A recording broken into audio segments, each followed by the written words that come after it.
broken dreams. Eyes like a crime scene torn at the seams. The jukebox plays a dirge for the damned. In this twilight world where nothing is planned. True Crime Cafe, where the secrets spill. Every cup's a confession and every shot could kill. Underneath the neon lies a dark ballet. Dancing with our demons at True Crime Cafe. The coffee's bitter like a lover's last fight. The air's electric in the neon light. A place where lies and truth collide. Order a double shot and swallow your pride.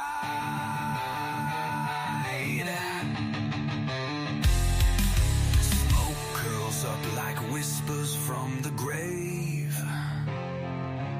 No redemption here, no soul to save.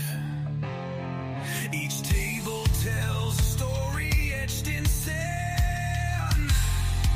The True Crime Cafe, where the end begins.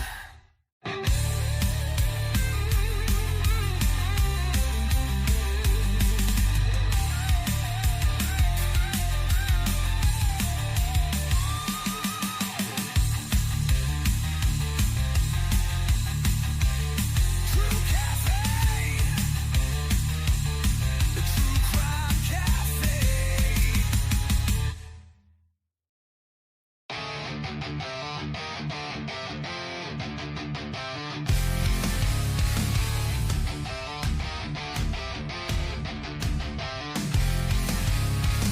Coffee black like the sins in my mind.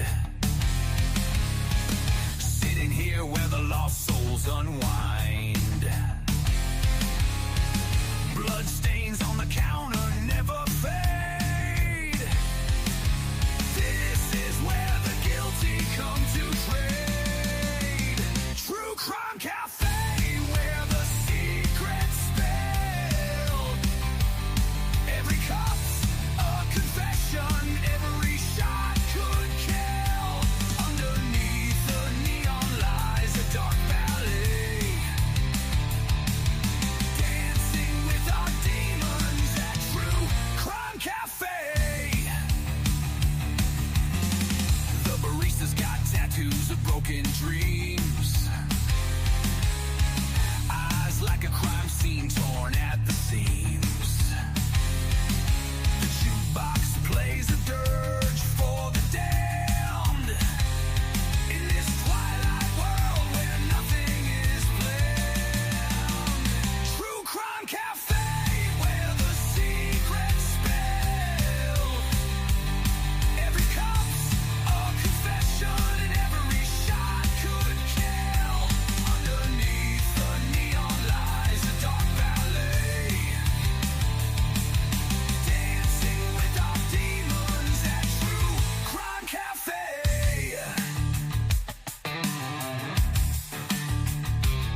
The coffee's bitter like a lover's last fight. The air's electric in the neon light.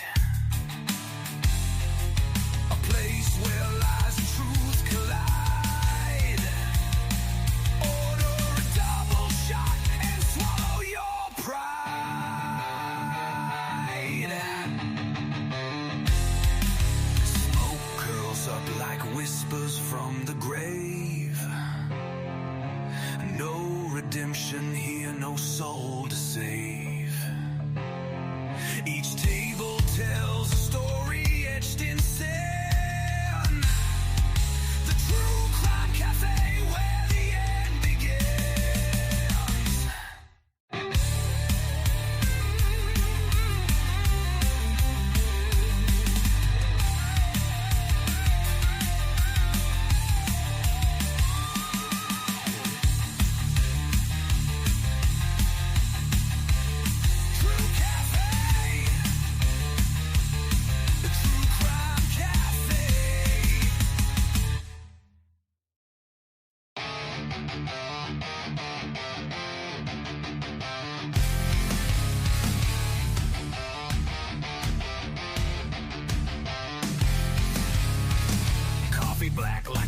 scenes in my mind, sitting here where the lost souls unwind. Blood stains on the counter never fade. This is where the guilty come to trade. True Crime Cafe, where the secrets spilled. Every cup's a confession, every shot could kill. Underneath the neon lies a dark valley, dancing with our demons at True Crime Cafe. The barista's got tattoos of broken dreams, eyes like a crime scene torn at the seams. The jukebox plays a dirge for the damned, in this twilight world where nothing is planned. True Crime Cafe, where the secrets spill. Every cup's a confession and every shot could kill. Underneath the neon lies a dark valley, dancing with our demons at True Crime Cafe.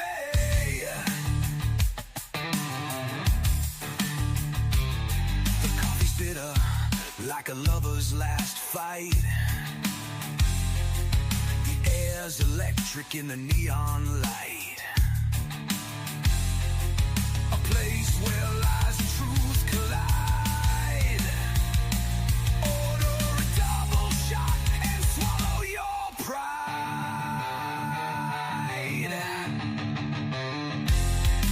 Smoke curls up like whispers from the grave. No redemption here, no soul to save. Each table tells a story etched in sand. The True Crime Cafe, where the end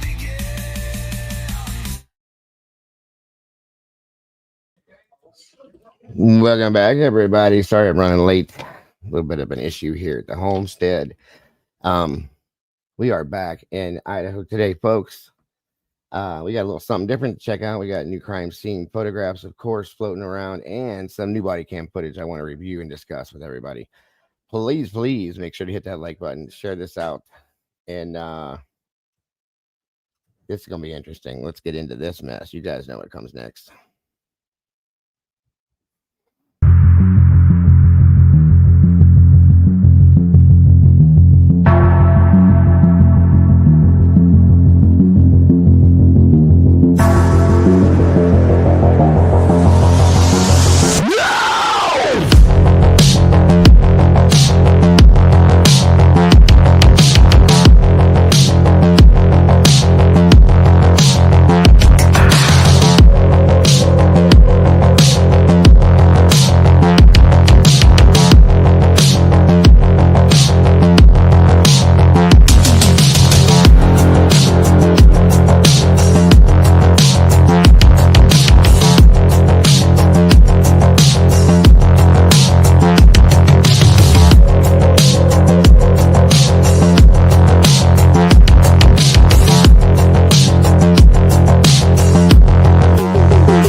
Welcome back to the cafe, guys. Once again, open for business. Yay. Like I said, guys, we're back in Idaho. We got some brand new body cam footage put out, real interesting, and some new photos to take a scan at, too. I want to break down this body cam footage and these photographs and see what your guys' thoughts, feelings, and opinions are on all that. So come on in, grab a seat, get comfortable, share this out, let everybody know we're doing in here. And please, if you will, please hit that like button. Sorry, guys, about the timing on here. StreamYard screwed something up, and then I had to deal with something else, too. So my apologies about the time change on the thing. Come on in and get comfortable, guys. Great to see you. Great to have you all here. Welcome back to all of you. I hope everybody's having a great and amazing morning. And I hope everybody had an amazing evening last night because you're all amazing, the beautiful people. Let's see, who do we have here real quick? Looks like SRBBB's in the house. Beach Babe, welcome back. Lisa Vallejos, great to see you. Kent Corbett, welcome back, my friend. Keep it real. Good to see you today. As always, Carolyn Prestage, good to see you too. Thank you for joining us. Busy spizzing around in here. The Megastar Meg P's in the house. Good to see you. Deg Burn. Johnny Gobbles Dead Floozy Mom, Miss Diane. Good to see you. Jay Marie, you too. And of course, our OG, Miss Brandy B. Thank you guys so much for being here. We got 19 peeps in the house, 17 likes. Let's see if we can make that match, guys, and get this up in that algorithm at some point. Ballpark, welcome back to you. Come on in, guys. Grab a seat. We're going to wait on everybody. See if we can get some more peeps in here before we get started because there's a lot of stuff going on here and I don't want anybody to miss it. Come on in, grab a seat. I'm going to grab, I was trying to do that too, folks. I'm going to grab a cup of coffee. Hang loose. I'll be right back with you.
Off. All right, got my coffee.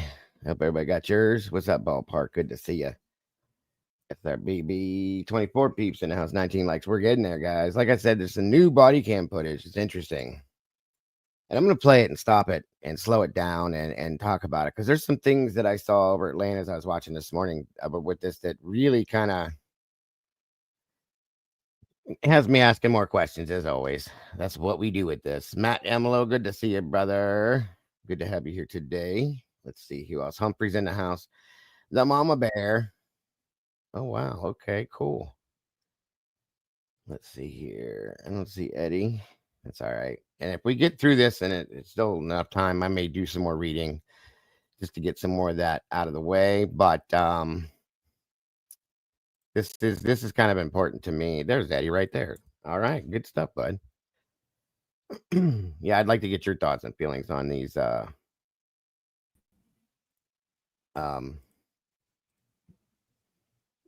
pictures in this. Well, what's happening? Good morning, Mama Bear. So Hello. plans changed? Yeah, she's pooped. I think she stays up too late. Mm-hmm. And since she doesn't have classes, she's like, I'm sleepy. It's like, then sleep. There'll be other picnics, dude. Hang on one.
Sorry, y'all. Miss Brandy was talking to me. The Jesus, hold on. Now somebody's knocking at my door. Once. Grand Central Station.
Busy. It was probably cheap and washed off.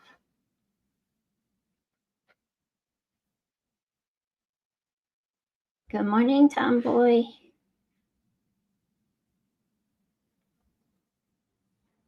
All right, sorry. It was the guy here about our roof leaking and this and that. My apologies, everybody, for all the distractions and delays.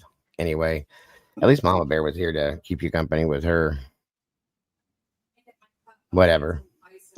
I was just saying hi to people. It's all right. Leah's in the house. Good to see you, Leah. 28 peeps in the house, guys. 21 likes. Thank you guys so much to Tomboy. Floated in. Finally, good to see you. Good to have you here. Thought it would be too early for her, but she's here. And here, Eddie, I'll throw you the link here. I don't know if you wanted, I figured you might be interested in discussing this because this is kind of interesting. Things that we're going to see in here that, in my opinion, are changed. So there you go. The cat lady's well back in the house. Good to see you, cat lady. So yeah, guys, we got some body cam footage that came out. I think Long Crime put it out. My apologies. I fell asleep early last night, or we'd have probably done this last night. But my mods were all up on it. Like, I thought you'd be doing this, and I was sleeping. Sorry. Cat lover, good to see you. It's been busy here around here trying to get ready. I'm glad I didn't see it till this morning. Well, yeah. Because otherwise, like everybody else said, my brain would have been going all night. And so. Good point. Good point. And yeah. Oh, let me grab something here.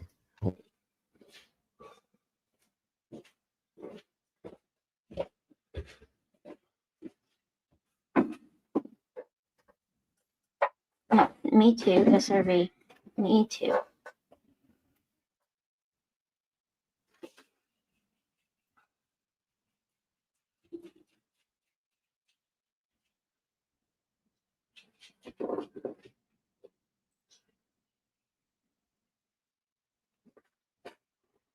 Oh no, cat lady, what happened?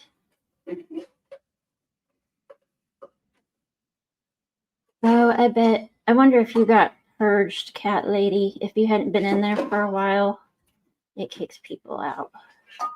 I'll check it.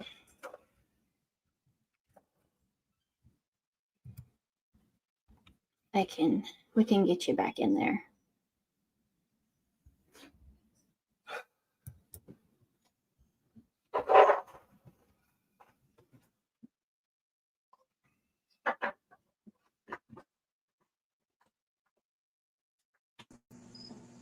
Hello, Eddie. Good morning, Mama Bear. How are you? I'm good. Good. Have you had a chance to see any of this new body cam? Yes, I have. I have a little bit too. It's interesting to say the least. Yeah. It is so scripted. Right? And it's funny, the one officer is trying to tell the other two officers, what the one girl said about the suspect, and they're not even listening. One gets on his phone and walks away, and the other one picks up his phone and starts talking to somebody. I'm like, wow, okay. Great communication there, guys. It feels like they're the handlers. It's their script. Right. That makes sense. And the surviving witnesses are doing their part. And once they've said what, they've been trained to say. One of my biggest. Are we done? They put out what they needed to, and it's like, okay, can I go home for Thanksgiving? Are we done? Yeah, exactly. Yeah, right. I got things to do. How about that? Yeah, Tomboy, that was another one. And another thing that bugged me a lot is and we'll get to it. I'm gonna tell you guys if you haven't seen it, but one of the biggest things I saw was during the interview they were giving with Bethany, her first interview. She doesn't even mention that Dylan spent the night down there with her. She doesn't even mention Dylan, period. Not at all. And where was Dylan? Because it didn't happen. Yeah, I'm starting to wonder. Mm-hmm. Truly, honestly, right. Oh, good. They were finally arrested. Good. The 7-month-old baby that went missing, folks. The parents are finally arrested. Thank God. Thank God. We seen that coming. Yeah. I think we all knew that the first day. That dude's just bad. Oh, big time. Yeah.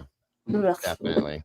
I don't know about any of you all, but have you ever dealt with a liar in your life? And when they're lying, it's like their story is so segmented because they'll tell you this piece and then it fast forwards and it leaps way over to this over here, this portion of it, but it skips right over the important part.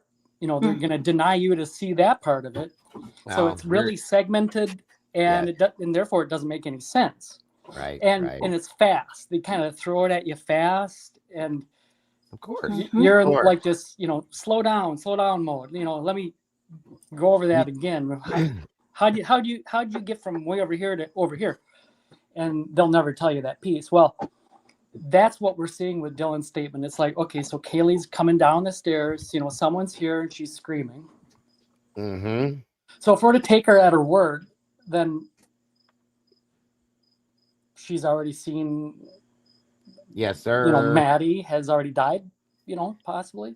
That's a good point. Very good point. What business does that person or those people have to be upstairs anymore? So Dylan has Kaylee down on the main level now, and then there's commotion. Dancing. Someone's in the bathroom, right? Mm-hmm. But then, of course, in order to have the piece that she's denying everyone to be able to see, the important piece, she's in her bedroom with the door closed, which of course ain't the truth. That's just to, explain it away. What's happening? when, Kaylee gets downstairs to the main Right. level. Interesting. And then there's talk of dancing in the main area, the main room. I guess that would be the living room and things like that. I mean, this whole thing, like I said, guys, 2.5, we're going on 3 years come November. Okay. Truly, the same week I turned 51. Well, the same 2 weeks I turned 51 years old. 3 years we've been on this. And how many times, and that's why I figured you want to be up here for this, Eddie. How many times have we heard the absolute opposite, different stories of what we're getting when we got what we got initially? You know what I mean? Good morning, Diane. Thank you for joining us Good today. morning. I Oh. don't have long, but I want to point out when the cop asked Dylan, sorry about my voice, my allergies are killing me. Oh, it's okay. When the cop asked Dylan how old Santa was, she said 20. And then she turns around and says, well, not now. Mm-hmm. And I'm like, what? There's a couple statements that both of them made. Well, that were made by a couple different people that seemed, in my opinion, blatantly cold, considering the circumstance. And they never asked one time what time Ethan and Santa got home at all. Yeah, I didn't see that yet either. I didn't hear that. It should have been something that was brought up. Truly, in my opinion, I agree with you. That's why we're going to break this down. One time. All of it. There's a couple things that should have been talked about, mentioned that we're not, and that's why I wanted Eddie up here, because I wanted his insight into what he believes, which he's already started speaking on. I got to turn that off. It's going to drive all of us insane. Hold on, I'm sorry. No, he asked how old what is she, and she said Xana is 20, and then she turns out and quote unquote, well, not anymore. Yeah, that's your friend, supposedly. Like that seems. Am I the only person that takes that as a cold statement? I mean, it just seems like with what just happened, you would be a little less or a little more. I don't know, unless it's just that generation and they don't have the brains, the whatever you call it anymore. I don't know. Maybe I'm wrong, but it just seemed off to me.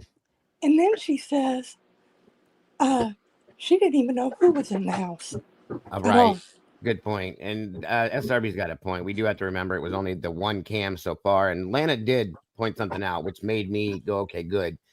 They have to ask the preliminary questions right off the gate. So I get that. That's true. And I'm hoping that this one's been released. Lana pointed out that such and such's camera was on as well as he was speaking to him. I'm hoping we get cams from every officer that was there. We'll see. I don't know, but I'm actually kind of surprised, and it's weird. That's what's going to be my next question, Eddie. Do you think it's odd that we're getting this now? Because I know you feel like I do that some of this stuff is being released on purpose, okay? If not all of it. Yeah. The timing is purposeful, for sure. It sure as hell seems that way to me. Does anybody know when Dylan said they were in the main room dancing and laughing? Who is they with Kaylee? I'm guessing Kaylee and whoever she was with at that point. There was mention of the dog, so it could be. Yeah, but her exact statement was on the main floor they were laughing and dancing. She went upstairs, screamed, "Someone's here!" ran back down the stairs, and then that's when she heard her in the bathroom crying. Do you think it's possible somebody got to the third floor without Kaylee knowing it and she was on the second floor? Well, if you caught, Dylan said you can hear everything in the house. Huh. Yeah, she did say that. You can hear everything. Which completely detracts totally from her initial statement with the PCA, right or wrong. That's how she knew Kaylee was running down the stairs, because she said, quote unquote, and Mama Bear heard her, you can hear everything in the house. Which I told you guys that the way that house is built, and because there's no carpet, there's no nothing, that the sound in that house should be very easy to hear everything, right or wrong. And that was 2.5 years ago. I said that from day one, and now she's finally saying it after she said she didn't hear nothing. How interesting is? I mean, we know the BCA is garbage, okay? But why did it take 3 years for this shit to come out this way? Is what I don't understand. This is what the Well, problem is. I was going to ask, how did somebody come in that sliding glass door through the kitchen while they're in the front room dancing and laughing, go upstairs, and when you can hear everything in the house, according to Dylan, Well, right. how did they get past them? Here's my only option, because it was if somebody by some chance scaled the back thing and went up through the slider in her room and or through a window up top. I know this is a reach, folks, but this is the only way this would make sense. And went in, Maddie was passed out possibly and did something to Maddie, and maybe they heard something or she heard something. She runs upstairs and sees Maddie. She screams and comes running back downstairs, and at that point there's somebody else there. I need to finish my coffee. That's the only way that would make any kind of sense to me at all. Well, we don't know there's my that's next what happened, question. but yeah. Maddie and Bethany took Murphy outside. Bethany came on inside and went to bed, according to her, which left Maddie, I guess, outside looking for Murphy. That could be too. So that's why I said that. Right. Hey, hi, 13, Spider-Man. That's as bad as somebody parachuting into the back deck. So, right. That's why that doesn't make a lot of sense. And that's why we're breaking this down, and we're going to pull it apart and figure out what's true and what's not, because I feel like a lot of it's not. Okay, my ride's here, but I will be listening in the car. Okay. Thank you, Diana. I appreciate your input, and be careful out there. All right, Bye, thanks. hon. Bye. Or bye-bye. That's a good point. Simply, maybe somebody was in the house the whole time, hiding somewhere. That's something that would make sense right there. And they come out at a certain point. Because yeah, but you'd still have to be seen. It's somewhere. I don't know, guys. We'll get into it. We'll figure it out. Because like I said, a lot of this doesn't make sense. But maybe there was somebody or somebody's hiding in that house somewhere. There's a couple closets. There's beds that could have been hidden under, kind of. I don't know. We'll find out. We'll see what we come up with. Exactly the reason why we're breaking this down. So, and Eddie, thank you for being up here with us today again, brother. I appreciate you. And of course, grateful to have Mama Bear here as always, guys. Thank you so much for joining us. Please make sure to hit that like button, share this out. Let's see what we got going on. The first statement we're seeing here is pretty much, that's how she talks all the time, it seems like. Pretty much, they were in the main room dancing. That's the number one question, is who is they? And it makes you wonder, was there other people there that night with them besides the victims and the two roommates? Were there other people there that just took off? You know what I mean?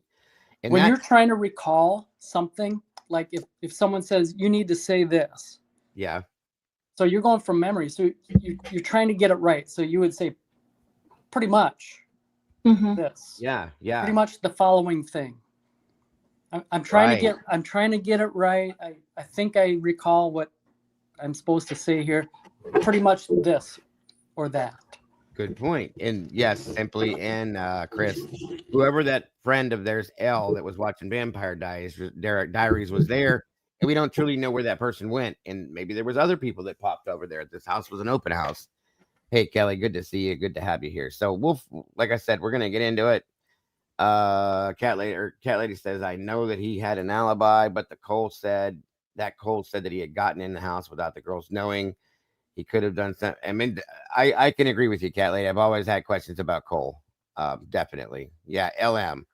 That other person that was watching the Vampire Diaries with them, LM, and where did she actually go? They said she left and went home, but did she? We don't know.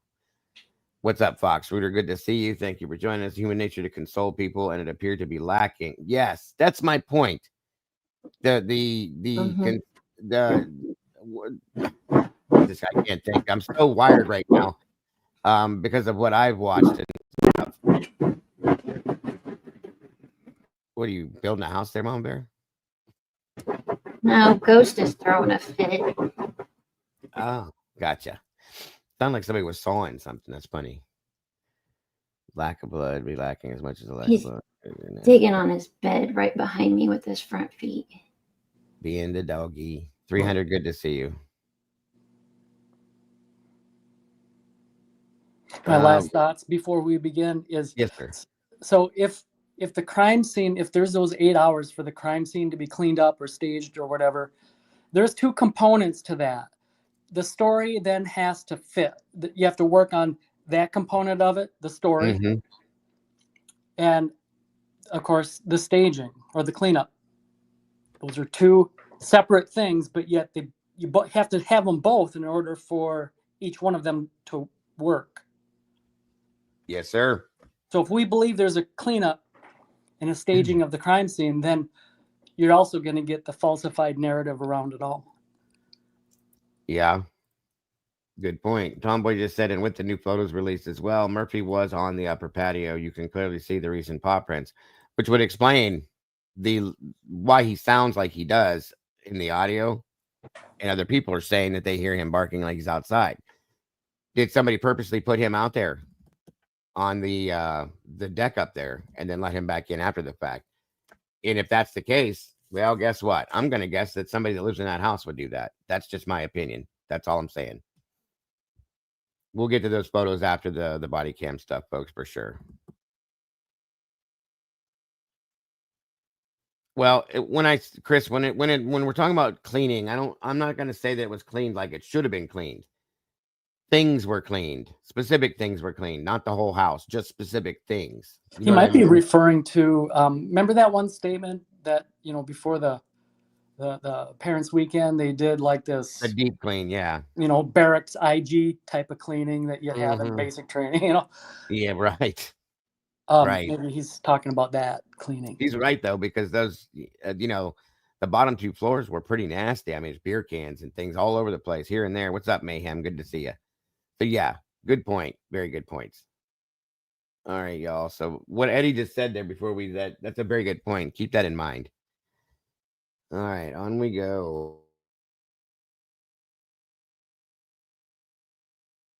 I'm going to throw on the captions, by the way, folks, because I noticed that it was very hard to understand almost everything that Bethany was saying because of her crying and her voice is soft. So this way it'll at least give us possible words too, just in case we don't catch it.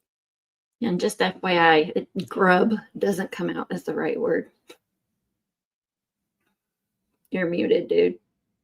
And I'll do this too for some of you just in case, because this could and possibly will trigger some Trigger people. warning. Trigger warning. This video includes sensitive and violent content that may not be suitable for all viewers. This video is for 18 plus only.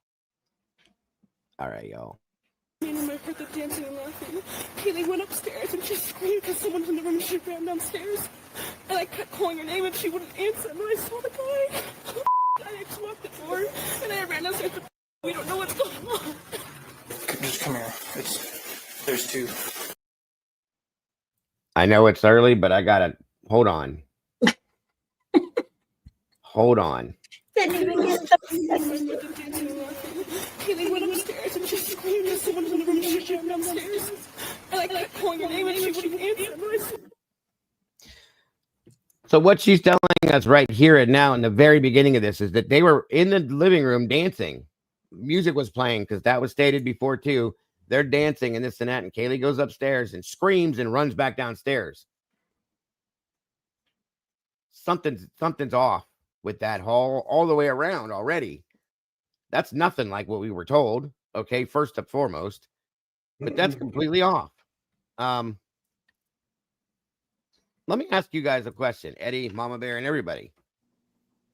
You guys think it's possible that there was somebody there that obviously they knew that was there with them, and this person just has to slink off upstairs and kills Maddie, maybe comes back down the stairs, and they're up there possibly, who knows? And Kaylee sees that, runs back down the stairs and starts screaming and yelling. You think it's possible that there was a group of people there with them? Because I said this before, that way long time ago, that maybe these people were actually there with them, and it started off as maybe an argument.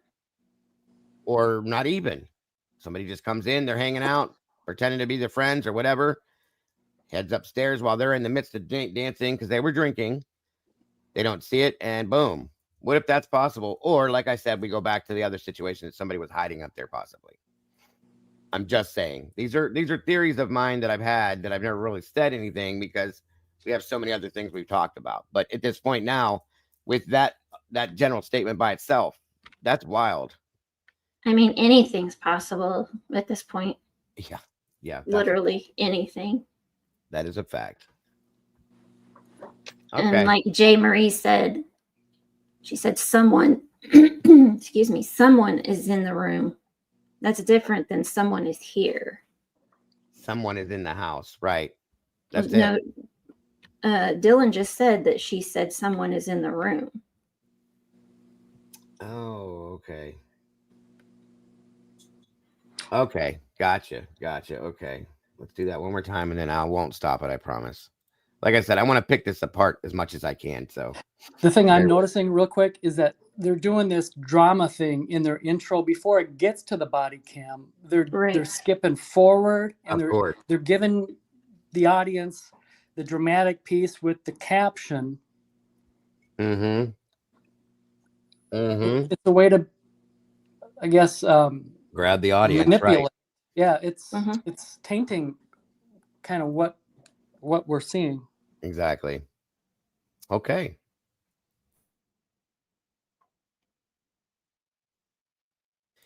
That's what I'm thinking too, SRB. Truly, that's what it sounds like. Pretty much, they were in the main room. I heard them dancing and laughing. Kaylee went upstairs and she screamed because someone's in the room and she ran downstairs. She screamed because someone's in the room. Bingo. There it is. Mm-hmm. That's different completely. You're right. We damn. Huh. You see how changed over this story has gotten? Wow. And I kept calling her name and she wouldn't answer. And then I saw the guy. I actually walked the door and I ran downstairs, but we don't know what's going on. Just come here. There's two. Looks like fatalities. I heard her scream and she ran downstairs because she saw someone. That's what I'm pretty sure she said. Someone's here, and she screamed and just ran downstairs. And I called for her name, but I jumped up and locked my door because I was so scared. And then I heard someone in the bathroom, and I heard her crying, and I heard some guy say that you're going to be okay, I'm going to help you. And I kept calling her name, but she wasn't answering.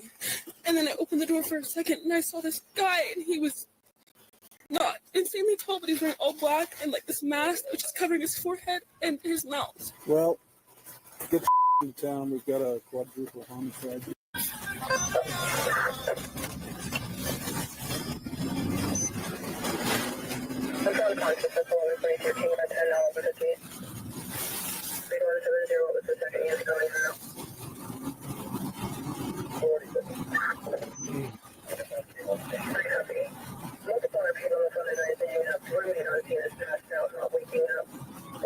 Welcome, Satira. Humdinger.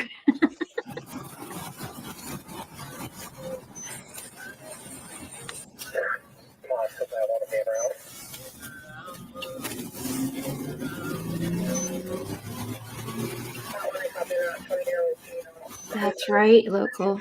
Good catch.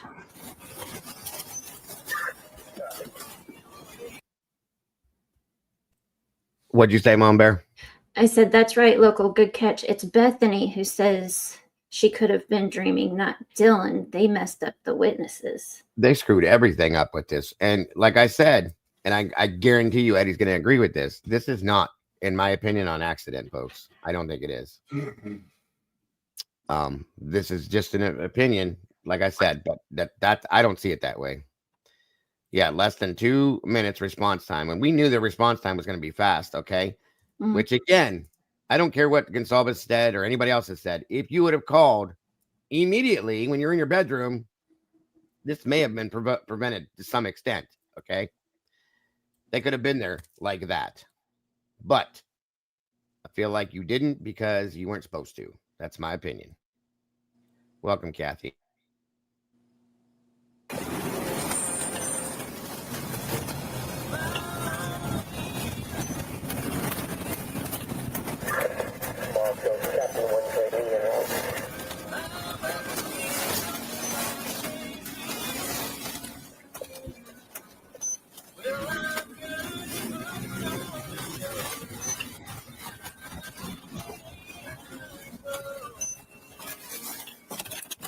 They were miracles.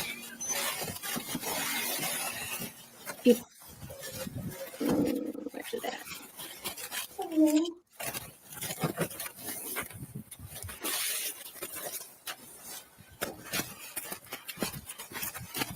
Where's she at?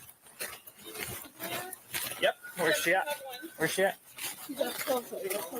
Yes. Where at? Up here? Up here. Okay. You got it all down. I just checking here and you can write this down. And I checked this using the she's and I didn't check them yet, but I'm 13. And I didn't check him yet, but I'm pretty sure. So he knew, once again, that Ethan was in there. Okay. Hey, Brian, good to see you, buddy. Yeah, his best friend was in there. Yes. And that was not spoke on the 911 call. It was not spoken about in the transcript. None of that stuff. It was talked about. Ethan's name was never brought up, but he knew. I didn't check him yet, but I'm pretty sure he's gone.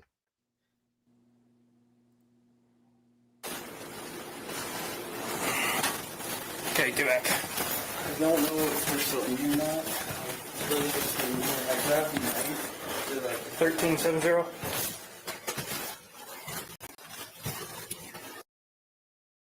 Where was the knife? Hold on. 1 second.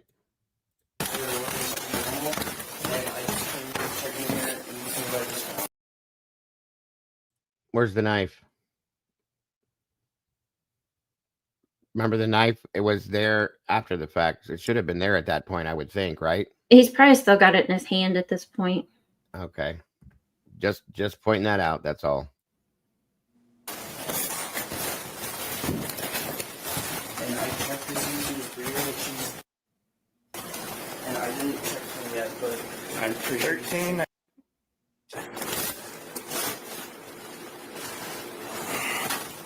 Okay, get back. I don't know if we're still in here or not. I grabbed the knife. They're like No, 1370. not. It's in the photos. Yeah, it's in the photos after the fact, but it's not there, right there. So I'm just saying.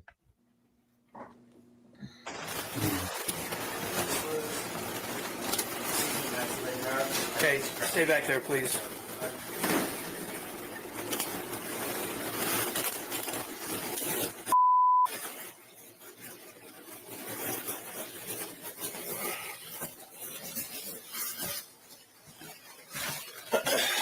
Now it's there. That's a little odd. It wasn't there when we first walked past, but now it's there. So he must have pulled it out of his hoodie maybe and stuck it there after the fact.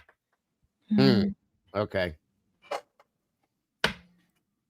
Slow down. Just come here. There's two. Looks like fatalities.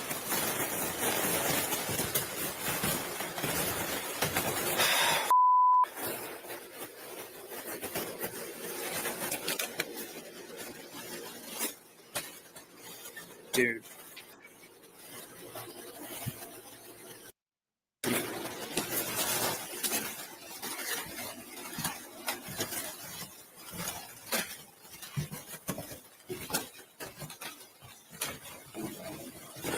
All right.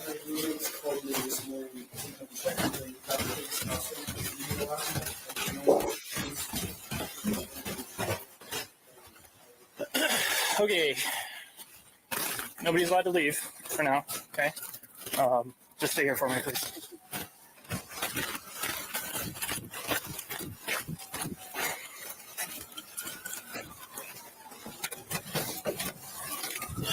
That's my plan, huh? That's our.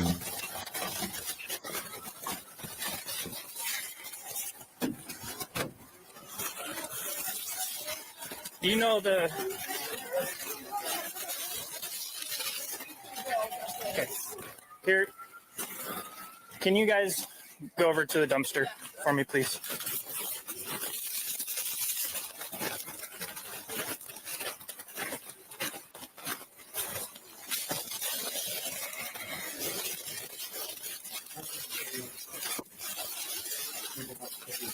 right, let's clear it. Thanks for.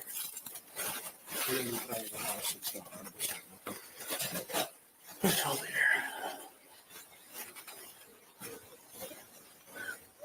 Okay. I'll just start down here. Please start it.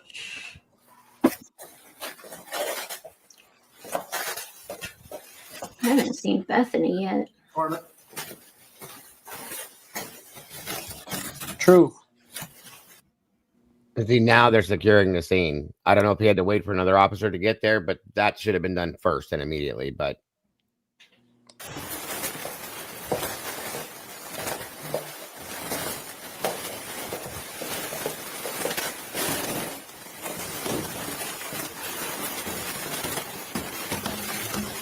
Moscow Police Department, if you're in here, announce yourself.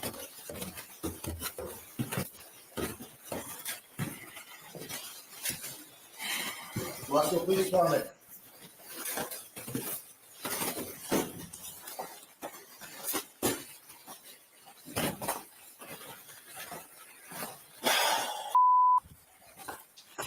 Clear here. Going up. There.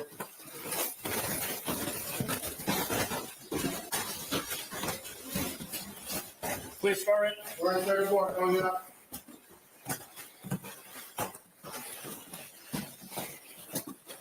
We got another. Moscow Police Department. Dude.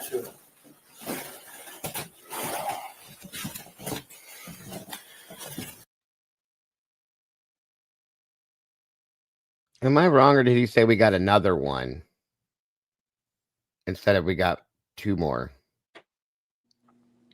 Which would make me believe he didn't see them both at first. I could have misheard that. I'm just saying. Did he say? Okay. I'm not sure. You'd have to rewind it. Okay.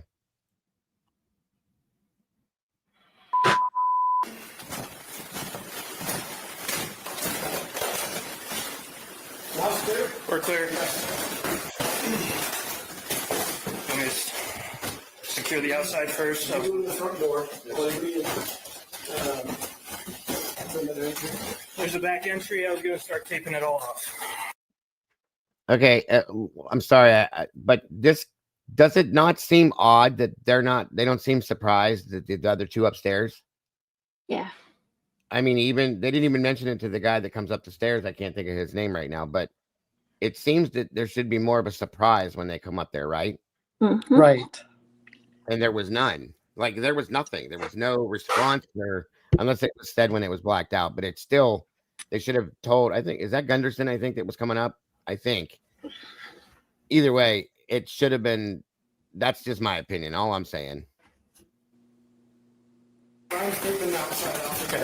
Where's the There's two right here.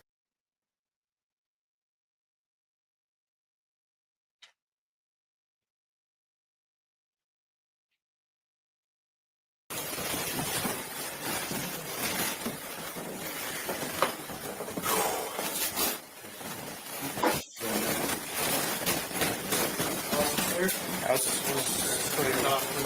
Where did I got in there? Shut it down in there.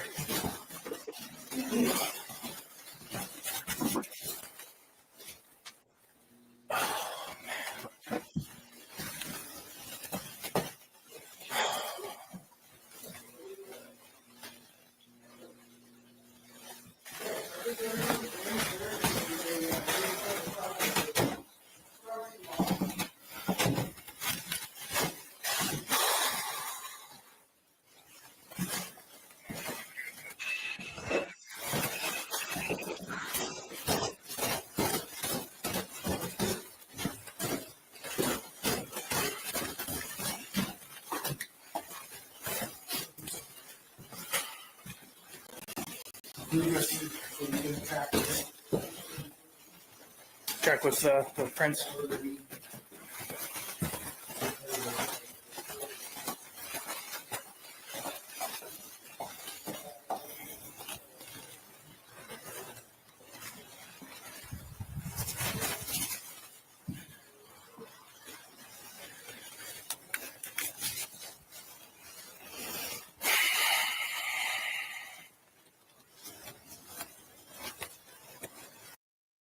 And so that's the black book bag that we saw in the report.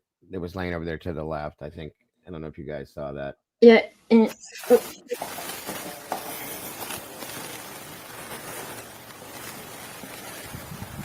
if you look right there, there's no blood on the side of the house. You're muted. I can't hear you.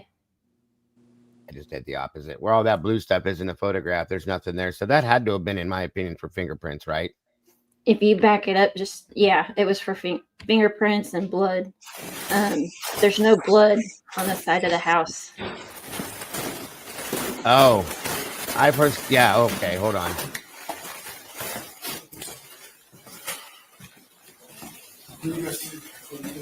See, I think that came because that would take some time to get to that point as far as the pooling goes and then the drainage. So it may have showed up after the fact because it took so long for it to get down there. You know what I mean? Real quick before you start up, because we're about to have these officers go back outside into the parking lot and speak with the witnesses. Right. And so what role is Dylan, would you expect Dylan to be playing? Is she going to be playing the role of the 911 caller that believes that someone has alcohol poisoning and may need their stomach pumped, or the role of someone who realizes that there's a quadruple homicide, or at least two,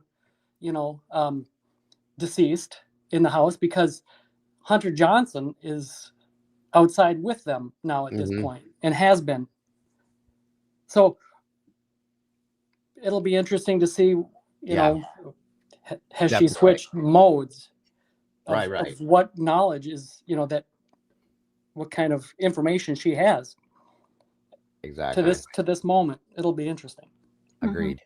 And SRB, it won't coagulate in the cold inside the house. The house is heated. Inside the walls is heated.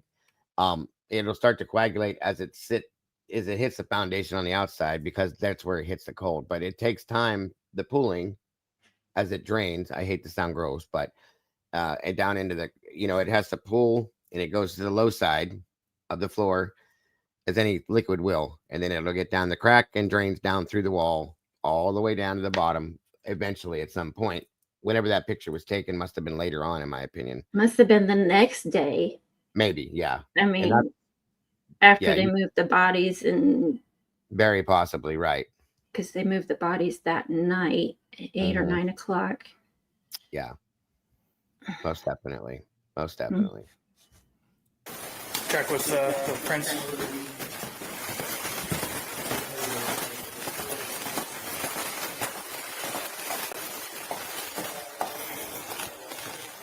It was stated by them at, I can't remember where we saw it, and we found out, but it was blood. It absolutely was.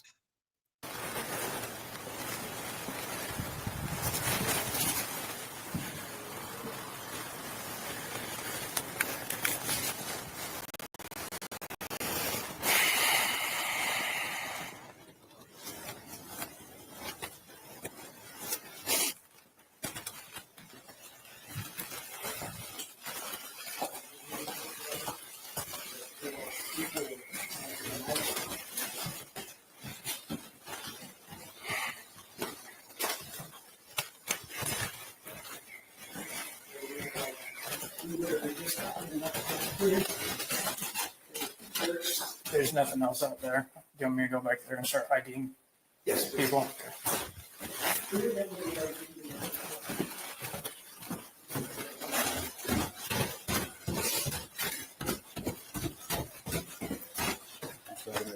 Okay, I'm going to start IDing all of them.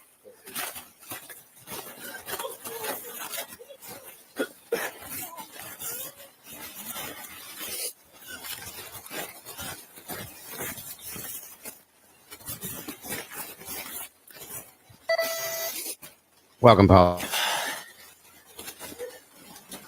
It's a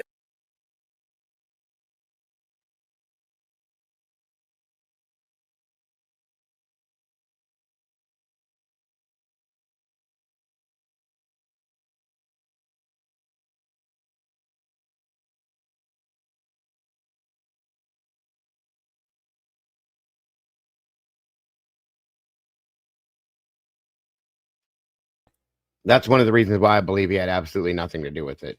Mayhem. Oh, yeah. Thank you. No, you're good. Hang in there, brother. Okay. So that was the EMS crew right there that they stopped, Mhm. and they never went in the house. They're nothing. They stopped them right there. They turned it off, so we didn't hear what they said to him. But they're telling him no, there's no point in going in. So Did they tell you anything? They must ask about like boyfriend. Where she worked in the main room. This is one of the. Pretty much. That's Dylan. Dancing and laughing. Kaylee went upstairs and she screamed because someone's in the room and she ran I don't know downstairs. who she's talking Like kept to. calling her name and she wouldn't answer. And I saw the boy. I just locked the door and I ran downstairs. We don't know what's going on. Can you come here with me, please?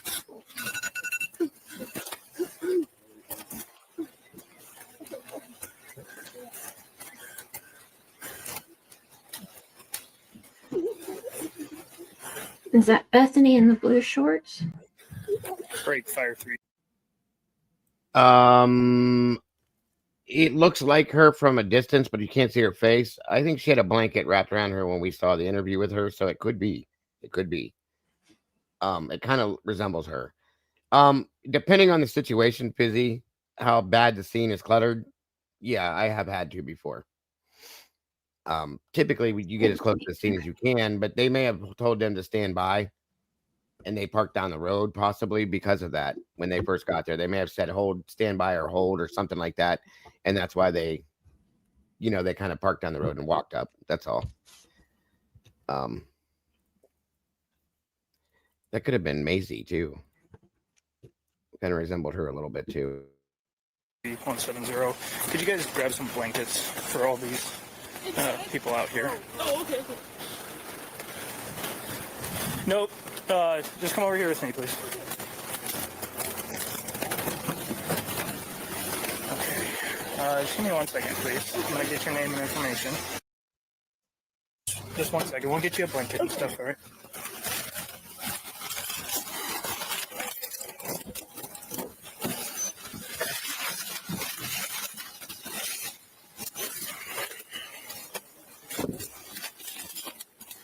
Thanks, guys. Yeah, that'd be good for now, and then maybe the big black blankets whenever you move on. Actually, you guys should probably just hang on to these whenever. Is that ambulance on its way? No, they got it. Okay. Who would like a Yeah, blanket? that's Hunter. Is in the police car. Anybody like one for your feet to stand on? Okay. I'll let you. No, she's barefoot. Yeah, thanks. Yeah, that ain't much. The reason why that's being said 300 is because they wanted the property to build, in my opinion, based on things I've learned, apartments there for student housing, because there was a lack of student housing. They needed it. And at some point, you can bet my word, I guarantee you that everything on that corner is going to be gone and they're going to build student housing there, I think. It's Hunter Johnson that's in the car, guys. Thank you, Mama Bear. You're welcome. So that's why the university was interested in that property, which is why it was so expensive and worth so much, in my opinion. That'd be great to grab some blankets.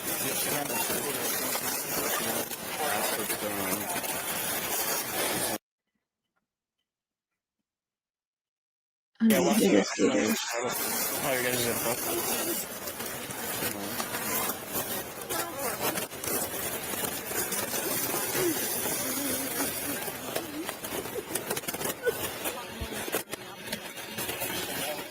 They're warmer. Okay. I know she was barefoot, so I was hoping to get something for her, but thank you very much. Thanks, boss.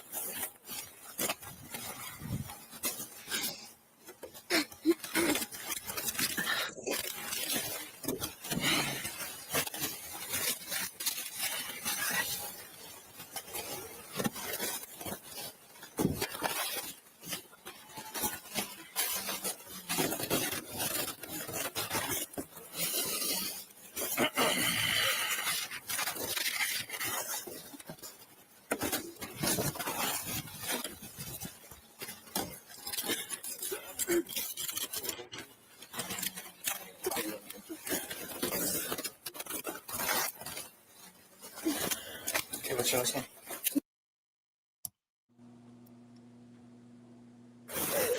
And your first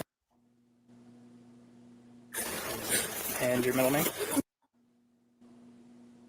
What's a good phone number to reach you? Okay. Oh, hold on. Can you pause a minute, Diego? Okay. And is this your address? Yes. What's that address? 1122 King Road. What'd you say? I asked if you could pause it. Matt, Yeah. what are you getting confused about?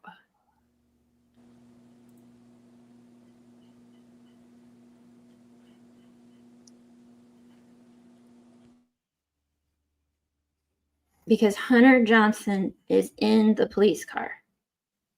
You will see after the interviews, he walks over, he's like, oh, hey, man, I forgot that you were in here. Right.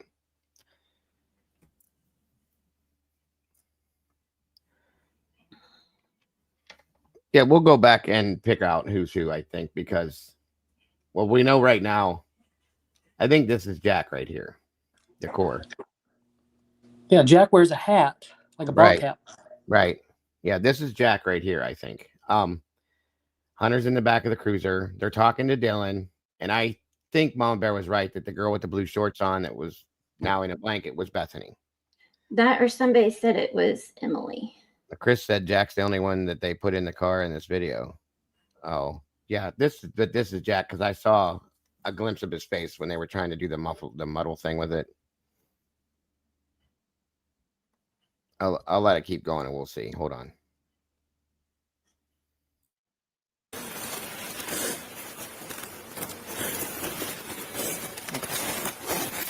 Has your driver's license ready?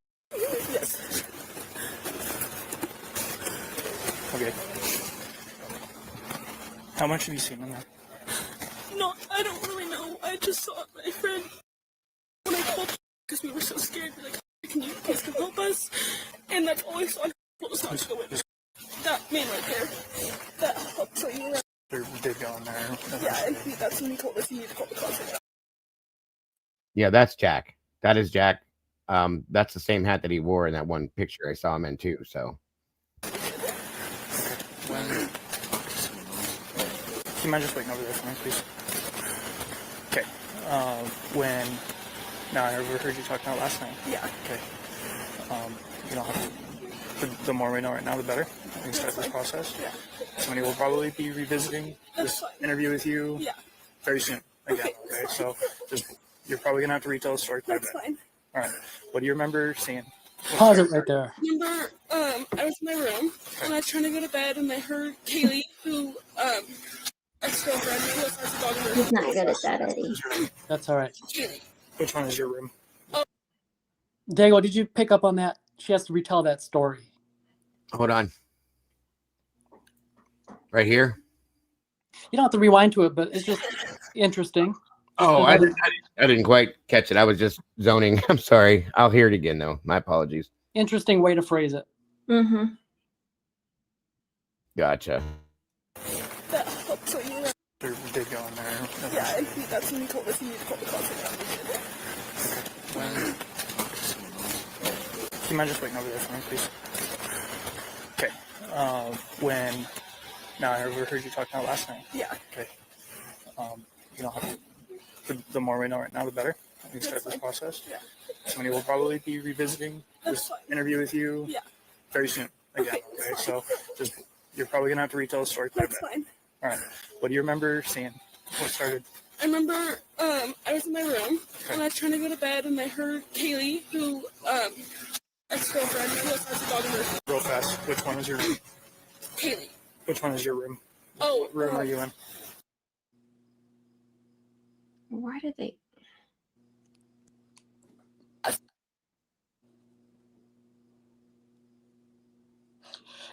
Good question, Mama Bear. Is this the part that they're deleting where she tells him that Kaylee was in Xana's room? Because that's in the that's in Nunez's report. My room, not Xana's room. My room. And your room is this one right here. Next to the stairs. That one is Xana's room. Second floor room. Second floor. What were you saying, Eddie? Mama Bear was like, why are they deleting, editing this part out? Yeah, right. She's just saying what is her bedroom. We already know who they are per se. So yeah, good point. Unless it's just protocol. And I was saying, unless it has to do with, because remember in his report that he wrote up, Nunez said that Dylan told him that Kaylee was on the second floor. Yeah. Deceased in that bedroom. Right. We never hear that in this body cam. So, but this is her statement that, that this is what he's writing that report from. And it's not contained in here where she says Dylan was on the second floor deceased. Right. That has to be edited out and throughout this somewhere. Yeah. Good point. And you know what? Local Lass is right with what she just said here, because if you listen to her in this situation, she sounds very clear and just with it, in my opinion, for considering what just went on. Hey, good to see you, bud. Just saying, I agree with that. Yeah, and before, all I was saying is it for him to say, about this story, you got to remember, you're probably going to have to say this story again. So write it down or remember it well. Yeah. You only say that because you don't tell someone that if you know that they're telling the truth. You don't have to remember the truth. Yeah, you wouldn't have to. You say that to someone who is lying. Well, and that's what I was gonna say when you said that, is like, why the hell would you have to remind somebody to tell the story the right way? Basically, right. There's the problem, right? Yeah, you don't say that. What's up, buddy? Good to see you. Can you hear me? Okay. Yeah, thanks for having me, guys. Am I coming in loud and clear? Yes, you are. Yeah, you sound good, bud. Man, I got to tell you, I'm exhausted with all the incoming Idaho 4 information, trying to keep. I can't imagine, and this is just a hobby for me. I can't imagine how exhausted you must be, Dago. It's tiring, and there's a lot. That's what I said earlier.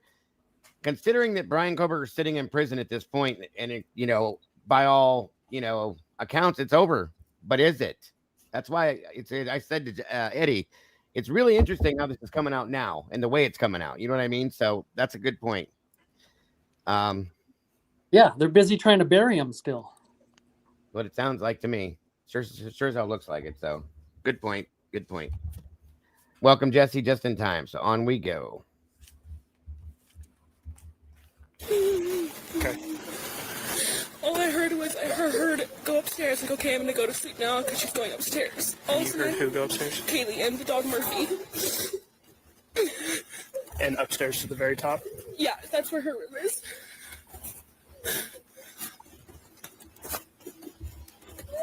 Okay. And then all of a sudden I heard her walking up. I heard her scream, and she ran downstairs because she saw someone. That's what I'm pretty sure she said. Someone's here, and she screamed and just ran downstairs. And I called for her name, but I jumped up and locked my door because I was so scared. And then I heard someone in the bathroom, and I heard her crying, and I heard some guy say, "You're gonna be okay, I'm gonna help you."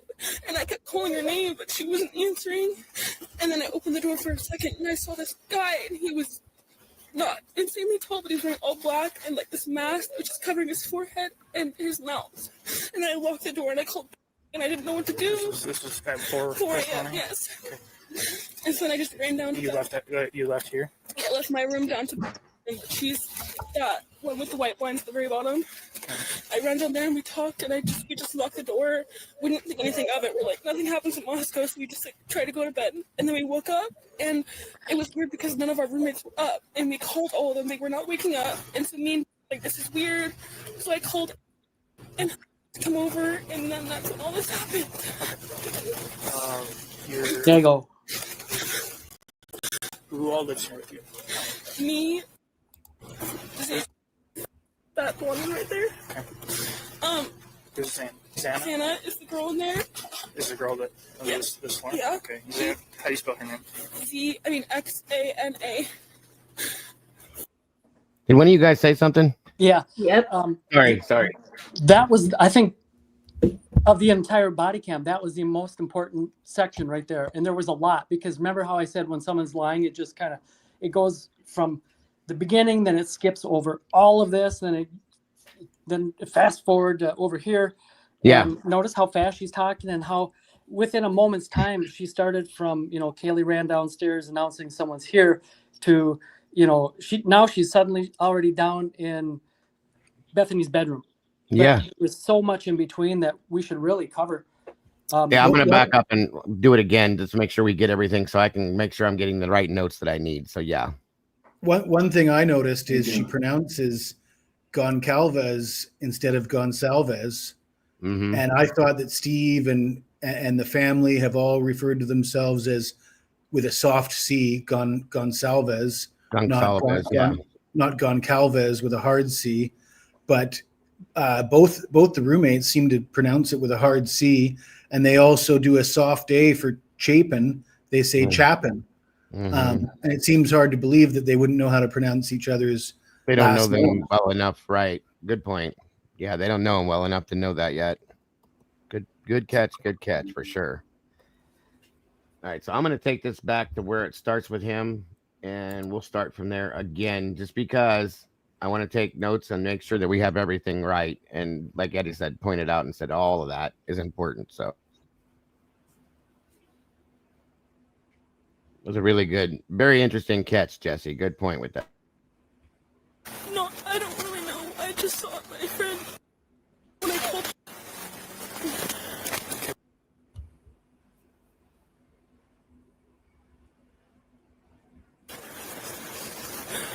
Okay. And is this your address? Yes. What's that address? 1122 King Road.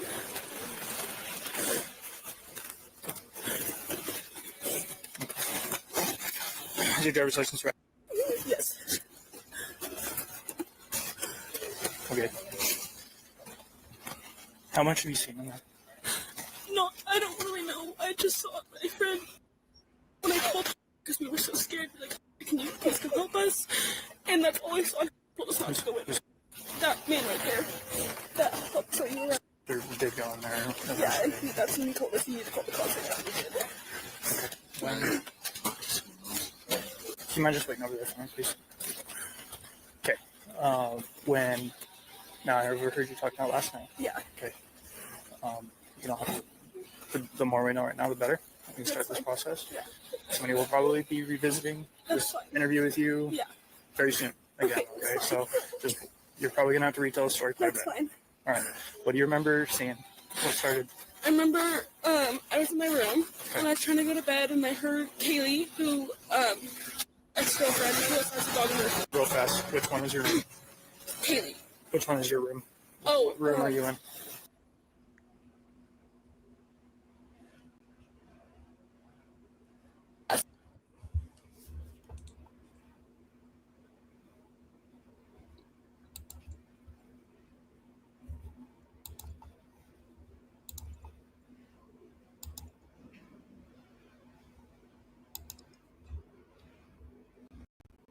You were in that room? My room, not Xander's room. My room. And your room is this one right here? Next to the stairs. That one is Xander's room.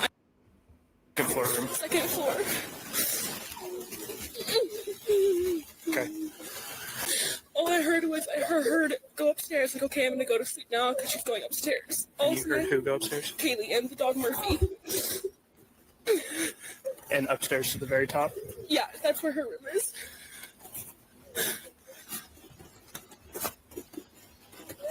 Okay. And then all of a sudden I heard her walking up. I heard her scream, and she ran downstairs because she saw someone. That's what I'm pretty sure she said. Someone's here, and she screamed and just ran downstairs. And I called for her name, but I jumped up and locked my door because I was so scared. And then I heard someone in the bathroom, and I heard her crying, and I heard some guy say that you're gonna be okay. I'm gonna help you. Right there. Calling her name, but she was guys. She said guys. Say again. Okay, so she heard Kaylee announce, "I'm gonna go to bed now," and Kaylee goes upstairs. Yep. As soon as she gets upstairs, she screams and comes downstairs and says, "Someone's here." Right. And then what happened to the? Go shuts ahead. her door rather than being inquisitive, like what, or hey, come in my room and seek shelter here. and She Dylan shuts just the door and yells for her. Right. yeah, Right. and I can hear in the bathroom. There's someone's in the bathroom, and I hear this and that, whatever she said, crying or a commotion. But there's a lot to unpack there. I find it. This part is honest. Kaylee is downstairs at this point. I kind of believe that. Did you guys hear her say guys, though? Yeah. I mean, that's pretty significant. Guys is in plural. And it's okay. I'm here to help you, but in an evil way, right? Yeah, that's strange to me. That thing is weird, but I want to play it back real quick to hear the guys with the plural. But the other story she was telling is they were dancing in the living room and Kaylee went upstairs and screamed and then runs back down. That's how she told the story the first time to the other person, remember? So where is that now? Anyway. So Maddie's already passed out, it feels like. Yeah, that's what I've always kind of thought, that Maddie had away. Yeah, that would. What else would make her run upstairs and scream? You know what I mean? Yep. Second, and I saw this guy, and he was not insanely tall, but he was wearing all black. There's an echo. Mask, which is covering his forehead and his mouth. And I locked the door, and I called, and I didn't know what to do.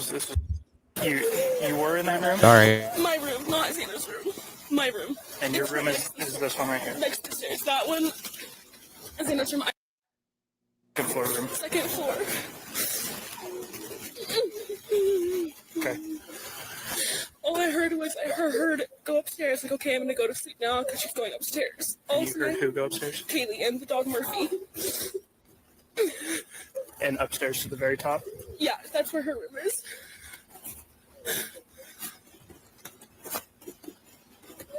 Okay. And then all of a sudden I heard her walking up. I heard her scream, and she ran downstairs because she saw someone. That's what I'm pretty sure she said. Someone's here, and she screamed and just ran downstairs. And I called for her name, but I jumped up and locked my door because I was so scared. And then I heard someone in the bathroom, and I heard her crying. I heard some guy say, "You're gonna be okay. I'm gonna help you." Guy, I think she ran Guy and Say together, so it sounds like guys, possibly. Could be. And I kept calling her name, but she wasn't answering.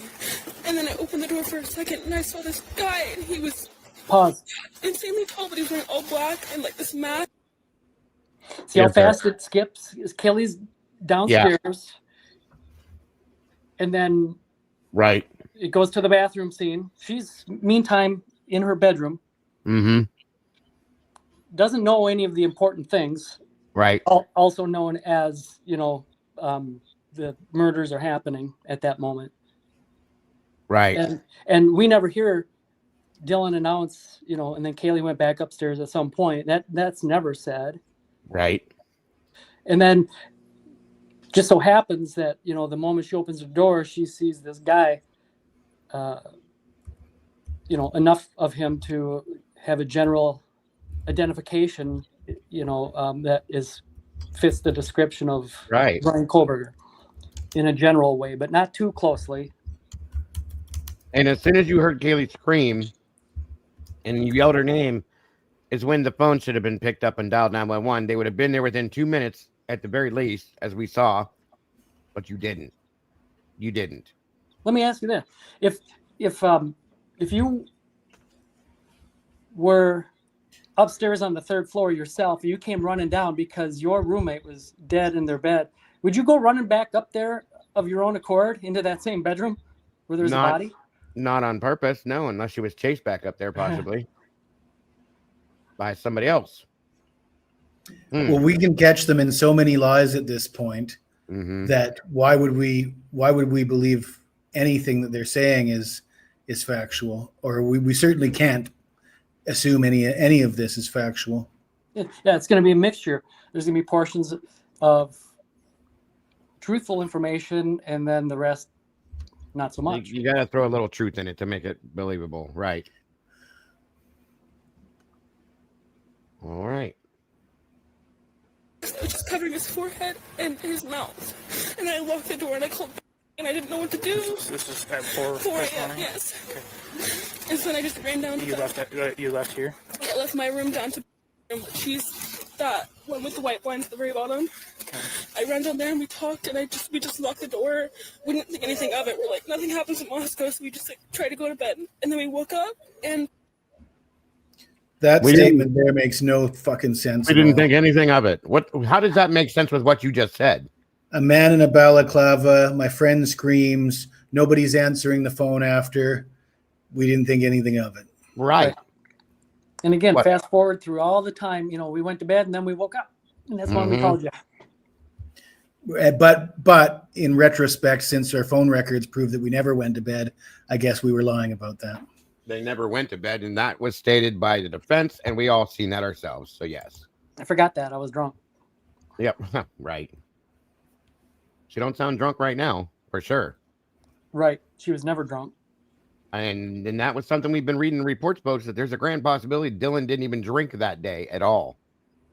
Okay? Remember that. it was weird because none of our roommates were up, and we called all of them. They were not waking up, and so me and like, this is weird. So I called and come over, and then that's when all this happened. Who all lives here with you? Me, that one right there. Okay. Who's Santa? Santa is the girl in there. Is the girl that lives this far? Yeah. Okay. How do you spell her name? Xana. Do you know if she has a middle name? Alexis, I think. You know what her last name is? Kernodal. K. I don't know how to spell it really. K. You know? R-N-O-D-L. K-A-E-R. K-E-R. K-E-R. N-O. N-O. L-E. D-L-E. Okay. X-A-N-A. X-A-N-A. Okay. Ethan who's in there, because actually everybody's here like all the time. There's a male that lives here, and he doesn't actually live there. He's in the room with Xana, I believe. He's in there right now. But he doesn't live here, but he's here a lot. And then there's Maddie, Mogan, and Kaylee up top. I don't know where they're at though. Maddie. Mogan, and Maddie Kaylee. I don't know where they're at, though. Okay. Exactly. Not going to say it yet. Mogan. Yeah. And who? Kaylee Gonzalez. She's the girl that I was talking about, Kaylee, who I just heard her go upstairs and run back down the stairs. Okay. And the guy that lives here, his name was what? He's usually Ethan. Ethan. And you knew he was here this morning? No, I didn't know. I had no idea he was here. Okay. All right. Describe the guy that you saw. I don't think he was a little bit taller than me, and I couldn't really see much of him, but I'm almost positive he's wearing a full black outfit, and he had this mask that was just over his forehead and over his mouth, and he didn't say anything to me like at all. I just shut the door and locked it because I didn't know what to do, and I think he went out like the side door, the sliding door in the kitchen that goes out to the backyard. Okay. And then I didn't know anything else, so I called, and I was like, I just need to come downstairs and find you because I don't know where anyone else is. And I called Maddie, I called Dana, I called Kaylee, no one would answer. Okay. All right. For Xana, do you know how old she is? She's 20. Is she in a sorority house? Yeah, not anymore. Okay. Is she a student at UVI? Yes. Wait a minute. For Xana, do you know how old she is? She's 20. Is she in a sorority house? Yeah, not anymore. Okay. Is she a student at UVI? Yes. They asked her if she was in a sorority house, and she said not anymore. There we go. Do you have any contact information for her parents? No, It's okay. Well, okay. we can get that eventually. Her dad's name. And then Ethan. E-T-H-A-N. And Chapin, C-H-A-P-I-N. Hey, real fast. Thank you so much for that, Cat Lever. God bless. Very generous and very, very sweet of you. I appreciate that so very much for the super sticker. God bless. She's saying this Welcome, Christy. There's a guy, black mask, was in there. She didn't recognize him. She heard girls screaming upstairs. She got scared, locked herself in the room, and then the screaming all stopped. She's pretty sure that this masked person went out that back. And right now I'm getting all victim information. She knows the other two girls are up there. I haven't told her who's deceased or anything like that. They have 4 people that are unaccounted for right now. Which,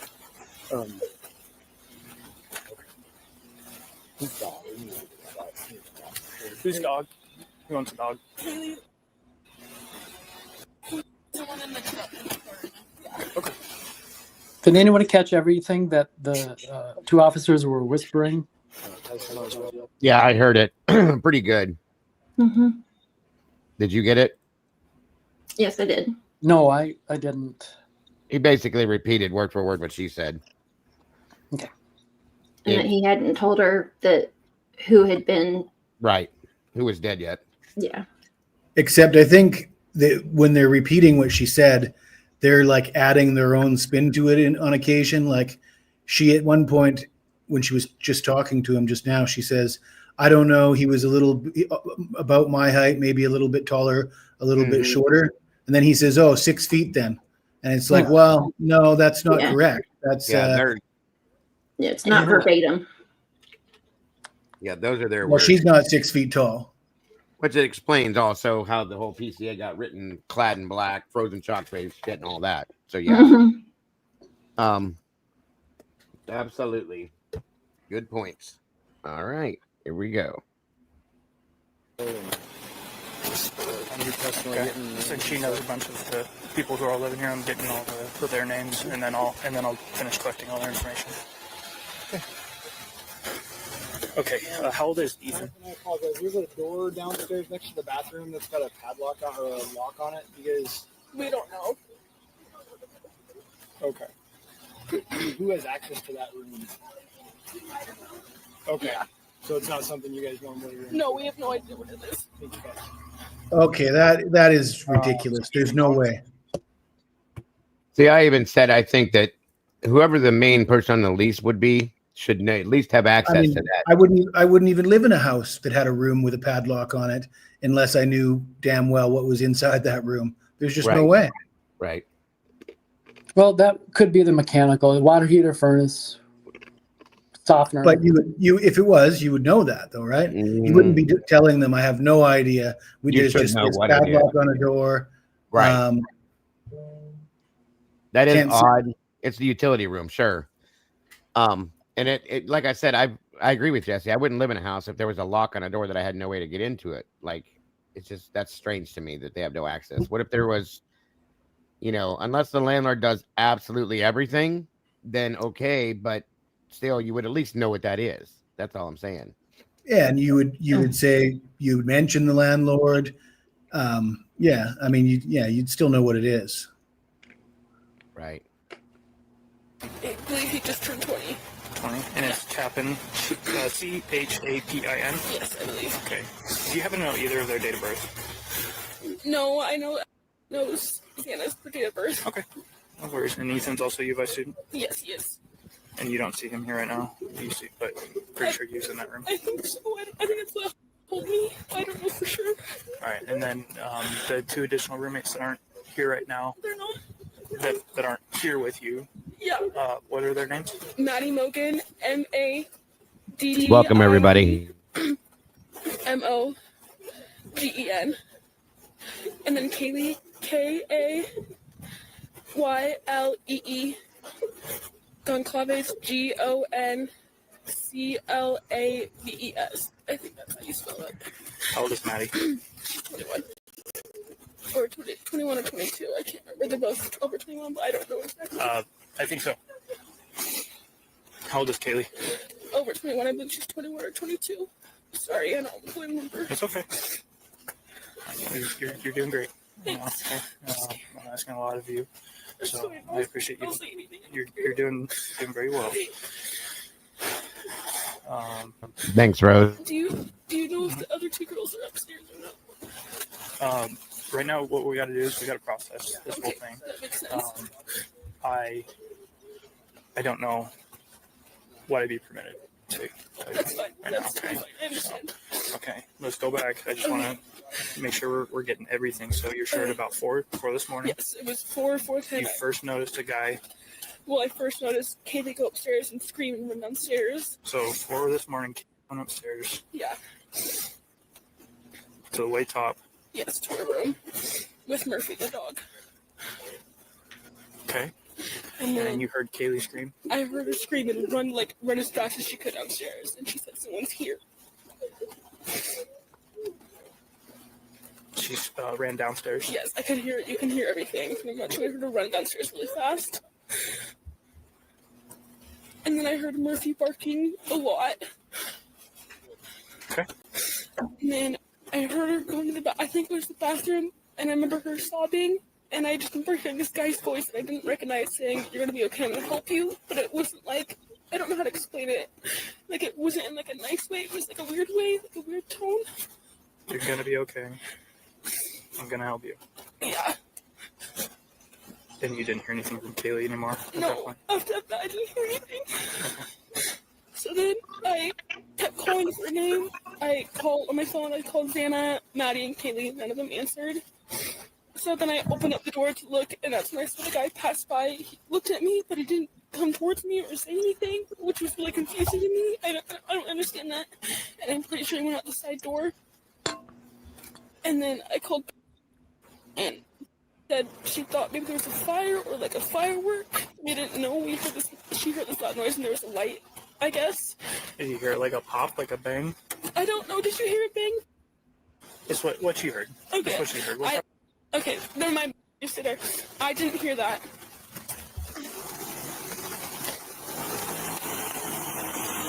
Pause it. Hey, Yes, sir. So where's, according to Dylan and her knowledge, where is Kaylee's last known location in the house? It was the living room dancing, and then she said she was going to bed. It was in the bathroom, in the main Bathroom, yeah. Bathroom, yeah, sorry. She was sobbing. In the bathroom on the second floor, right. Yep. And then the man in the mask says he's going to help her, and she doesn't. She tries to call her and doesn't hear anything from her ever again. That's In right. a And weird just way. decides Right. that nothing happens in Moscow. Yeah, right. Hey, Jen. Welcome. One thing back. I got to say about Dylan is it's plainly obvious that she's turning on the waterworks, but when she's forced to concentrate on getting her story straight, because when they ask her to actually make a statement and give information, the waterworks just cut immediately. They're All of saying, a sudden, all emotions are gone. We're completely in control of our emotions because we know we got to get this story straight. And if you were actually truly emotional, you wouldn't be able to, especially if you're what they're trying to portray here, a frightened young girl, innocent survivor. How do you just control your emotions? you can't turn it on and off like that, right? You're too stupid to call 911 when you see your friends, you hear your friends screaming and you see a masked man in your house. But you're smart, or you're under control enough to control your emotions to get your story straight. That's just not adding up. Yeah, and when when the other twins show up, the way do you see the change in when that happens too? I mean, Oh, Brian, that's pretty funny. what'd you say, bud? That when he gets emotional, he sounds like Dylan crying. I bet you do, bud. I bet you do. Maybe I'm a bad man for thinking that's funny, but I do think it's funny. There's huge cliques in college amongst each other. Yeah, of course. It's like there is in high school. Absolutely, KP. Welcome, Tracy, with any. Good to see you. Where are you going right now? I'm just going to pick up my phone. Okay. Where's your friend live? To the left, please. Yeah, I can roll. Yeah, I've wondered the whole time during this interview how it's just on and off, on and off, on and off, like a switch. It's kind of crazy, but. Well, and who is that that's leaving I can't really that he's tell. talking to? Hold on, we'll see it again as they pull up. One thing that I've thought is, it strikes me as odd that so many kids are willing to show up to this scene, because we now know for a fact that this is a drug house. There is a lot of drugs being done and sold out of this house. Right. We know that it was suspected to be an overdose in the beginning. And I mean, in my experience with people that do drugs and houses that do drugs, the first thing you're going to think about if you see crime scene tape and cop cars all over the place is that it's like a drug bust, something that you're going to want to stay the hell away from, something that you don't want to involve yourself in. And for kids to rush over there as if they're concerned, I mean, they had to have been told something for them to assume that they need to be concerned about their friends rather than just concerned about themselves getting mixed up in the trouble. 8:39 a.m. based on what Kim told us almost 3 years ago, that it was going out through Snapchat. Interesting. And yeah, Christy's right. There's nothing being stated throughout this whole thing about a sheet, which is interesting too. But yeah, good point, Jess. And like I said, this was known. And yeah, so good point with what Jesse's saying too. It's what she heard. Okay. That's what she heard. Okay, never mind. I didn't hear that.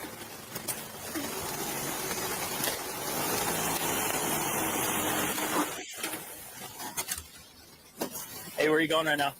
I'm just going to pick up my phone. Okay. Where's your friend live? To the left, please. Yeah, I can move.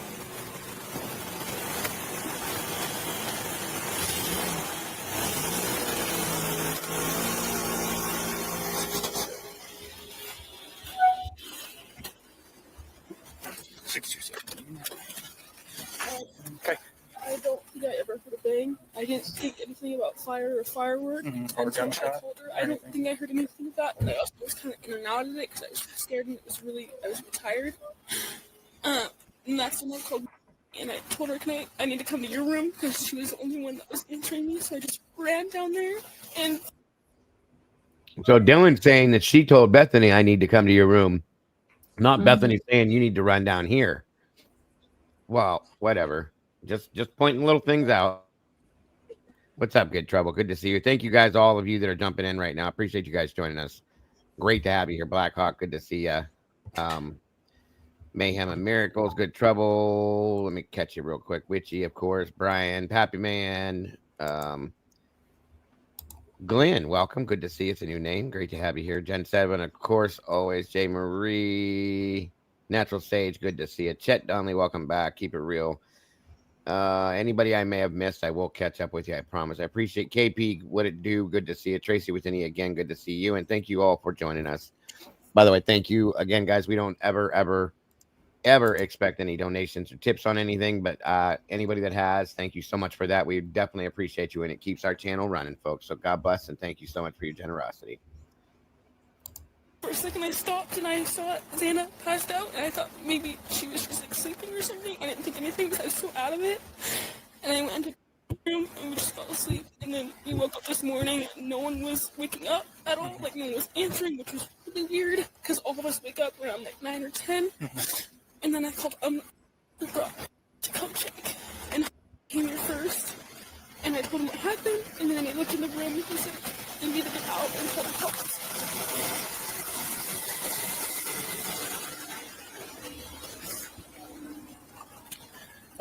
The guy that you saw, and it was dark, right? Or were there lights on in the house? I think there were lights on in the house, I believe. Okay. I don't really know what he looked like because he had a mask, but he wasn't like super tall. How tall are you? I'm 5'10". I think it was maybe my height an inch or two higher or lower. I can't really remember. So that's pretty much 90% of the male population would be a couple inches either side of 5'10", right? Yeah. That covers like 90% of American men. Yep. Right. 100%. Absolutely. I think so. Around there. How was he built? Fat, skinny, stocky? More like skinny, but like basketball player kind of skinny, like not too skinny, but like almost fit skinny in a way. That's what I think. I don't know for sure.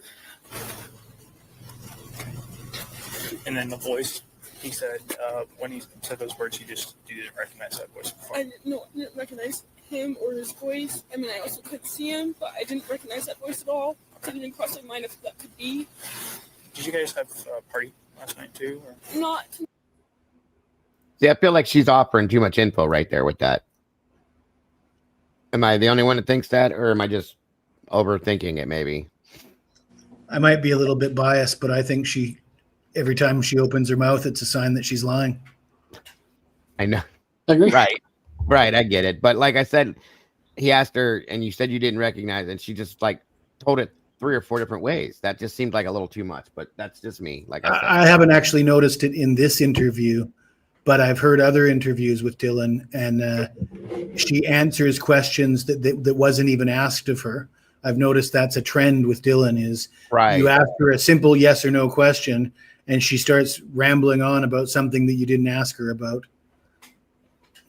Yeah, she did that in multiple different ways. Like I said, witchy. That's what she keeps doing it, like making sure that they're understanding what she's saying, which I get that. But in this situation like this, at somebody her age, I can't imagine that would be her biggest worry at this point. I don't know. Like I said, I might be just overreaching. And Marie says I'm too critical and she's giving them too much of the benefit of the doubt.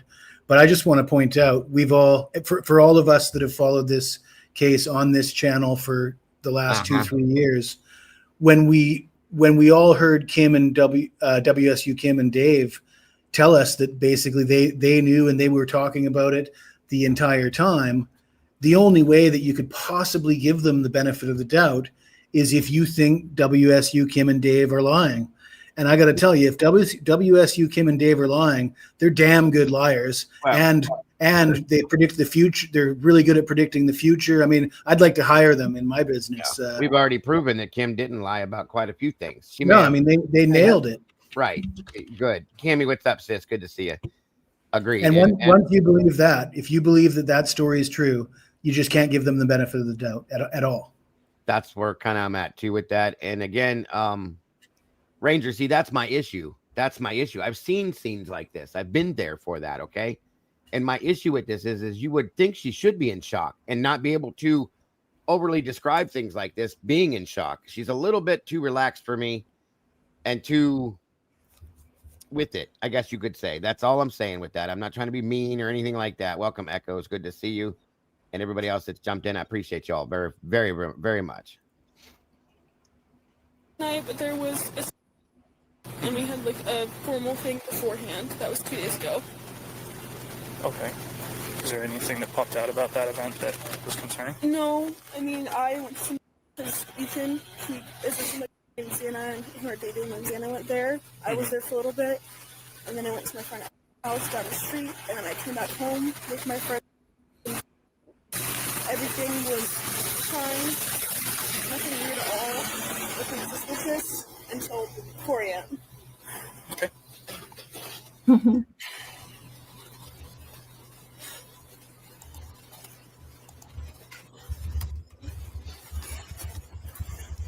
right.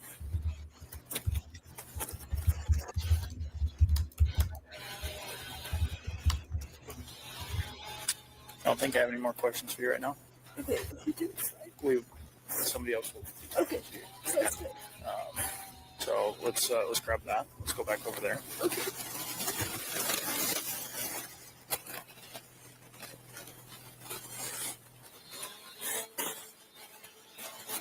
All right. Who else lives here? Welcome, Penny. Angel with an A, welcome. Can I get your last name, please?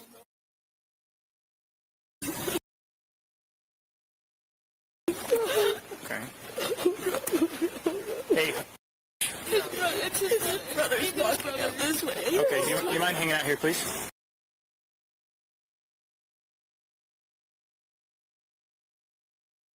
See this? They're supposed to be keeping anybody that lives in this house. They should have found that out in the beginning and kept them all separate. Period. Yeah, this is where Hunter and Maisie walk up. Right.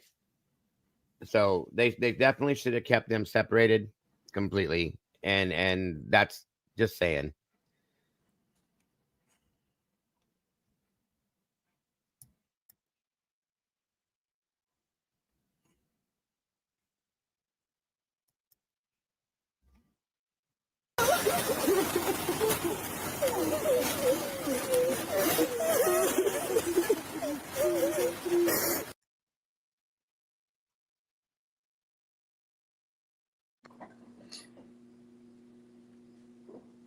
What would they all be crying about at this point?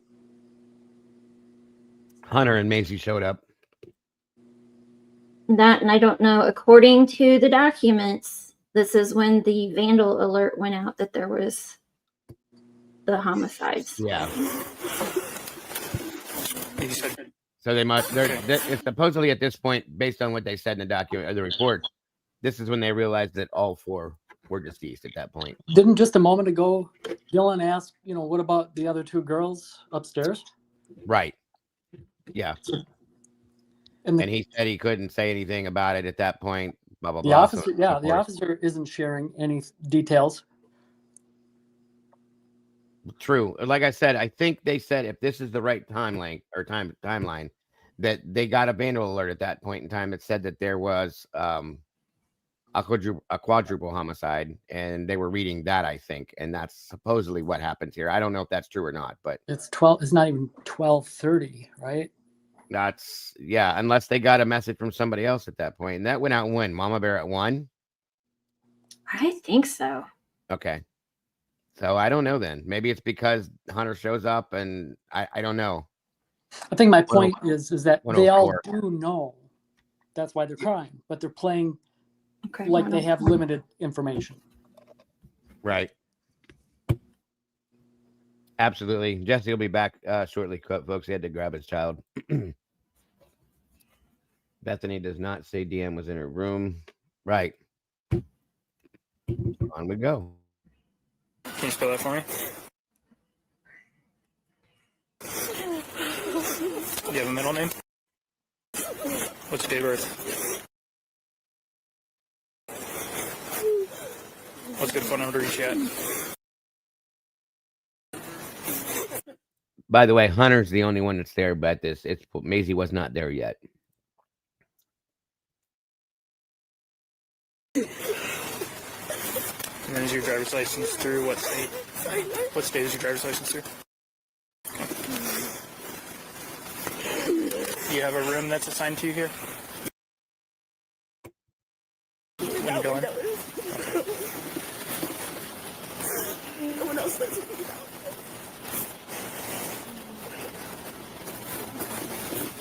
me. Were you here last night? Exactly, Brian. Walk over to my car with me and we can talk over there.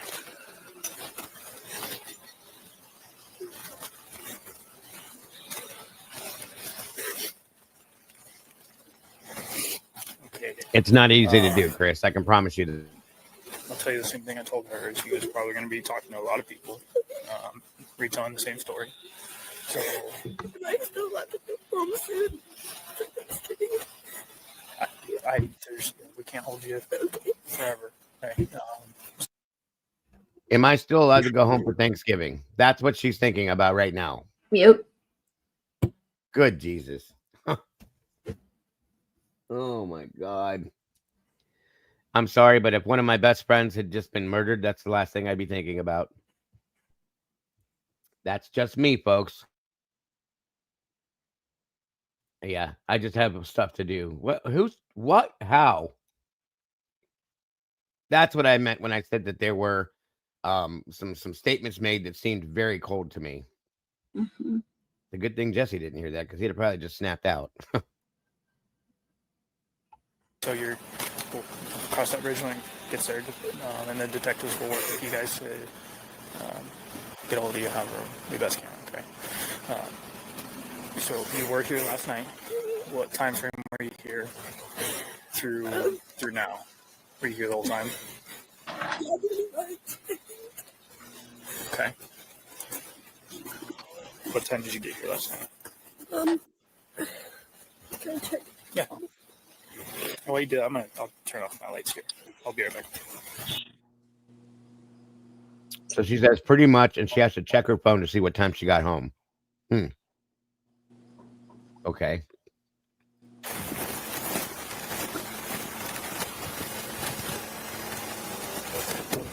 I forgot you were here, man. Do you still want to hang out here? I just want to know what's going on. Yeah. I don't know how much I'm allowed to disclose right now. We're processing what's going on in the scene. As soon as we know for sure, we can tell you guys what's going on. We absolutely will. I know it sucks to be in the dark with this, but okay. And what's your relationship again? Why did they blank that out? I don't understand. I don't either. Yeah, just pause for a second. So, and they're over 18, so why are they blurring their faces? Right. Wasn't Hunter Johnson in the back of the squad car earlier? That's what I thought, but I think I got them flip-flops. Yeah, I think they're both in white shorts, sandals, and socks. Yeah, I think this is Jack, and I think Hunter's the one that's down there in the teal sweatshirt. Yeah, this is Jack, I believe, too. Because Jack's wearing a hat, you can see up here. Hunter wasn't. And Hunter would know more than what Jack does. Right. Also, they said that... My apologies. I got them flip-flopped. Kate says Hunter and Jack are dressed similar, but Hunter was wearing the white, the sliders. Jack's wearing socks and Birkenstocks. Right. That's Jack. Okay. Yeah, man. As soon as I know we're able to fill you in on what's going on, we'll let you know. Okay. Like I said, you're welcome to get out at any point. If you want to hang out in here, you can because it's warm. If not, if you want to hang out with them, you're gonna hang out outside too. Okay. Tell you what, I'll just crack the door. I'll try to not lock it on you. So maybe water. We can start. Yeah, we can see if somebody can bring some. I wonder why he would want to stay in there and not, hey, Moonlit, good to see you, not go out there with the rest of them. That's kind of odd to me, too. Because it was freaking warm in there. That's why. Maybe, I guess. But if you're friends with all these people, I would kind of want to be with my friends. I'm just saying. Yeah, the Birkenstock Gladiator Shadows. I like that. Moonlit, good to see you. True Seeker, welcome. Anybody else I've missed, welcome. It's great to have you guys here. Yvette, great to see you. So, yeah, I guess. He's wearing shorts, so probably he wants to stay warm. I get it. That stuff by. Okay. Ribe Collective, welcome. Yeah. We can sit in there and listen to the police radio, know what's going on. I was gonna say that traffic that they've had on the radio about we have 4 deceased, blah blah blah, so on and so forth. He should hear every bit of that. Mm-hmm. And why did they stop the one car and ask them where they were going? That was kind of my point. Well, I think and nobody else. I think they realize that's the only in and out to get in there, and they're gonna have a lot of people come through. What's up, Legendary? Good to see you, bro. Yeah. So, he should be able to hear everything coming through the radio, unless I would imagine they're talking about it back and forth. Depending on how long he's been in there, what he's heard, maybe. I don't know. Copy.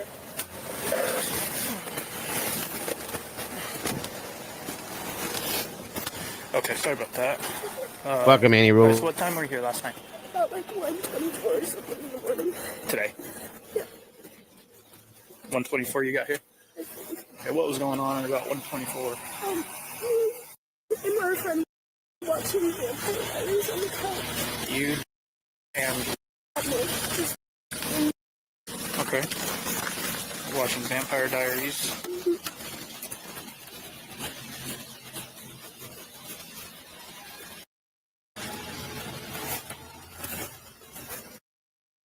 Yeah. Yeah. You... And then...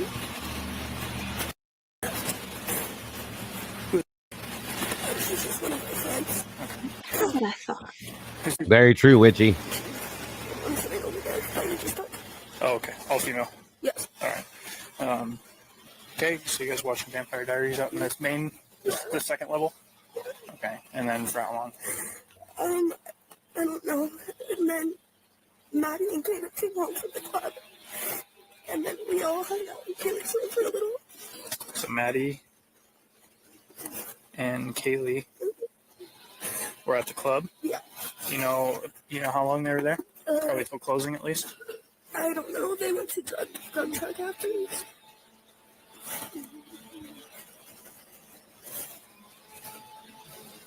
Drug truck.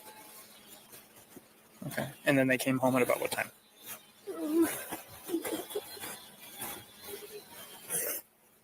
It's okay. You're doing great.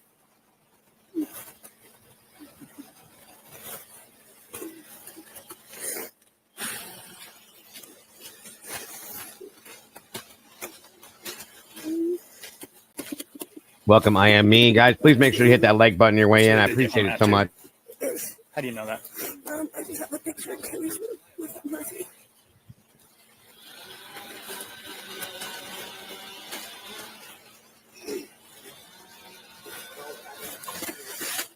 Okay. Then what happened after that? And then me and Maddie about Murphy, and then Murphy's a dog? yeah, Okay. and then I went inside to go to bed, and she was still taking him out. And then I was in my bed, like about to go to sleep, and Maddie just said that she lost Murphy. Like she was like, and was wondering if he was with me, and I just said no. And then we went to bed. And what time do you think you fell asleep? Maybe 2:30, 3.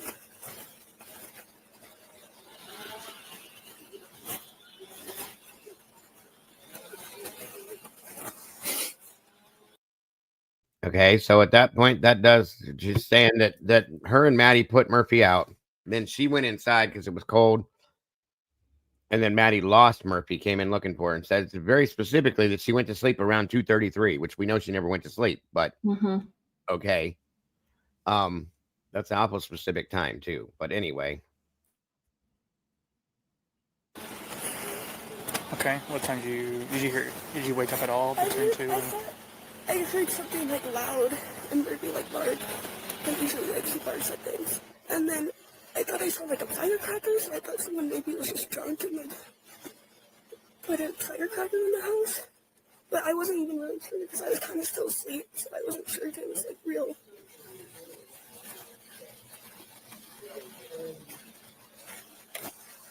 Okay. So, I'm sorry, I had listening to a couple things at a time. Loud, you thought you saw a firecracker because of a quick flash? Yeah, through like my door, but I was like still half asleep, so I don't know if it was like real. I thought it was maybe a dream.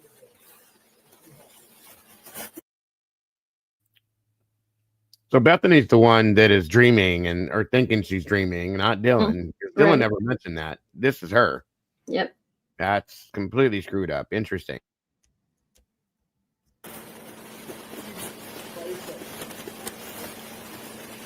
Okay. Right, Jen. And then, yeah, did you ever like pick up your phone to see what time that was? Or? Okay. Oh, maybe I might have called and asked her what was happening because sometimes we do things and I'll call her and be like, oh, what was happening? She's usually just open. Okay.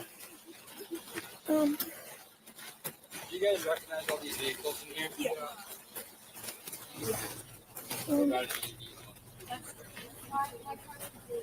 I tried to call Maddie and Ethan and Xana and all them at like 4:20. So you called?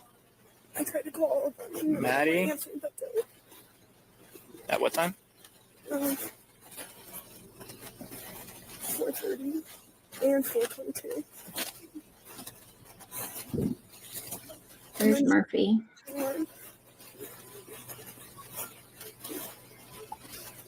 Okay. And then Ethan at 4:22. And then Kaylee at 4:31. I thought they were close. At 4:31? Yeah. So no answer, and then did you go to sleep after that? Cat lady, did you see they just took Murphy out and walked him down the street to the other officer? Yeah, that was Murphy. And then what throughout your day did you got up at what time today? I like woke up, my jaw was really, really bad. I took some Advil at like 6 or 7, and then I just went back to bed. EMS arrived and they stood outside in a group for a minute. They were all turned away. They never went inside once. So for those who are asking about that mayhem, there it is. Yeah, Murphy's already been walked out. I don't know if you want to back it up. Yeah, they just walked him out. Not that far. About there, I think. And if you remember in the pictures we saw that he was curled up under the desk, petrified. They finally got to him and got him out of there. Welcome, Slupel. Yeah. Good. Exactly. I wish he could talk, truly. Mm-hmm.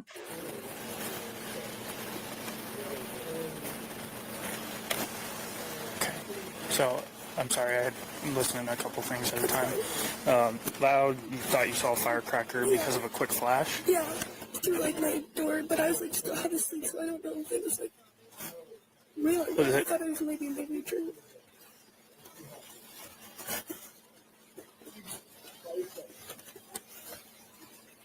Okay. And then, did you ever like, pick up your phone to see what time that was? Or? Okay. Oh, maybe I might have called her and asked her what was happening, because sometimes we do things and I'll call her and be like, oh, what was happening? She usually just loop in. Okay. Do you guys recognize all these vehicles in here? Yeah.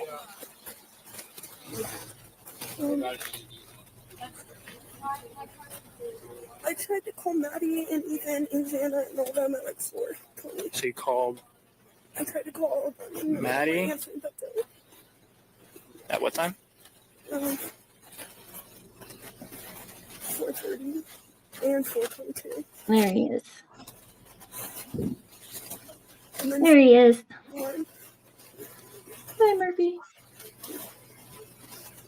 Okay. And then Ethan at 4:22. And then Kaylee at 4:31. I thought they were close to me.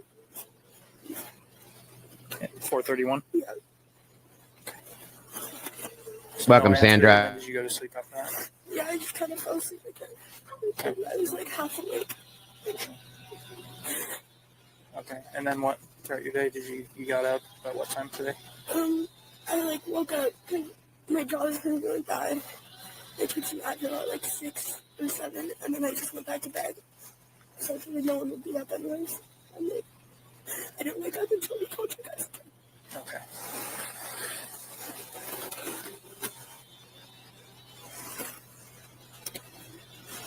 Moscow 70, could I get the time this call was generated?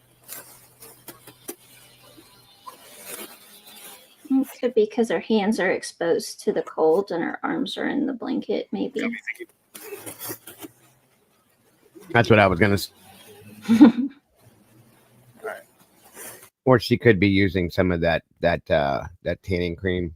You know what I mean? I know that'll do that. Do you remember seeing anybody in there that wouldn't belong? Downstairs the whole time with my door locked. So that's why I always think of it. I'm scared.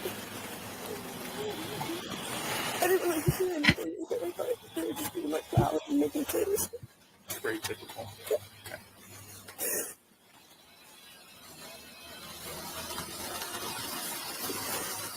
Do you have any Welcome back, yeah. contact information for? I know Maddie. Okay. Oh, wait, no, I know her boyfriend. Okay. What's Maddie's boyfriend's name? You know the last name.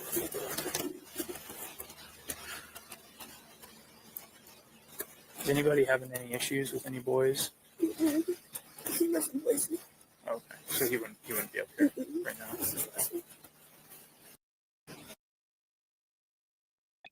Wait a minute. Hold on. Anybody having any issues with any boys? And she said, he lives in Boise. Did I hear that right? I'm going to play it back. Hold on. Is anybody having any issues with any boys? He lives in Boise. That is what I heard, right? That's what it sounded like. Anybody having any issues with any boys? She said, he lives in Boise. Play it one more time just to make sure.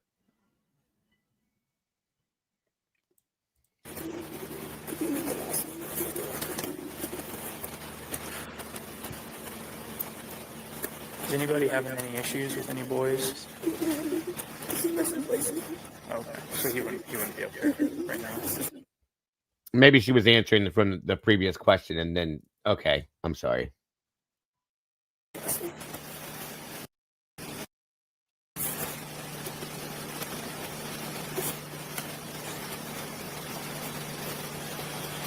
And then,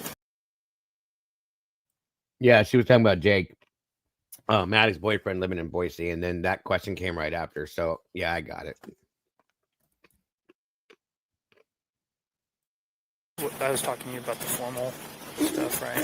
No, that was her. Okay, so you guys had a formal. The lovers were formal yesterday. Mm-hmm. No issues? Okay, everybody got along? All right.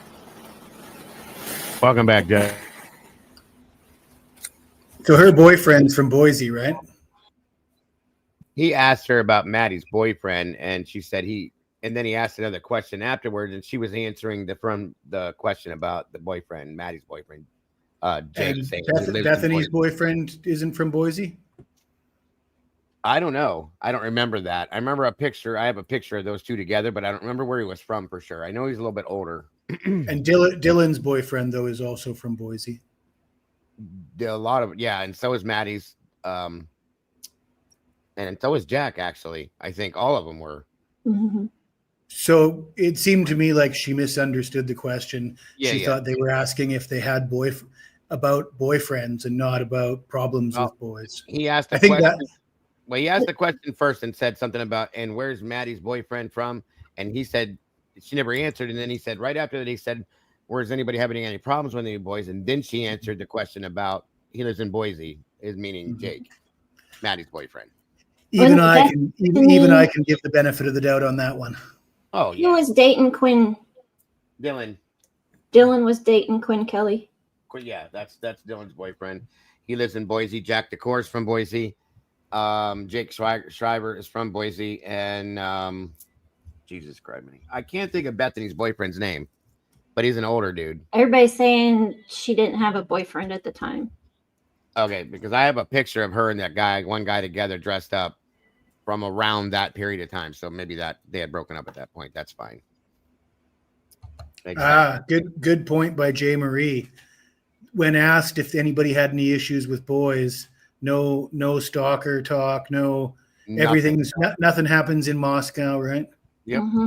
Yeah, nobody brought up what's up, Scotty boy? Good to see you, brother. And also, when you see a masked man in your house in the middle of the night, if there'd been an ongoing problem with a stalker and doors that need to be locked, sure, and then you use that excuse that nothing happens in Moscow, I mean, it would seem like the first thing that would come to your mind is the stalker has broken in.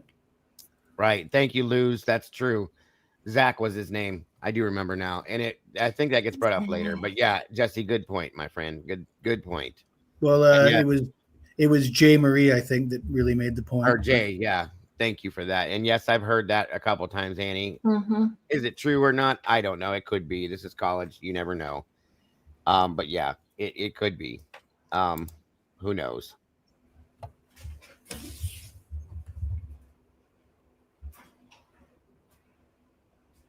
What the hell? Hold on a minute, you guys. Jesus. Sorry about that. Yeah. Okay.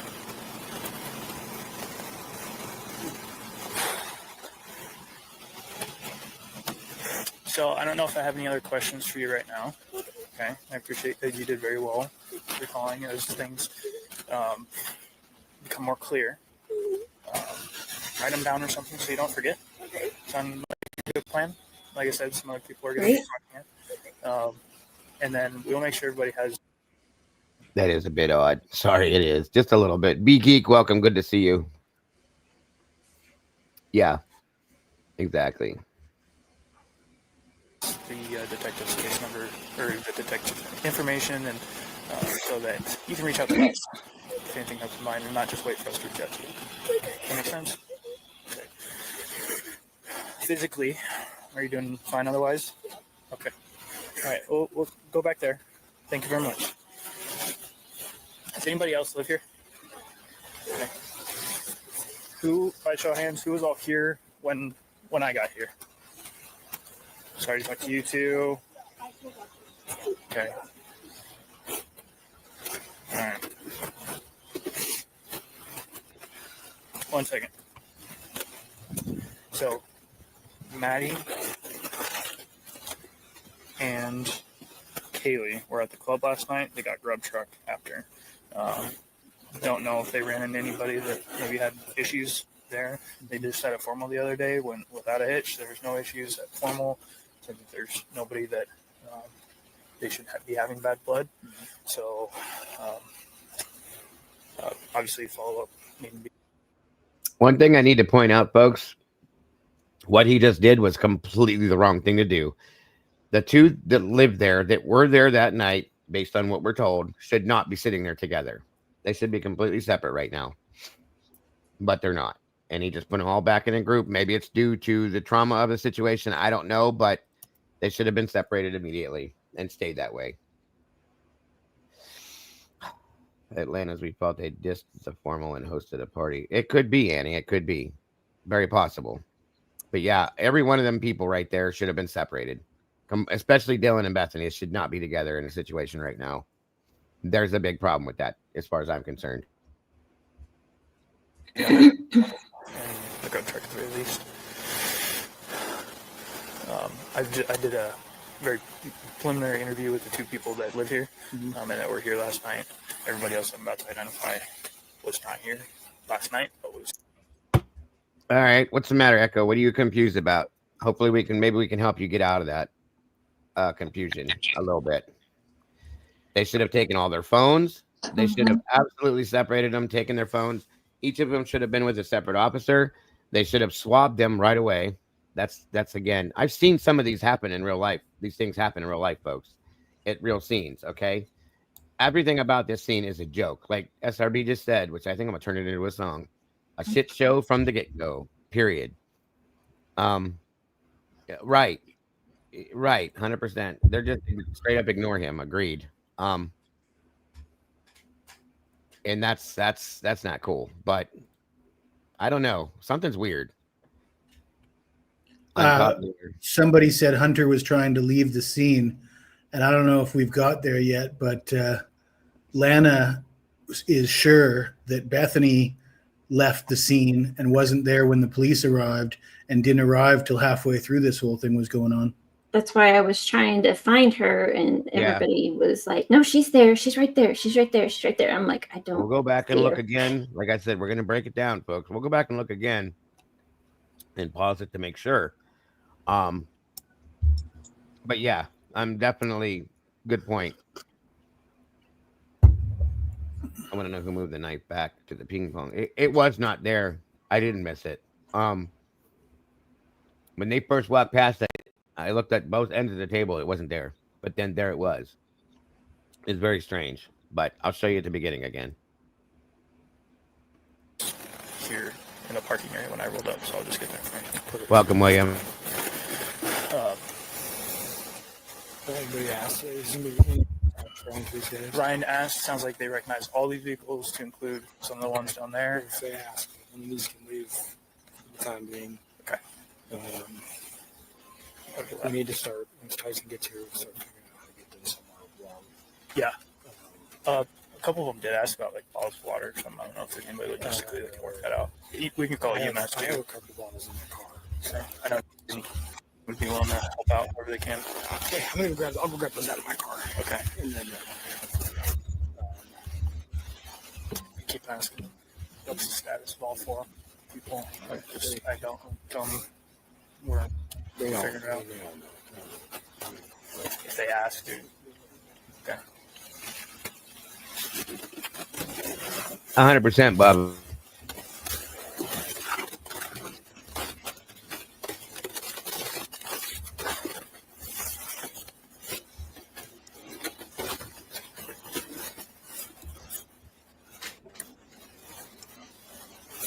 Welcome, Becky.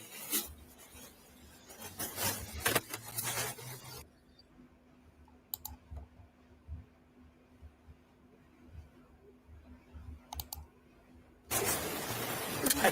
What's your name? What? Is this Maisie right here? I think this is. Okay.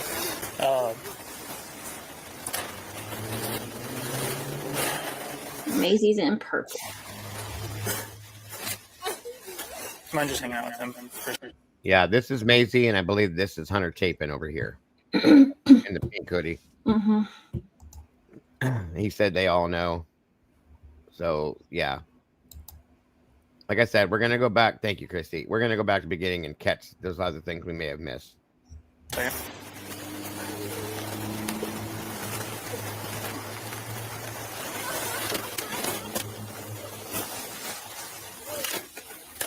Who was it that said they all know? Was that Gunderson? Yeah. And that was in pretty close proximity to them basically telling him that they don't know, right? Right. So they're still saying they don't know, and he's saying he believes they're lying. Would that be fair to say? Good point, and I agree. I think that Hunter Chapin's in shock too. I agree with that. Because it's still not 1 o'clock. Yeah, he's just kind of standing there like, what the hell's going on? And I would have been the same way. And I feel bad for both of them in a bad way. Yeah, it's 12:44 still.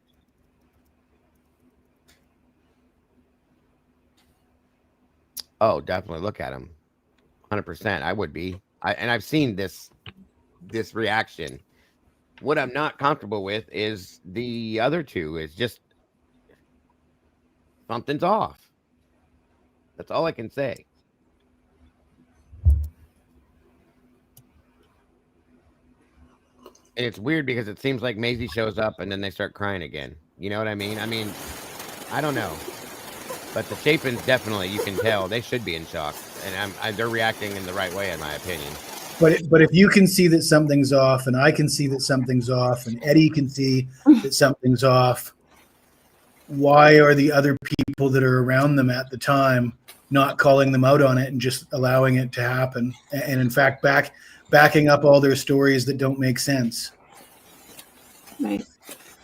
Big Geek, the Vandal alert goes out at 1:04, I think someone said. I've got ISP on standby already. I've got a call into Dustin. I'll call Payne. We need to talk to everyone. So we'll get Dustin and Payne working on that. So I'll call Payne now. I'll call Darren. I do believe this is Detective Barrett, the guy that was the original, I think. Don't quote me, I think, though. The original lead detective on the case. That recused himself for personal reasons or whatever it was, and then he retired not too long ago. Lana said this morning what time he retired, but Tyson Barrett. Tyson Barrett. There we go. I couldn't think of his first name. Sorry. Thanks, Jesse. I think that's who this is here. And what's up, Hemisphere? I think again he initially was. Oh wait, Chris said that's Sergeant Lawrence. Okay, I thought, but I guess I was wrong. And again, like I said, Tyson Barrett was the initial lead detective on this, and the way it was written in one document, that he was recused 24 hours later, but then we heard that it was days later. So I don't know what the facts are for sure. We have family members. The background noise is everything going on, vehicles and all sorts of stuff going on around them. Walking up for Ethan, the male. Where do you want me to sit? I will talk to them. Can you?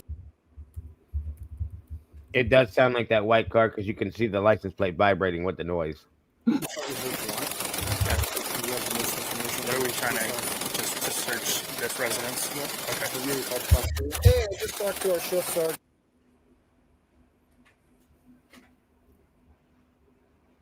Or maybe not. Maybe I'm wrong. Guy back and start the search warrant right now.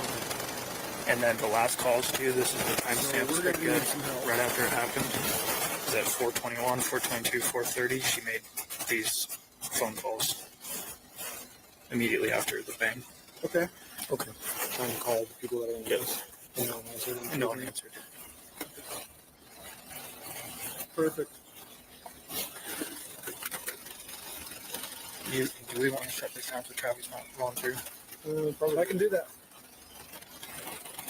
All right. Thanks, Darren. All right. Sounds like there possibly was one after. Okay. We haven't seen any obvious gunshot wounds either, so we didn't lose anybody. And then, what did you lose? I agree, Chris. I always thought that was odd too, but I don't know protocol out there and how things go. So, I mean, I guess that's just how you have to do it. But it is odd. Say about someone coming in, seeing somebody come in. Or she saw a guy masked, about 6 foot, skinny build like a basketball player. She described. Said that he had a just full black mask. You see, like a ski mask. At about 4. Immediately after, she yelled and said, "There's someone in the house." This girl ran, locked herself in a room. Could hear a roommate that was upstairs, Kaylee. Somehow she was able to discern that it was Kaylee screaming. Then she could hear this masked man saying, They're not even paying any damn attention to him or listening. No, they don't seem to be at all. Like any. Wow. she could hear him say, "You're gonna be fine. I'm gonna help you." And then Yeah. See, I think this is where we're running into a lot of the problems. She didn't say that. She said a little taller than me. He said 6 foot. Okay. She said a little taller or a little, yeah. Yeah, that's what she said. And to know her height, that could be anything. Okay. 5'8" to 6 foot. Right. Like I said, that covers 90% of the American population. 5'8" to 6'2". 100%. Yes, sir. That's crazy.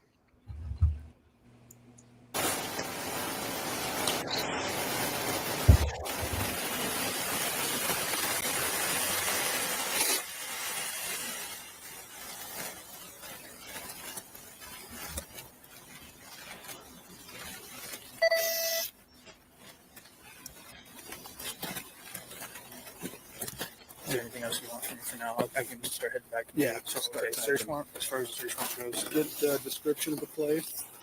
Okay. Get a couple photos and describe everything. Okay.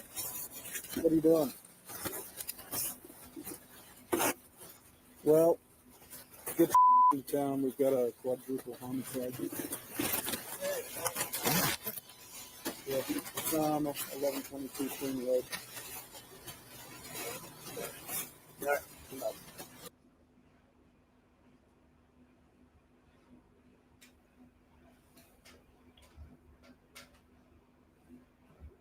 Yep, sounds good. And then I gotta grab my phone. You're looking for any shell casings, knives, or just any indicia weapons used? Weapons, signs of force, or tools to break into building, electronic devices, etc., etc. Okay. Main thing is just get the rough. Just get the body of it. Okay. This date, this time, you were dispatched here. Okay. Prosecutor, when you get a hold of the on-call prosecutor, tell them what we got. Let them know that you're working on a search warrant and the nature of it, and then we'll go from there. They'll have a long list. Okay. Do you want these are the victims' names? I don't know them at this point. Okay. I'm going to probably do a quick walkthrough and then go back. Okay. I'll meet you at the TV screen. I haven't finished IDing everybody here. I'll let Shane know so he can delegate that to somebody else.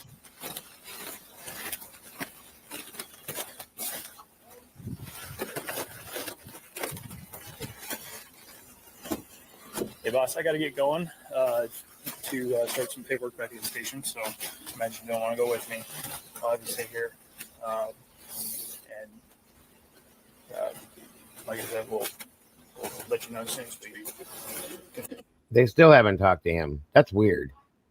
Very weird. And wasn't he just sitting in there to keep warm? Like they invited him to sit there, and he chose to. Right. Like they weren't forcing him to sit in there, were they? No. They gave him the option to get out, and he said he'd stay there. So maybe because it was warm in there. That's odd. Just that all the other kids are on the other side of the road, and you're going to sit in a cop car across the street from them. Yep. I mean, isn't that going to make them look at you like, what's wrong with him? I would have. I questioned that already. Well, one question I have for you, Dago, is at the scenes that you've been at, yeah, wouldn't the emotional people be demanding answers? Like, please tell me. Just tell me if they're okay. Tell me if they're dead. Tell me if they're alive. Every time, Jesse. Every time. Like Dylan seems to. Oh, I understand. Yeah, no problem. You don't have to tell me. Totally understandable. Didn't she say it's understandable, and she didn't press for any explanation? Yep. And now we're going on. It's almost been an hour, and nobody's demanding answers, but they're all sitting there sobbing like they know what happened. It's a little odd. Welcome, Sour Patch. Yeah, it is definitely odd, definitely strange. So you would say 10 out of 10 times they demand answers? Almost every time. Almost every time. Listen, I got people that we've been on scenes where people have come from next door, across the street, crying, screaming, and yelling, knowing that they know what happened. It's, that it's a bad situation, wanting to know, especially relatives. Okay. The whole thing is strange. The whole thing is strange. I don't know. And my understanding was that Jack D wasn't close to the rest of them. That's understood, but when he arrives, Dylan goes straight toward him and they chat for a while, right? I do believe we're going to double check it again, but yeah, I'm going to go back to the beginning and we're going to check these little things that we talked about. And then we're going to move on to these new photographs too. I don't know. The whole thing is just an odd situation, folks. I've seen people in shock. It doesn't seem this way. A lot of people when they're going shock, they go silent, completely silent. Okay. I mean, different people are different ways, but in a lot of senses, they go completely silent. They don't know how to talk. They can't verbalize their feelings or their emotions. So there's that. But like I said, every situation is different in certain aspects. The vibe that I get from both Dylan and Bethany is concentration. They're concentrating on delivering their story when I'm hearing them. And it could be. Yeah. I mean, it's a good way to look at it. Eddie, any thoughts before we start back at the beginning again? Yeah, real quick. This whole time, ever since the confusion of who's in the back of the squad car, all that time I've been on a quest to try to understand it better, and I don't have any clear answers, because initially we were all pretty certain that it was Hunter Johnson. Jack DeCore. Well, initially it was Hunter Johnson. Oh, yeah. Other people saying that. Yeah, so I've been going back. And so anyway, when we go back to review all these things that we have questions about, just everyone put in the back of their mind, be looking for how come there was so much confusion about that? Because in the amount of time that I've had to kind of scroll back and try to understand more about it, the last time I saw Hunter Johnson he was still in the house when Officer, he was kind of leading Officer Nunez through the scene. Officer Nunez left him in the house. Officer Nunez exited the house and went to, put the defibrillator back and to get the crime scene tape. Right. HJ was still in the house at that point. And then they hadn't even cleared the house with their handguns yet at that point. And I at that point, I've lost HJ. I don't know where he's at, and I haven't seen him since. Where is he? He walks over to, we're going to go. That's another reason why we're going back to the beginning, is to place everybody with what they're wearing, where they go, and who they are. one of the main things that was the biggest mistake in the very, very beginning with this entire thing that I saw, based on my own personal experiences, they should have walked in the door, at least 2 of them, to clear the house before anything else happened. Okay? They should have walked him outside. You get out here and stand. They clear the house, and then they bring him in to walk through everything. They never did that. That's what blew my mind, first and foremost. I'm going to tell you right now. Guns drawn, they should have cleared the house to make sure because of what was said to them. Then they bring him into the whole walkthrough thing. That was crazy to me, as you'll see. I don't think they even got any statements from HJ. It didn't look like it. It truly, it didn't look like it. I just locked the door and I ran outside. We don't know what's going on. Just come here. So that was Dylan right there. Look, guys, if you notice, this is Hunter, or I'm sorry, Jack right here. That's Dylan. So when he walks up, seems to be that she runs over to him and starts telling the story. Okay. Pretty much they were in the meeting room with them dancing and laughing. Kaylee went upstairs and she screamed because someone from the room, and she ran downstairs. And I kept calling her name and she wouldn't answer. And then I saw the guy. I just locked the door. And if you notice, I don't know if this means anything, but she seems to be telling him the story very much more dramatically than she did with the police officer. With her hands and everything. I don't know if that's just because she's still riled up, but it wasn't that long before she spoke to the police officer. And it seems like she's in 2 different modes at this point. You know what I'm saying? That's just my. Isn't she doing making a lot less effort to act as if nothing happens in Moscow, and like she's making less effort to distance herself from knowing what happened, I thought. Yeah. She's definitely telling a story here, and he's just kind of standing there taking it all in. So I don't know. I just made notice of that. It's very dramatic right here, but when she goes to the police officer, it's not anywhere near as dramatic. That's all. And I ran outside. We don't know what's going on. Just come here. There's 2. Looks like fatalities. And I'm not trying to be mean, and people probably will call me mean for it, but that cry right there seemed forced. That's all I'm saying.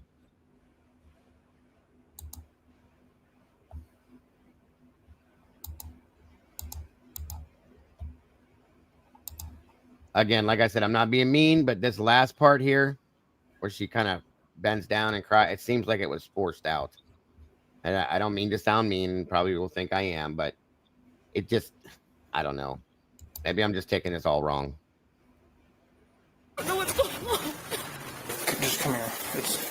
There's 2. Looks like fatalities. I heard her scream and she ran downstairs because she saw someone. That's what I'm pretty sure she said. Someone's here, and she screamed and just ran downstairs. And I called for her name, but I jumped up and locked my door because I was so scared. And then I heard someone in the bathroom, and I heard her crying, and I heard some guy say that you're going to be okay, I'm going to help you. And I kept calling her name, but she wasn't answering. And then I opened the door for a second, and I saw this guy, and he was not insanely tall, but he was wearing all black and like this mask that was just covering his forehead and his mouth. Well, get in town. We've got a quadruple homicide. Pause right there, Daigle. He says right in front of her, quadruple homicide. I think they were off to the side. So she didn't, because we clearly heard that. I don't know if they heard that or not, but I don't know where he was standing as compared to where they were standing at that point. Oh, yeah. So we're hearing his radio on his body cam, and he could be 10 feet away, and they might not have heard that. Right. Okay. And these are just like clips that were added. This isn't the full yet. And I'm hoping we may not get any more body cams. That may be all we get, but I'd like to see other ones to hear what's going on around it. And it's been chopped up a bit. That's for sure. Candy girl, good to see you here. Real quick. As chopped up as it is, it ain't painting a very good picture for Dylan and Bethany. No, agreed. And welcome, end of the line. Good to see you. Thank you guys for joining us. I appreciate you all very much. This is definitely not the full intact body cam video at all. So real quick, while we're paused right here. I'm sorry, Eddie, go ahead. And Mayhem and Miracles, about the guys. We've covered that, I think, much earlier. So it could be that she said guy, and then the first letter of the next word, which I think the word is said, so it has an S in they it. flowed together, yeah. So if she said guy said really fast, those two words really close together, we could have heard it as guys. I can slow it down at that part, and you can actually really clearly hear it, I'm sure.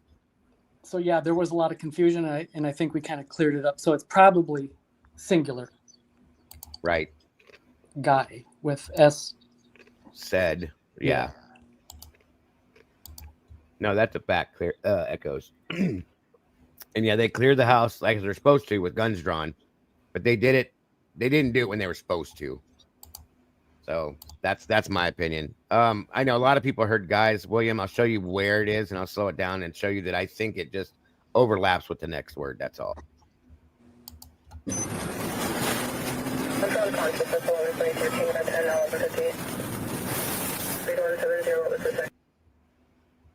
If you look at the time right here,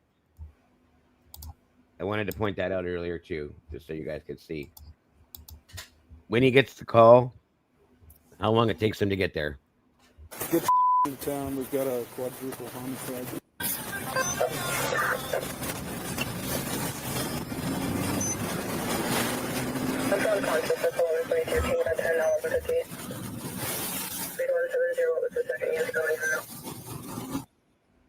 So he heard the call 11:57. Okay.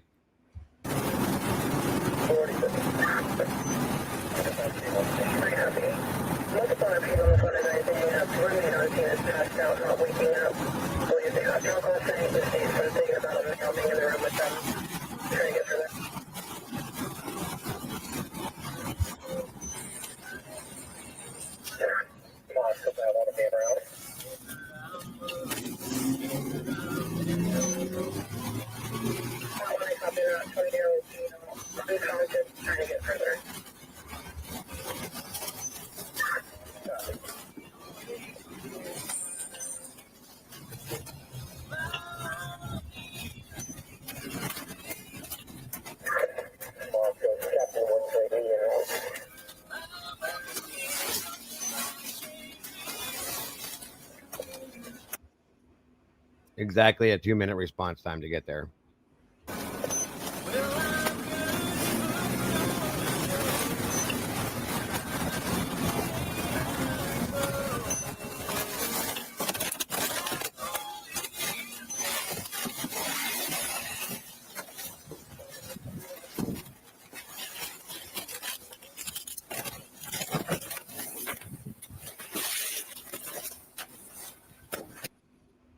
What he just grabbed is a defibrillator. Where's she at? Yep. Where's she at? Where's she at? Yes. Okay, there's Hunter in a teal sweatshirt with the white flip-flop slides or whatever and white shorts. Yeah, keep an eye on him. That way everybody knows what he's wearing as compared to what JD was wearing. Because I know there was a lot of confusion there.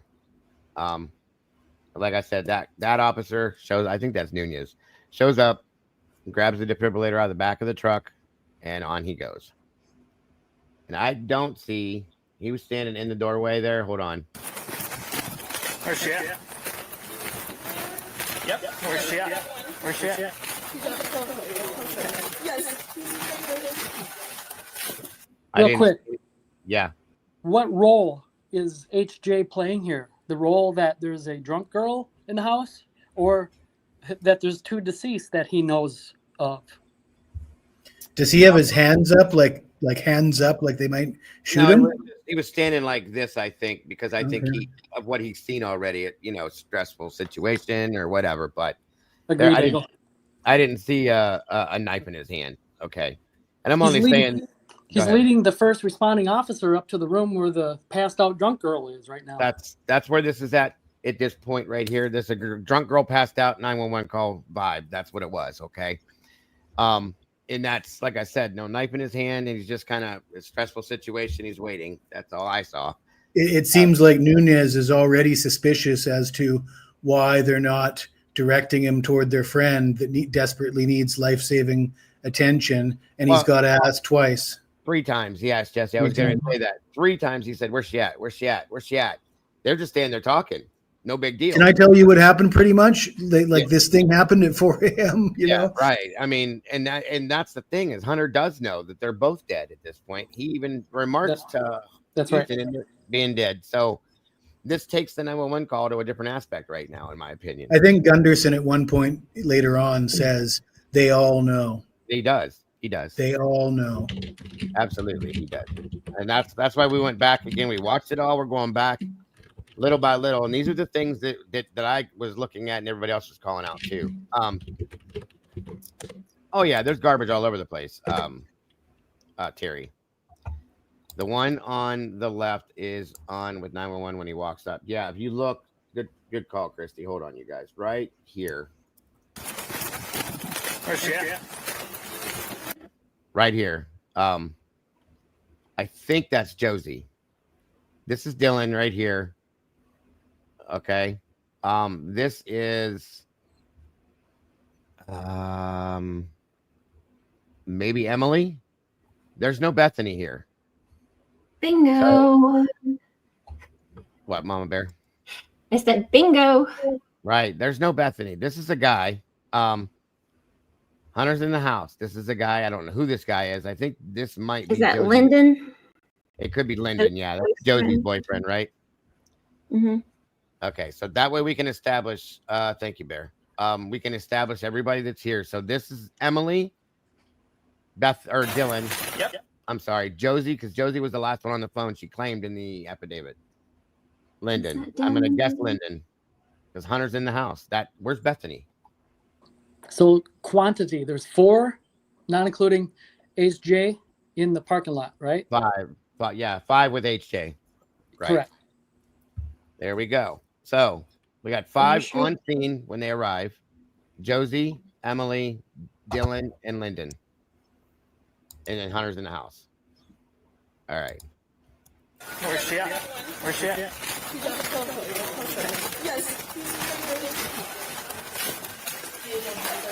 Where at? Up here? Up here. You got us all that someone, normal. I just been checking it and see about this time. Now watch. Zero urgency for an emergency situation. Definitely not. Okay, now watch something. You got us all that someone,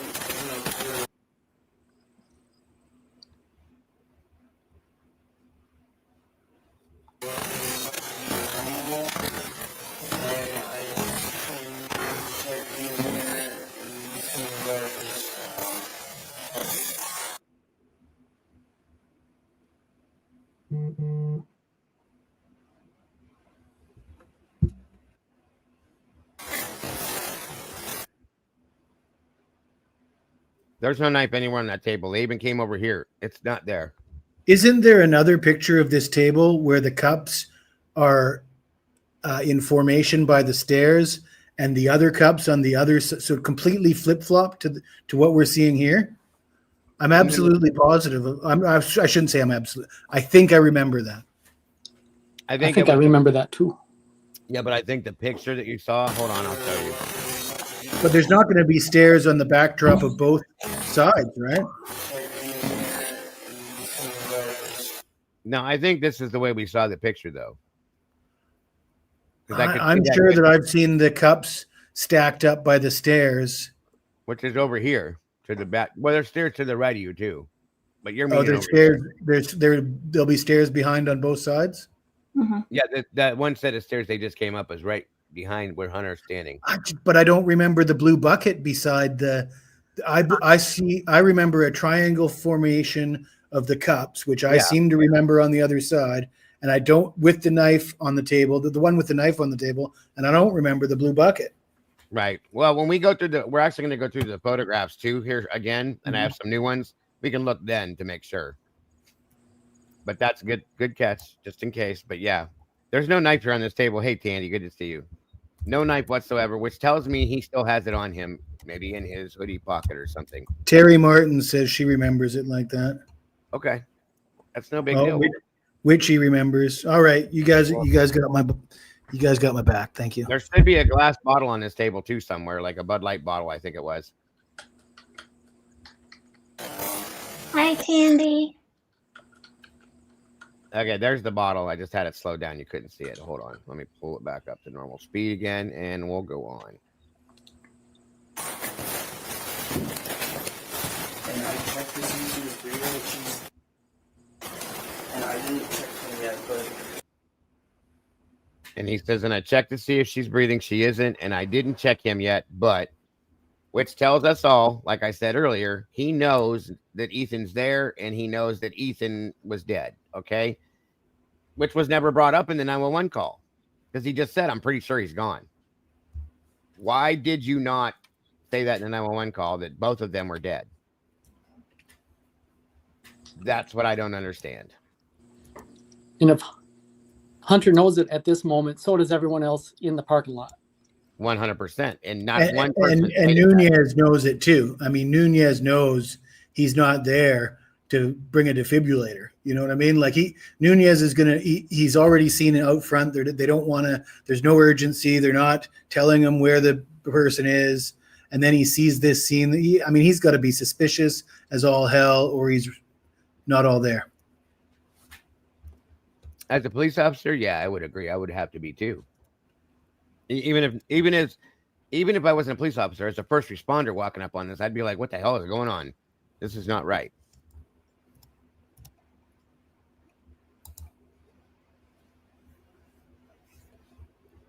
It could be, but it's because it's definitely not there. Good point. SRB, they may have taken that out.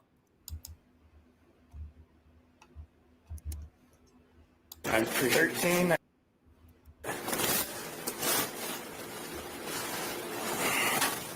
Okay, get back. I don't know if you're still in here or not. I really just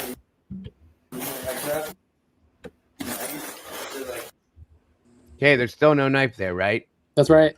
Pay attention, folks. Pay attention. 1370.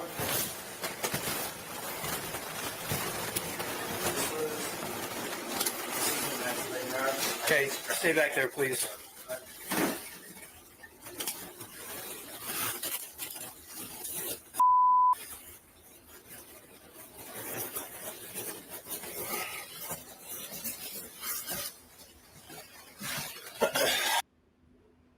Ta-da!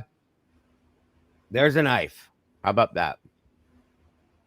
What I don't understand is why you held on to it so long. And then notice HJ's position. He's by the window. And he's got his hands up again? Like this. Just standing there. He put the knife down on the table and walked over there and stood. And it just seems to me strange. That's all I'm saying. And I didn't hear him mention it to the cop, nor did the cop say anything to him about it. So, isn't there some documents where the cop says, put that down, get rid of that?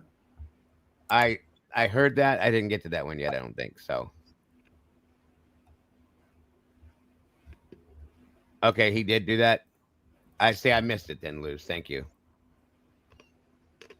Anyway, I just wanted to show you guys. There it is. Slow down. Just come here. There's two. Looks like fatalities.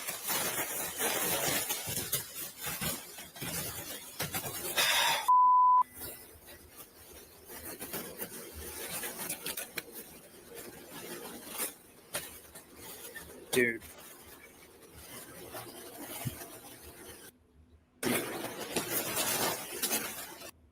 And understand something, you guys. I know that law enforcement can clear a DOA. Okay, that's just they can, and they can stop EMS from coming, so on and so forth. Whatever. I've seen it. Okay, but 9 out of 10 times in what I did, they always still had us come in to clear that. Not this time.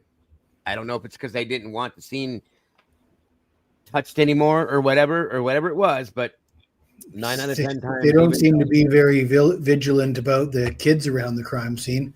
I mean, why is Hunter even allowed in there? They should have removed him immediately when they knew when he said stay about there, he should have said get outside. He shouldn't have been in that house, period, after that. That's all I'm saying. Welcome, Princess Consuela Banana Hammock. Love your name. Well, when you've seen that he's got a knife in his hand and you see that the scene. He should have been detained. He should have been detained and put in a car right there, period. Agreed. But again, and they still haven't cleared the house. Understand that. Remember that too. And what an idiot to have a knife in your hand when the cops show up.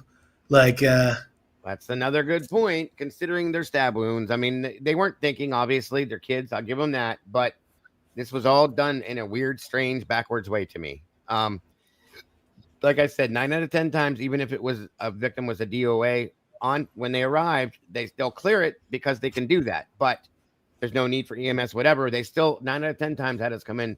Can you make sure this and that and everything else? And we did, and that was the end of it. It just didn't happen here. So that's, I don't know, protocol, whatever could be different, or they panicked, didn't know what to do. I don't know, guys. There could be a lot of different reasons, but I was just surprised at that from the beginning. 1 second.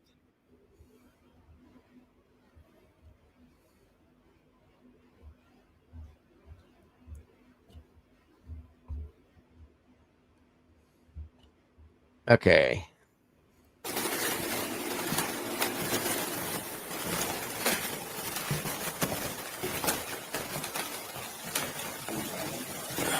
All right. One other thing I'm going to call notice to. Look at this real quick.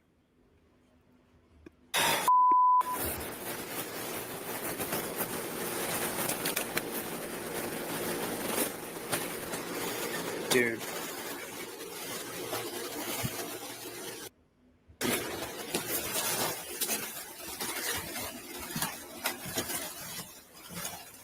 So as they went in there, obviously that dude was like, whoa, this is a mess. Okay. You can kind of tell, I'm sure, what happened to the two of them with the blood and the wounds and the injuries that they have. They walk past the table. It looks like he looks at the knife, but neither one of them stopped to bag it, touch it, make notice of it or anything. I don't know if it's because there's no blood on it or what, but they didn't even look at the knife in a second glance. That kind of bugged me a little bit. That's all I'm saying. Well, Dago, if it was a shooting, there would be no real reason to pay attention to the knife. Well, yeah, but also understand though that Ethan's neck was supposedly cut left to right, and I was trying to be sarcastic. I know what you're saying. But still, it just, I don't know if I'm nitpicking everything that's going on here, but it seems like everything they've done is not right. That's all I'm saying. But yeah, I get this the sarcasm, Jesse. I got you. Incompetence, period. Like that should have been, they should have stopped right there, seen that knife and said, okay, what is this? That should have been like, there should have dropped something there and they should have at least talked about it. Let me put it that way.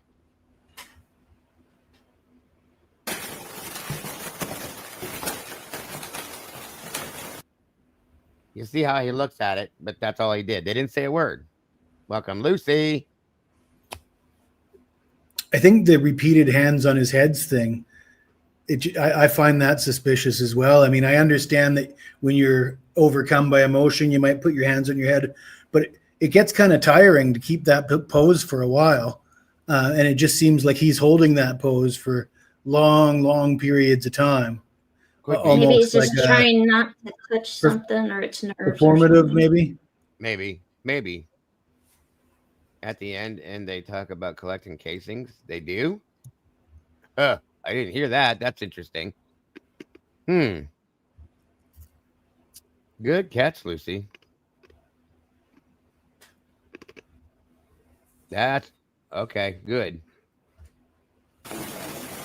Give us a timestamp, Lucy. Yeah, we're gonna have to find that. Yeah, it is just a kitchen knife, right? It's a little paring knife. It looks like Ranger.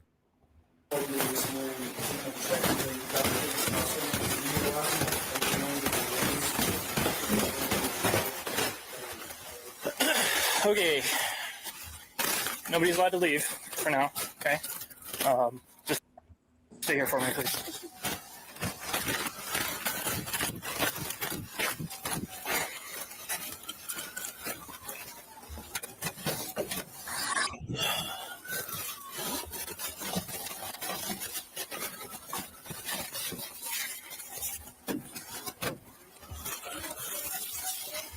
you know the...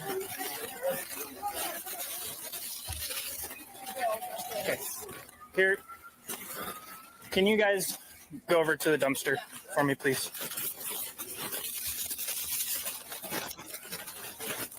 So 2 more females arrived, right? So there were 6 in the parking lot right at that moment. And where'd Hunter go?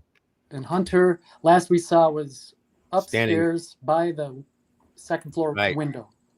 And when they went in together and came back out, mind you, they still haven't cleared the house yet. Came back out. Now he's gone. Nobody knows where he's at right now. Every single one of them should be separated, put into a police car right now. Or some are separate, but they're not.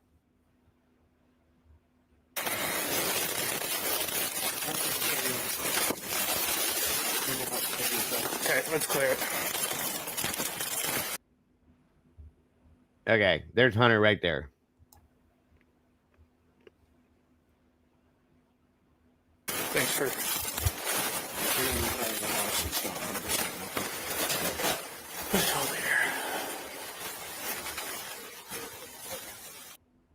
Now they're going to clear the house after all that. Okay. I'll just start down here. Police department.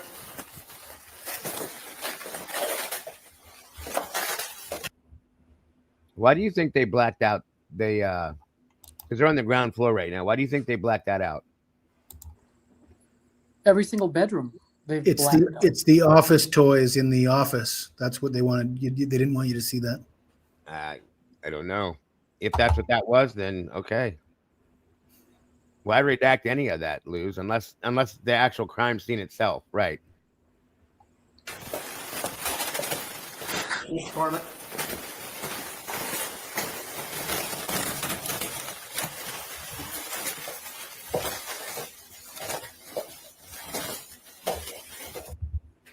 Unless they were expecting to run into a situation, maybe that's why.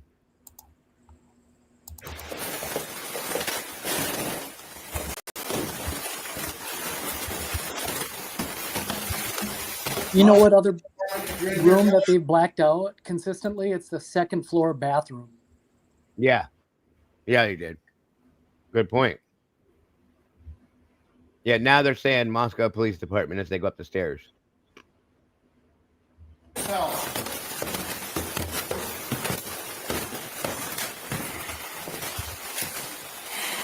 Moscow Police Department.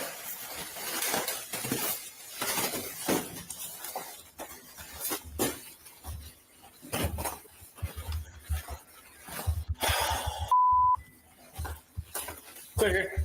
Going up. There.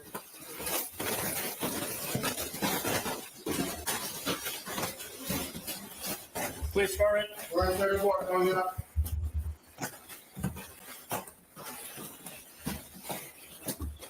We got another. Moscow Police Department. Dude.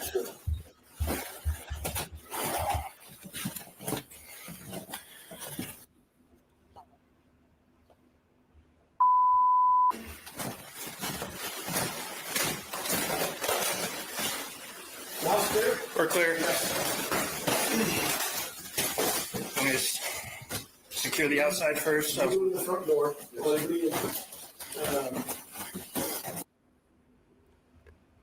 I don't see any blood trails up and down these stairs at all, or anywhere else that's visible. You know what I mean? Maybe that's partly where the cleanup came into effect, possibly. I don't know, but I don't see anything here. He's not wearing gloves either, which is kind of odd, but okay. This is Gunderson right here. I believe so. I haven't seen Dollinger yet. There's a back entry. I was going to start taping it all off. Brian's taping the outside off. Okay. Where's the other? There's 2 right here.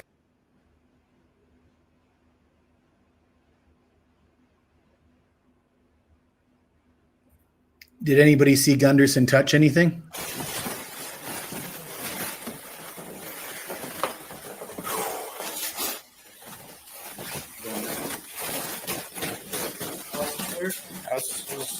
Did they just black out him putting on his gloves?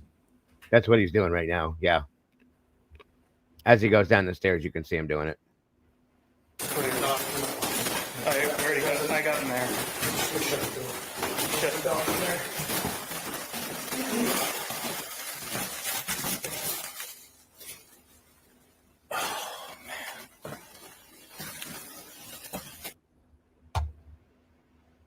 I'm sorry, let me rephrase that. It looked like that's what he was doing going down the stairs. Whether I'm right or wrong, I don't know, but it looked like he was trying to put gloves on. It just seems odd that they blacked that out. Little bit late for that. Mm-hmm.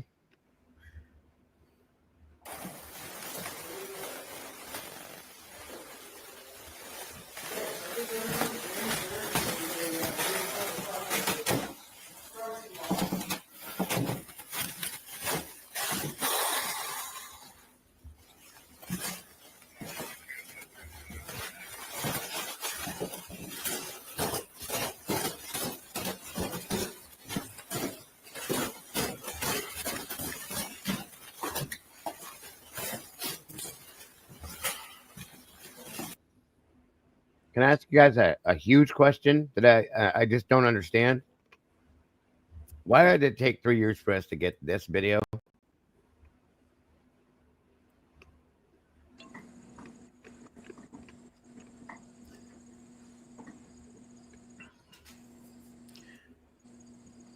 I want to point out that the destruction of the house, one of the excuses that was used was how it was so toxic because the scene was so devastatingly gory, and we've been rather disappointed with the lack of well, I shouldn't say it like that, but we're not seeing what was described anyways. We were told it was a massacre scene, basically. Yes, I agree with you that, and it certainly doesn't look like anything that couldn't be cleaned up in 48 hours. Right. And there's no reason that this couldn't have been shown 2.5 years ago, in my opinion. It doesn't show anything, of substance, truly, except for the scene itself. So I don't see any reason why this could have been shown 2.5 years ago. I don't either. Is the Gonzalez media tour over? Because I haven't heard much out of them lately. Could be.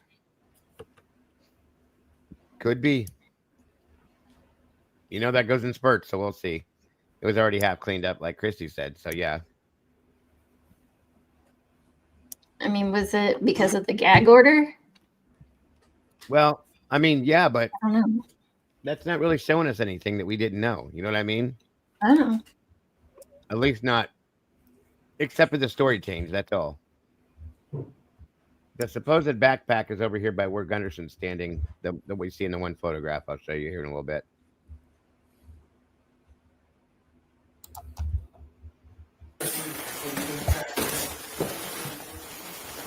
Check with the prints.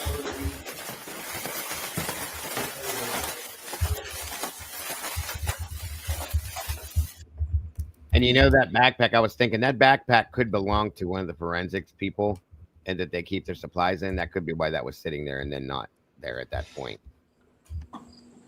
It looked like a duffel bag to me, but it reminded me of like a backpack, like a black knapsack backpack that maybe they keep their tools to work in, possibly, and that's why we saw it in the photograph, possibly. And then we don't see it. You know what I mean? That's the only thing I could think of.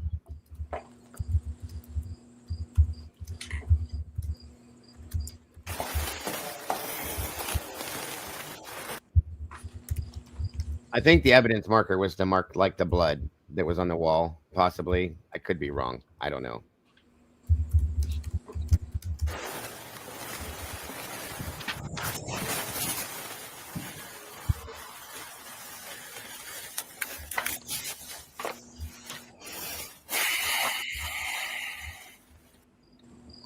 There's the other backpack that was seen thrown out in the backyard. No, that's the one I thought was a duffel bag, I think. Yeah, could be. And the footprints. Hold on a minute. Oh, yeah. And to point out that nobody. Hold on.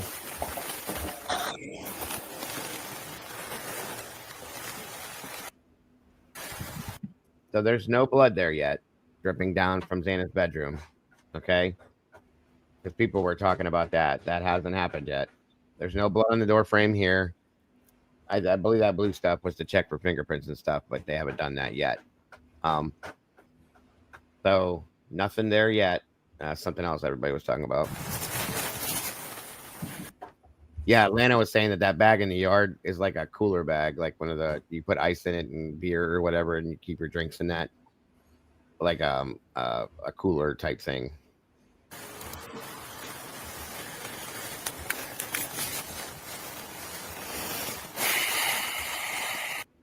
And I think the footprints are visible here. A lot of garbage. Right there is a set of footprints that look pretty large. They come down based on the report we read. One set comes down and goes out around this stump and comes out this way and goes towards the front of the house. And supposedly they break off and another set goes this direction up through this area somewhere down through here. Okay, that's what the report told us.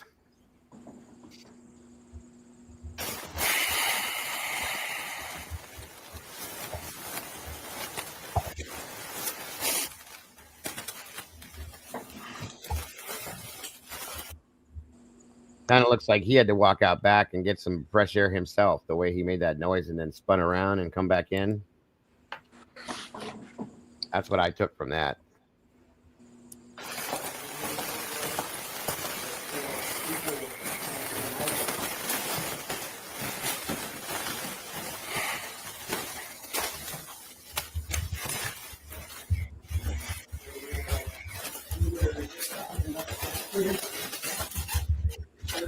There's nothing else out there. Do you want me to go back there and start IDing people?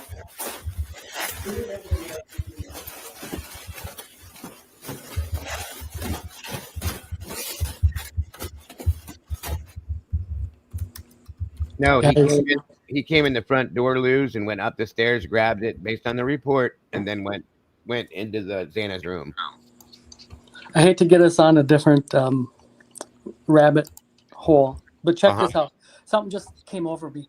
Remember that there was this mysterious screenshot of Mitch Nunez's body cam at 12:04 and 55 seconds. That's from State's Exhibit S4. Mm-hmm. Everyone was wondering if that was the sheath. And that's from the document of January 29, 2025, the notice of filing list of stipulated exhibits for motions to suppress and memorandum for Frank's hearing. Right. So that timestamp, once again, is 12:04:55. Okay. Well, I don't know whose body cam we have right now for sure. That's why I want to know if we're going to see any of the other ones. I'd love to see that body cam footage, truly. Well, we are following Mitch Nunez right here, isn't it? Okay, so this is him right here then, okay? I would think. And he blacked that out, obviously, when they went in the room, so we're not going to see that for sure, but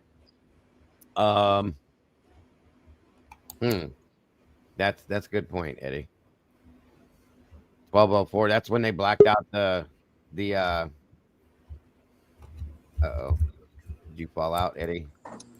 Yeah, it does that now and again. That's okay. Let me get the other Eddie out of here. Hold on. Okay, we're good now. Okay, got you with what that's a good point with what you're saying. And Chris said, yeah, okay. Gotcha. Okay, I'm gonna start IDing all them.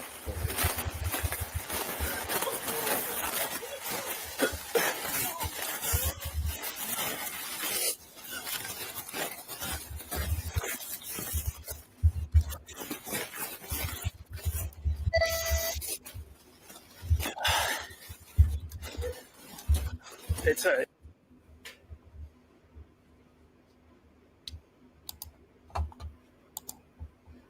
So this is where EMS arrives. Really late. Or they were just on standby waiting, but this is all of them. This is where Once again, I don't understand why this was blacked out or redacted, but this is where they're telling them to go away, basically.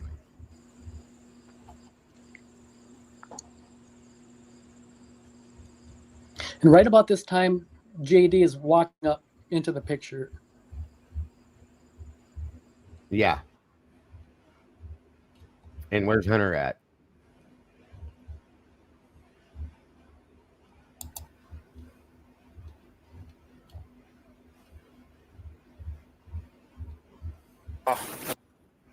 Yeah, Jack just walked around behind them to the right of them.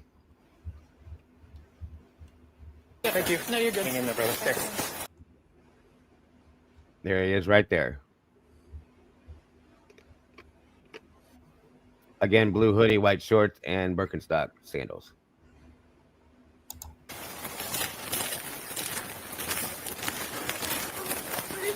Did they tell you anything? They were stressed about it. So he walks right up to Dylan. Dylan starts talking immediately, as we see. Must we were in the main room. This is one of the. Pretty much they were in the main room. I heard them dancing and laughing. Kaylee went upstairs and she screamed because someone was in the room and she ran downstairs. And I kept calling her name and she wouldn't answer. And I saw the. No, there was not one mention of bushy eyebrows. A good point, Bobby. Very good point. All I'm saying is notice how dramatically she's like explaining this to him. But it was nowhere near like that explaining it to the police officer. Hunter was there when they went in the house and came back out, and I don't see him anywhere now. I just locked the door and I ran downstairs. We don't know what's going on. Yeah, again, also she doesn't mention seeing a cylinder or anything looks like a gun or anything else. She doesn't mention the vacuum cleaner piece, none of that kind of stuff. She doesn't mention any of that at all in that first initial preliminary interview. We do hear about the flash and the bang, though. Yeah, the flash and the blank, and that's her telling that, not Bethany. That's her that tells that first. It's interesting. And I think there's one point where you could listen to the cops speaking to each other, and they black it out, or they edit it so you can't hear it. But you could putting it into context. It sounds like one guy's telling the other guy there might have been a gun. Mm-hmm. Or I mean, I don't know. That's just me. That's my guess. I don't. Take it for what it is. What are we talking about with Birdie's bombshell? What was that? He's been really leaning into the gun stuff lately. I don't know if that's what they're talking about. Okay. Welcome, Casey. Good to see you, Kate. Good to see you. Rigor mortis, and I'm gonna tell you just from my experience, rigor mortis had probably set in and had released at that point, and the bodies had probably started posing, as they call it. Okay, because rigor mortis will set in at a certain amount of time, in a certain period of time. This was 8 hours. Rigor mortis will set in over a certain period of time, and then it starts to release, and that's when the bodies will start to pose after so many hours. Okay, as they call it, which is that takes a while. It's been a long time. So, Jack hasn't been taken to the police car yet, but he will be. And Miss Cammie, please ask any questions you can, dear. I know you weren't around for a lot, but at least not here.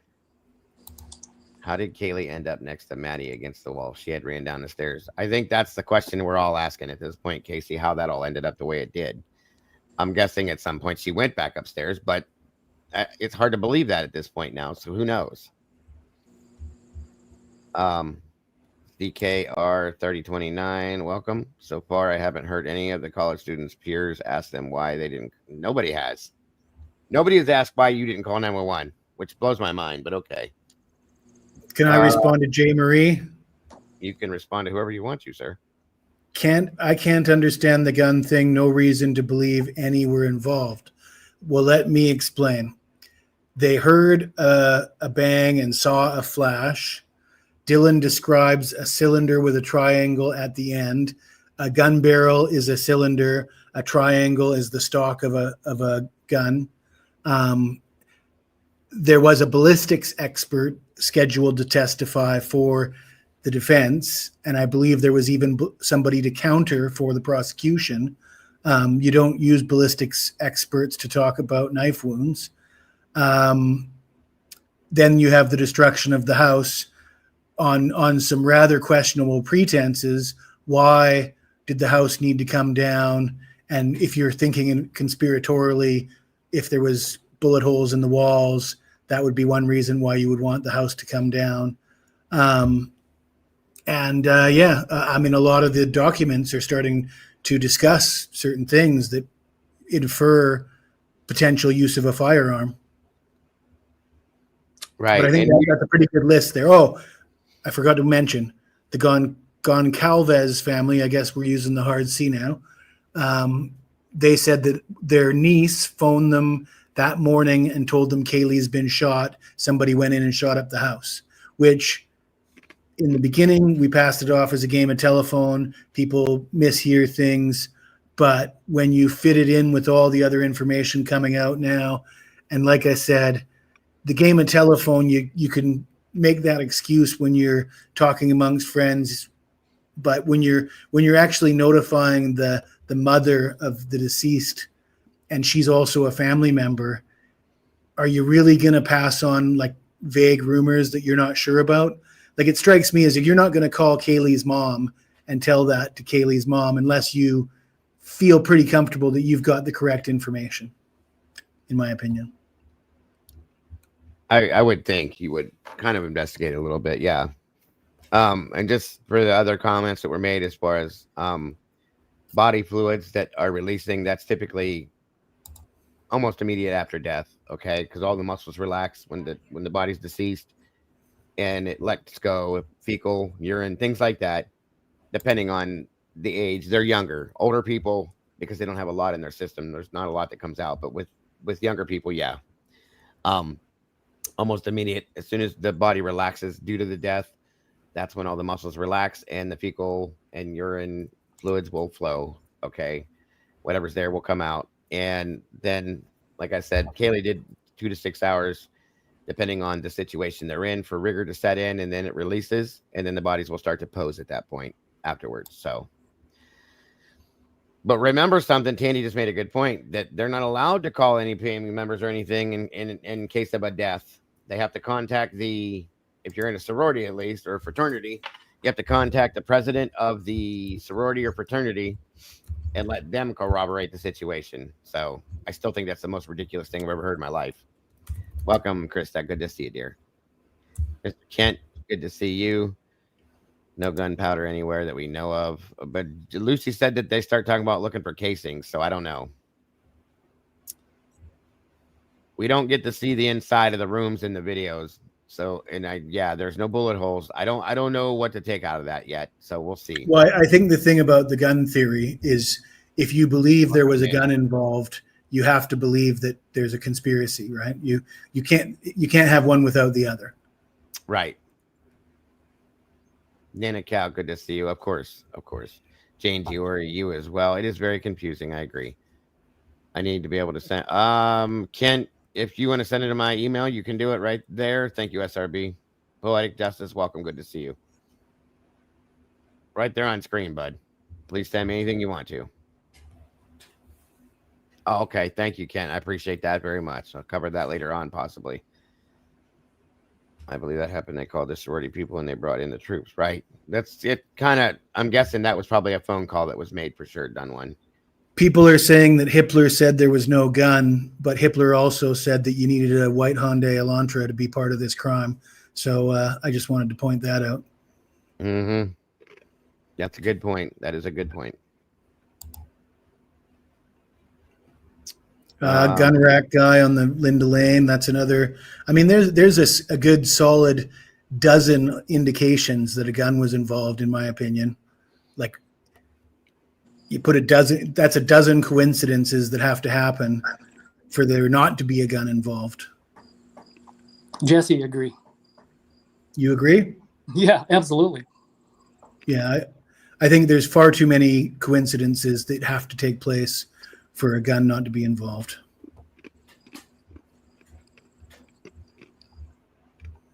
Alrighty. Can you come here with me, please?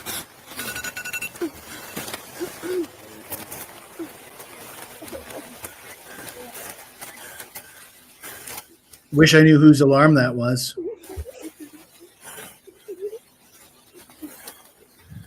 Break Fire 3170. Could you guys grab some blankets for all these people out here? Oh, okay. Okay, so that's Emily talking to Jack. That I believe is no, that's Josie over there. That would be Lyndon or what's his name again? Lyndon. And then these are the other two that came up afterwards, whoever these two are. Is that Ava maybe? I can't tell. So that way everybody understands who, because we had two others that walked up to the scene. Sitting on the ground in the lower left corner. Okay.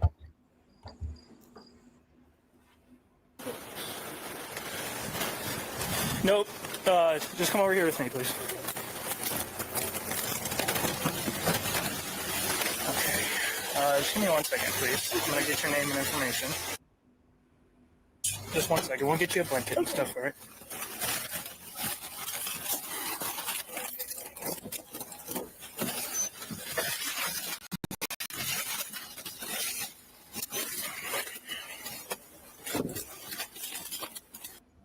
Well, honestly though, Jen, if there was a silencer used, it wouldn't have sounded like a bang or a firecracker. It would have sounded like a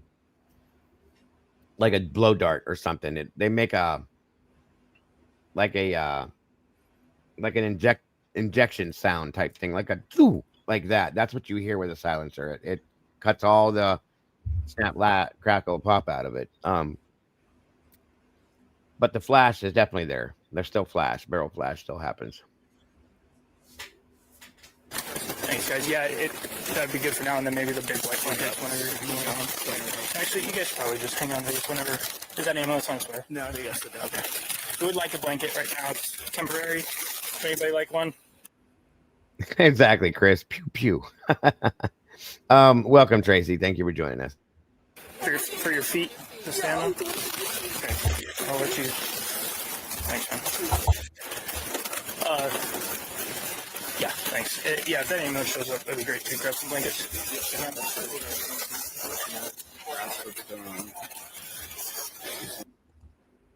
Okay, so this is Jack Decor right here.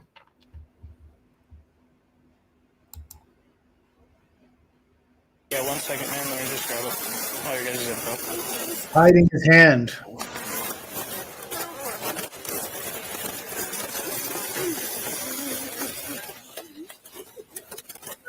I mean, if I was the cop, I'd ask to see his hand. Like, they're warmer. You're talking to somebody and they got their hand behind their back? To get something for her, but thank you very much. Thanks, boss.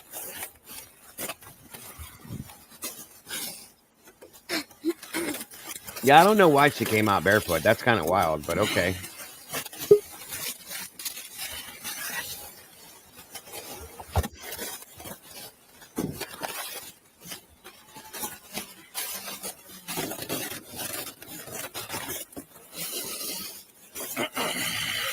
Welcome, Krista.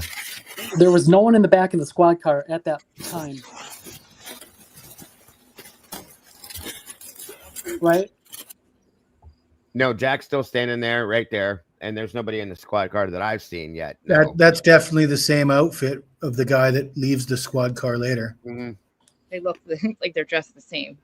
Yeah, that's Jack. I don't know, unless they have Hunter in a car somewhere else right now. That could be where he goes off to, but I don't see him anywhere. So we don't know where Hunter Johnson is. Go ahead, Mama Bear. Eddie, in the back chat, I put a timestamp where I think is when they're putting him in the back of the police car. So double check it. 1805. It's the second. 1827:43. Okay. 1805 is when you can first see Hunter sitting there on the ground. Okay, we're coming up on those pretty soon here. Welcome, Sonny. Good to see you. WB, welcome to all you guys.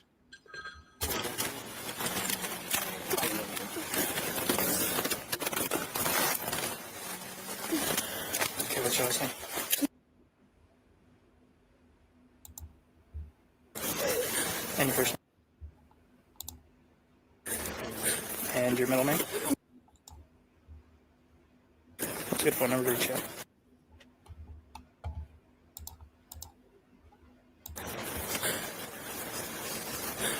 Okay. And is this your address? Yes. What's that address? 1122 King Road.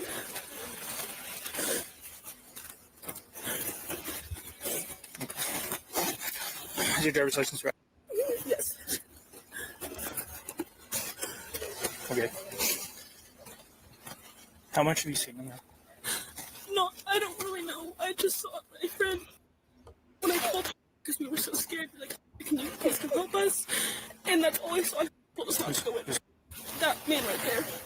That helped show you. Hold on. Wait a minute. I want to hear what she said there again. Just saw my friend when I called because we were so scared. Like, can you please come help us?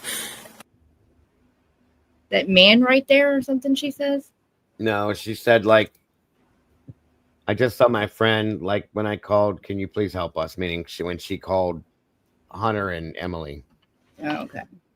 They don't seem to be following the narrative of she was drunk and she passed out. No officers seem to be asking them. It hasn't been brought up one time, Jesse, throughout all of this. Yeah, like this narrative of drunk and passed out.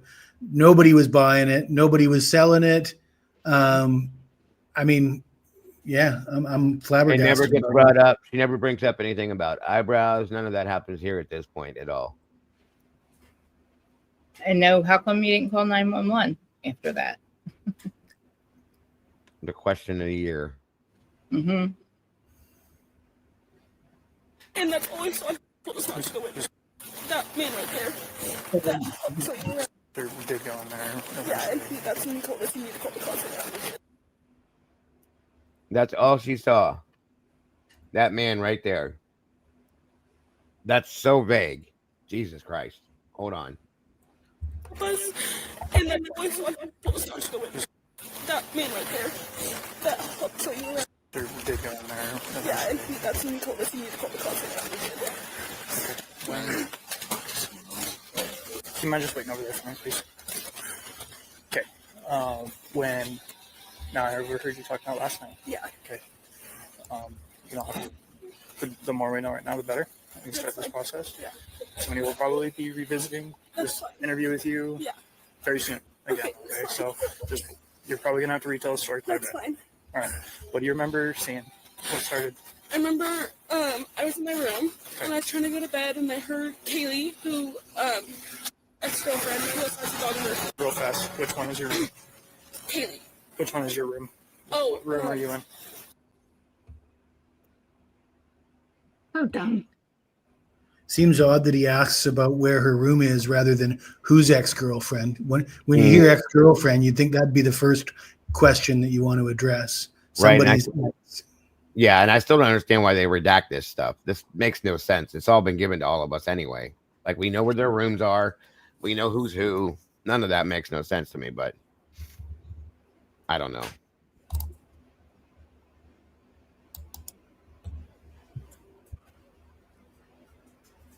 Yeah, and then they never go back to the ex-boyfriend thing.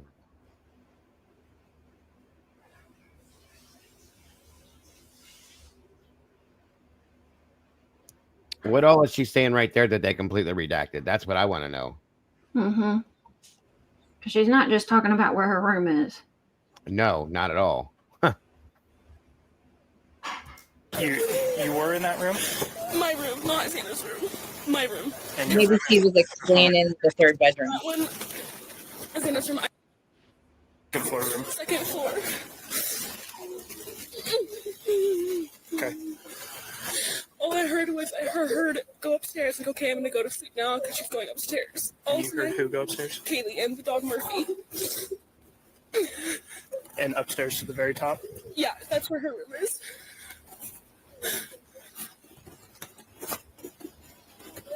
Okay. And then all of a sudden I heard her walking up. I heard her scream, and she ran upstairs because she saw someone. but I'm pretty sure she said someone's here, and she screamed and just ran downstairs. And I called for her name, but I jumped up and locked my door because I was so scared. And then I heard someone in the bathroom, and I heard her crying, and I heard some guy say that you're gonna be okay, I'm gonna help you. And I kept calling her name, but she wasn't answering. And then I opened the door for a second, and I saw this guy, and he was not insanely tall, but he was wearing all black and like this mask, which is covering his forehead and his mouth.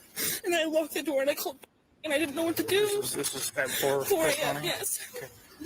And so then I just ran down to you left here? Yeah, I left my room down to she's that one with the white blinds at the very bottom. I ran down there and we talked, and we just locked the door. We didn't think anything of it. We're like, nothing happens in Moscow, so we just like tried to go to bed. Nothing happened in Moscow, so we tried to go to bed. Didn't think nothing of it. You heard somebody scream, run down the stairs. You see somebody in black. Shut your door, lock it, and yell out Kaylee's name, and didn't think nothing of it. You are so full of shit. Mm-hmm. When she was telling the other guy, she was like, and I saw the guy, and oh my fucking God, oh God, and fuck, I saw the guy. It's like, yeah, and she left out the dancing part here and a bunch of other stuff. Like, what the hell? Didn't think anything of it, though. Yeah, she said Kaylee was in the bathroom. That's something we've learned newly, Kaylee. That Kaylee was on the second floor, and I don't believe that was a mistake. I thought it was interesting that he asked about the sorority and was there any issues at the formal with the sorority. But that seems like a rather, he's not even concerned that there's an ex-boyfriend standing right there. That's more than a preliminary question. That's an investigative question, 100%. And then she says, absolutely not. There's no issues with the sorority. But don't we know that to be false? Yes, we do. And we know Bethany was with Ethan and Xana when they got in the fight at the Sigma Chi frat house. Yes. So seems like just how can you tell when these two girls are lying when they open their mouth? Good point. Beach Babe as well. Yes, Jesse, that's correct. She ran up. She ran up, ran down. So how did she get back up there? Yeah, good point. She ran up. And then we woke up, and it was weird because none of our roommates were up, and we called all of them. They were not waking up, and so me and like, this is weird. Hang on. I know. Let's listen to that again. Yeah. White blinds at the very bottom. I ran down there and we talked, and we just locked the door. We didn't think anything of it. We're like, nothing happens in Moscow, so we just like try to go to bed. Okay. So we know again, this has been lied about more than once, that they never went to sleep that night, okay? They were up on social media all night long, Indeed, wherever else, just doing whatever. And then she says, then we woke up. So you guys were never asleep, so stop saying that. That's the problem too. Woke up, and it was weird because none of our roommates were up, and we called all of them. They were not waking up, and so me and like, this is weird. So I called and come over, and then that's when all this happened. They were calling all of them, but they weren't waking up. Me, that woman right there. Okay. There's Xana is the girl in there. Is the girl that lives this one? Yeah. Okay. How do you spell her name? Xana. Do you know if she has a middle name? Alexis, I think. Welcome, Amethyst. Do you know what her last name is? Krenodal. K. I don't know how to spell it really. K. You know? R-N-O-D-L. K-A-E-R. K-E-R. K-E-R. N-O. N-O. L-E. D-L-E. Okay. X-A-N-A. X-A-N-A. Okay. Ethan, who's in there, he doesn't actually live here, but he's here like almost all the time. There's a male that lives here, and he doesn't actually live here. He's in the room with Xana, I believe. He's in there right now. But he doesn't live here, but he's here a lot. That's when he gets in the cop car. Maddie, Mogan, and Keely up top. I don't know where they're at now. Maddie. Mogan. Maddie, Mogan. Yeah, I think he just put Jack in there, right? Yeah. Yeah. I had no idea when he actually got in there. I couldn't. Yeah, he's in the back seat now, and they're turning the heat on or something for him, I think.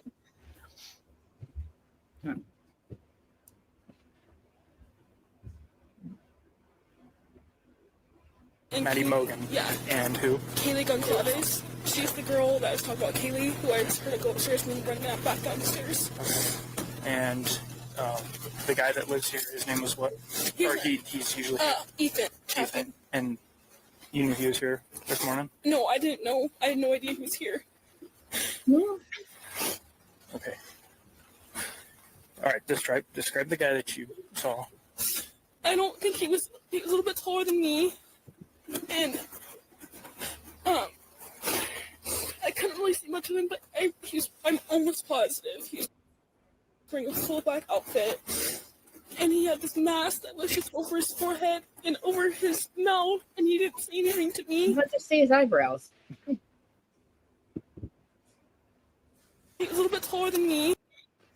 Listen to this description again, and here's where you hear one thing. She says he's a little bit taller than me, not 6 foot plus. Okay, so hold on. Listen to what she says and how she describes it. And I couldn't really see much of him, but I'm almost positive he's wearing a full black outfit. And he had this mask that was just over his forehead and over his mouth, and he didn't say anything to me. A little bit taller than me, but I couldn't really see much of him. But I'm almost positive, not sure, but almost positive he was wearing all black and had a mask that covered his forehead and his mouth. Agreed, Daigle. And my phone's dying, but I'm going to jump down real quick. But before my battery goes dead, I just wanted to mention it feels like this whole entire thing is for the purpose of getting the script on the record. And additionally to that, you know how Ann Taylor said that the defense has read the PCA over and over, and their team is still not sure how the state decides on Brian Kohlberger. It feels like right here, because Dylan described the height, and it wasn't quite right. So the police know to, kind of correct that. It feels like at this moment, they know that they already know who they're going to attribute this crime to. Sure. Agreed. And there's no eyebrows. There's no nothing. This was the most very, very vague, and you can tell where they added their additives per se to the statement and changed it completely. I'll be in the chat. Okay, but she didn't say anything about frozen shock. She didn't say anything about anything like that. Anything close to that was, I think he was in all black. That's all she said. Which you just described any cat burglar of any situation ever, in my opinion. Right. And like Jesse said, the height, that's almost every American male, period, average per se. So yeah, that is a very, very, very vague description. But he was 3 feet from you, right in front of your face, and you didn't see him very clearly. Okay. Anyway. Mm-hmm. I did, WB. We're gonna get to those pictures soon. I promise. Like at all, I just shut the door and locked it because I didn't know what to do. And I think he went out like the side door, the sliding door in the kitchen. And see, that's a problem for me too, because she says, I think he went out that door. But in the report we read, it said she watched him go out the door as he turned and looked at her. Mm-hmm. You guys remember me reading that, right? Mm-hmm. Okay, just making sure. Yep. Was that to the backyard? And then I didn't know anything else, so I called. And I was like, I didn't know anything else. I don't know where anyone else is. And I called Maddie, I called Dana, I called Kaylee, no one would answer. Okay. All right. He's like, yeah, sure. Zena, do you know how old she is? Squid or some kind of a weird sea urchin, maybe. Mm-hmm. Something that we can't eat. Me and Dago will be allergic to. Maybe. Peanut butter and jam. But that's not exotic and around. It is in Thailand. Nobody eats it except for foreigners, and it has to be gotten only at specialty shops. Costs a fortune, and I haven't had it in years, so I'm really excited about it. Wow, I could never go without peanut butter here, bro. Sorry. I don't think you realize how good peanut butter and jam is until you haven't had any for like 5 or 10 years. Then you I agree. I would go nuts. That's like one of my staples. Sorry. I like peanut butter. Yeah, me too. But yeah, so again, like I said, completely different from what we were receiving in reports, documents, PCA, and now this. And then there's 3 other interviews she does, I believe, that it changes everything. Yes, sweet and salty. That's perfect with it, with milk. That's one of my favorites is peanut butter toast. With a glass of milk. Jesus Christ, Jesse, thanks. A bagel with peanut butter on it. Oh, Yeah. you ever have a toasted bagel with peanut butter? Toast. Yeah, any kind of toast. What did you say, Krista? A toasted bagel with peanut butter on it. Wait till I turn on my camera. Is that what you're eating with That's it? what he's eating, right? What flavor jam, Jesse? Raspberry. Oh my God, you're killing me. They don't eat insects over there. I Scott. think they do eat insects. You could get those for real cheap. But chocolate covered roaches and stuff like that. I got like a little $10 bottle of jam that'll only last a couple days. $3 here. She's 20. Is she in my house? Yeah, not anymore. Okay. She's doing. Okay, so that question was, is she in the sorority house? Not anymore. Why would you ask that though? That's weird, but okay. Levi? Yes. Do you have any contact information for her parents? No. It's okay. Well, okay. we can get that eventually. Her dad's name. And then Ethan. E-T-H-A-N. And Chapin, C-H-A-P-I-N. Hey, real fast. She's saying this morning around 4. There's a guy, black mask, was in there. She didn't recognize him. She heard girls screaming upstairs. She got scared, locked herself in the room, and then the screaming all stopped. She's pretty sure that this masked person went out the back. And right now I'm getting all victim information. She knows the other 2 girls are up there. I haven't told her who's deceased or anything like that. They have 4 people that are unaccounted for right now, which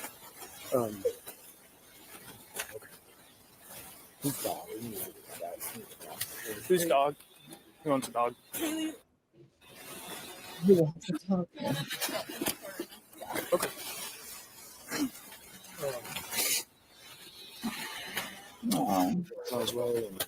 What's up, Outcast? Good to see you, buddy. Said she knows a bunch of the people. Is that the guy we see in the interviews all the time, just not shaved, or is this the guy? Do what? Is that the guy we always see doing the interviews? This is Gunderson. You're thinking of Dallinger. Okay, but you see what I mean? Like it looks kind of the same, but if he would have shaved it, okay. They look a little the same, but we haven't seen Dallinger yet at all. So okay. What's up, buddy? Good to see you. Thanks for jumping in here. And then I'll finish collecting all their information. I don't like how he doesn't pay attention to him at all. How old is Ethan? I apologize. There's a door downstairs next to the bathroom that's got a padlock on or a lock on it. We don't know.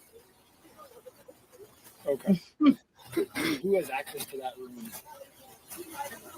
Okay. Yeah. So it's not something you guys normally run. No, we have no idea what it is. Okay. So Ethan, how old is Ethan? I believe he just turned 20. 20. And it's Chapin, C-H-A-P-I-N? Yes, I believe. Okay. Do you happen to know either of their date of birth? No, I know. So good. Okay. No worries. And Ethan's also a U of I student? Yes, he is. And you don't see him here right now? You see, but pretty sure he was in that room. I think so. I think it's left. I don't know for sure. All right. And then the 2 additional roommates that aren't here right now. They're not. That aren't here with you. Yeah. What are their names? Matt Mogan, M-A-D-D-I-E-M-O-G-E-N.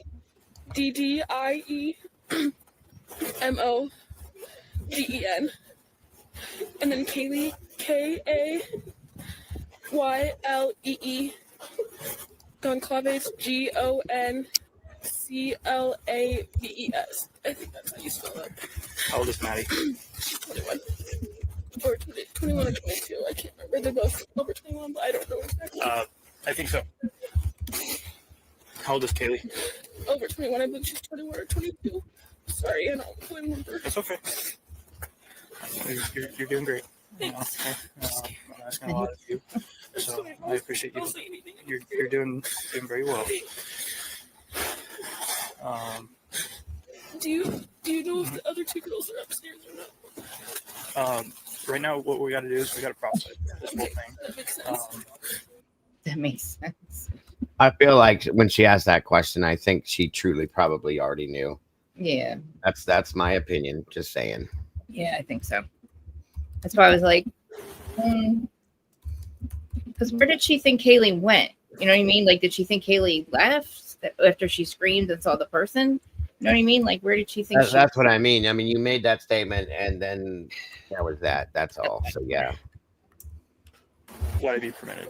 I mean, Kaylee did get in her car and leave. She didn't hear her leaving a car, right? Let's go back. I just want to make it. The cars are all in front of the house, so nobody's cars are gone. Everything's there. Yeah. Welcome, Core. Good to see you. Very poetic. sad. Lucci, DW, J. Marie. Welcome back. Sure, we're getting everything. So you're sure at about 4 this morning? Yes, it was 4:10. You first noticed a guy. Well, I first noticed Kaylee go upstairs and scream and run downstairs. So 4 this morning, Kaylee went upstairs. Yeah. To the way top. Yes, to her room with Murphy the dog. Okay. And then you heard Kaylee scream? I heard her scream and run as fast as she could downstairs, and she said someone's here. She ran downstairs. Yes, I could hear it. You can hear everything. Okay, so the way this is unfolding at this point, folks, is that initially she tells Jack when he walks up that Kaylee and them, whoever them was, were dancing in the living room. Music was playing. They're dancing in the living room.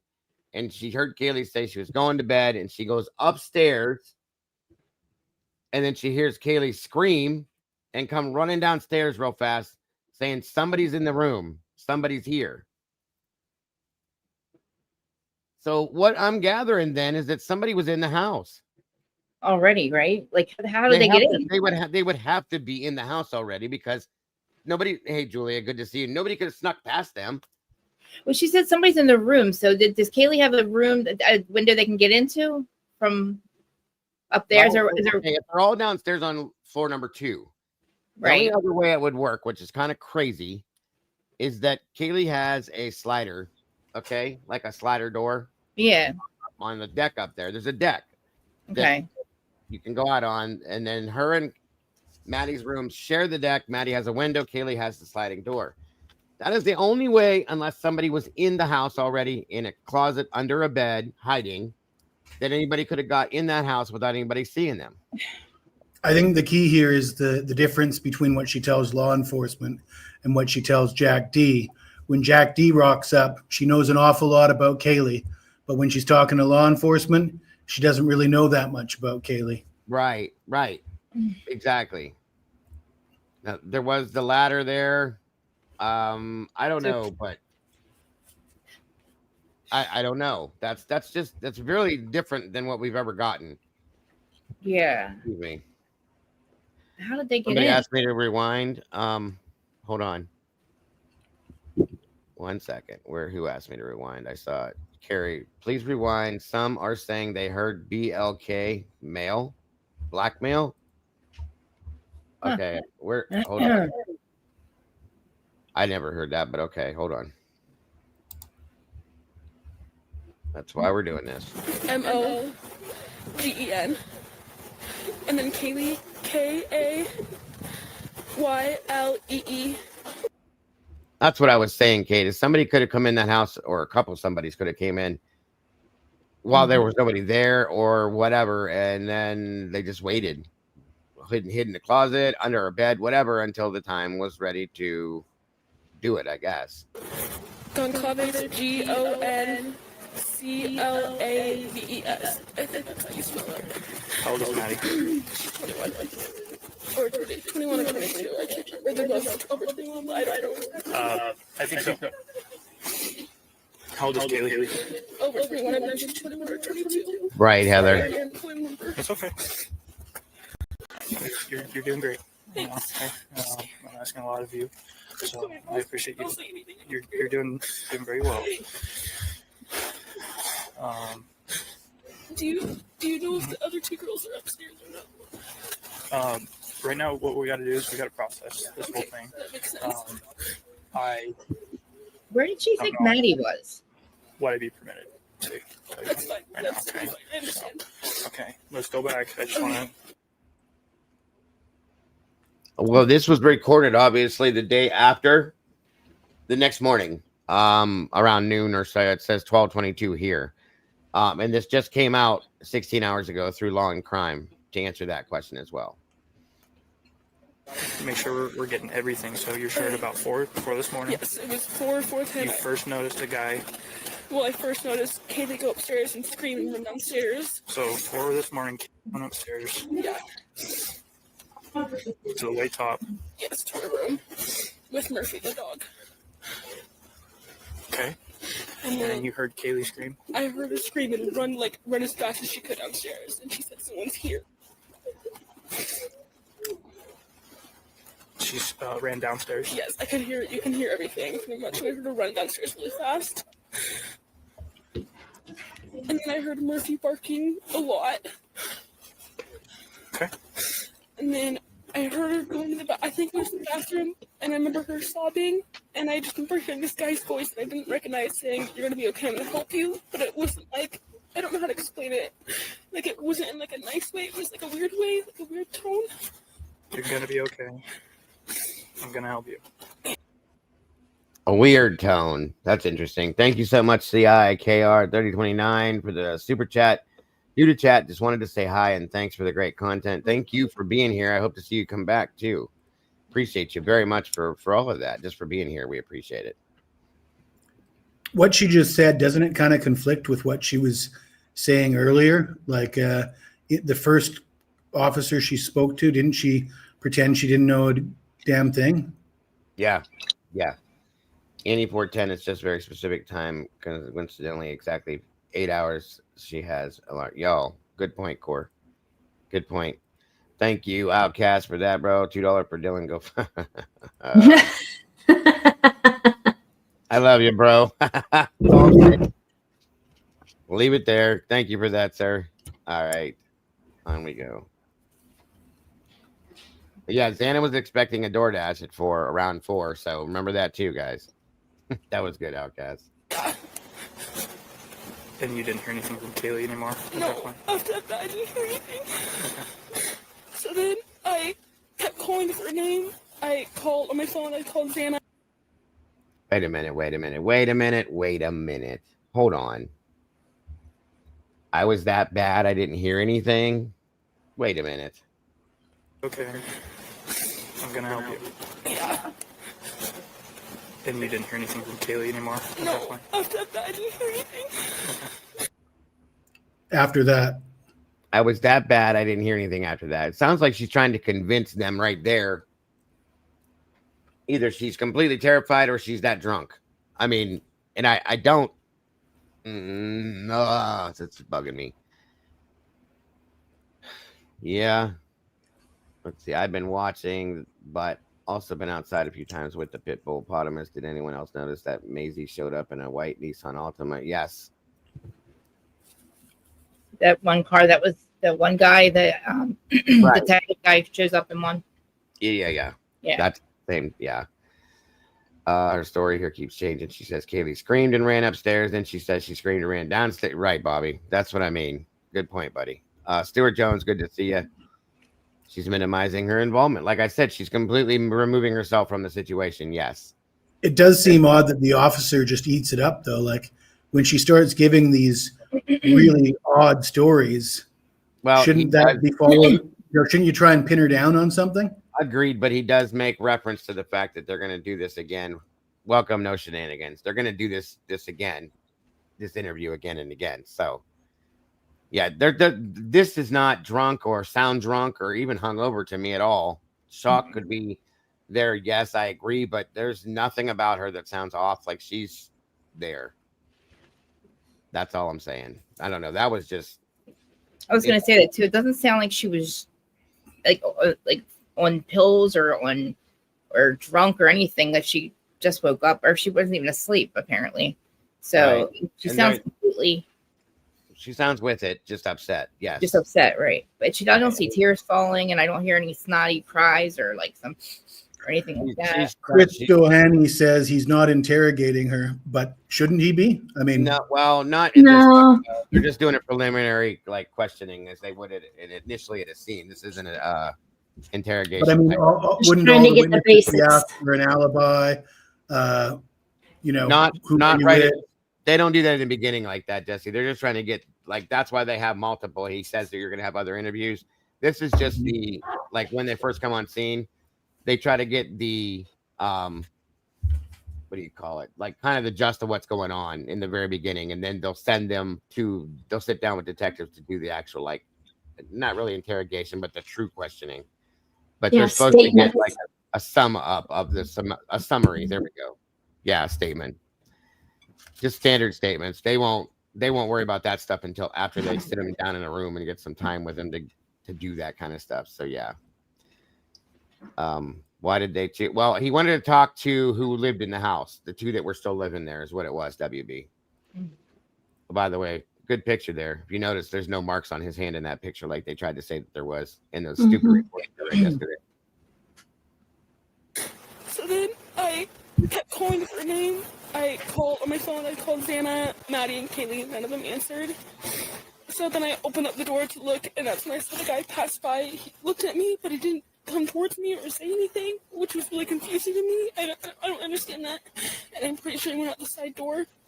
And then I called and said she thought maybe there was a fire or like a firework. We didn't know. She heard this loud noise and there was a light, I guess. Did you hear like a pop, like a bang? I don't know. Did you hear it bang? It's what she heard. Okay. That's what she heard. Okay, never mind. You sit there. I didn't hear that.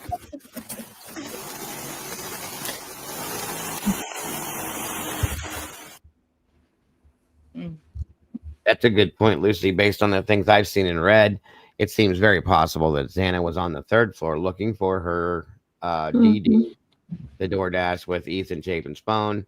KG might have had to go outside to get her dog since the dog was lost. We know that. And Maddie may have never found him if Maddie was that messed up. Very good point. Yeah, very good point.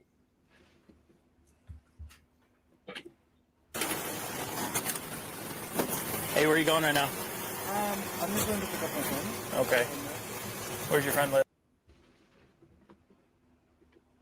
To the left, please. Yeah, I can go.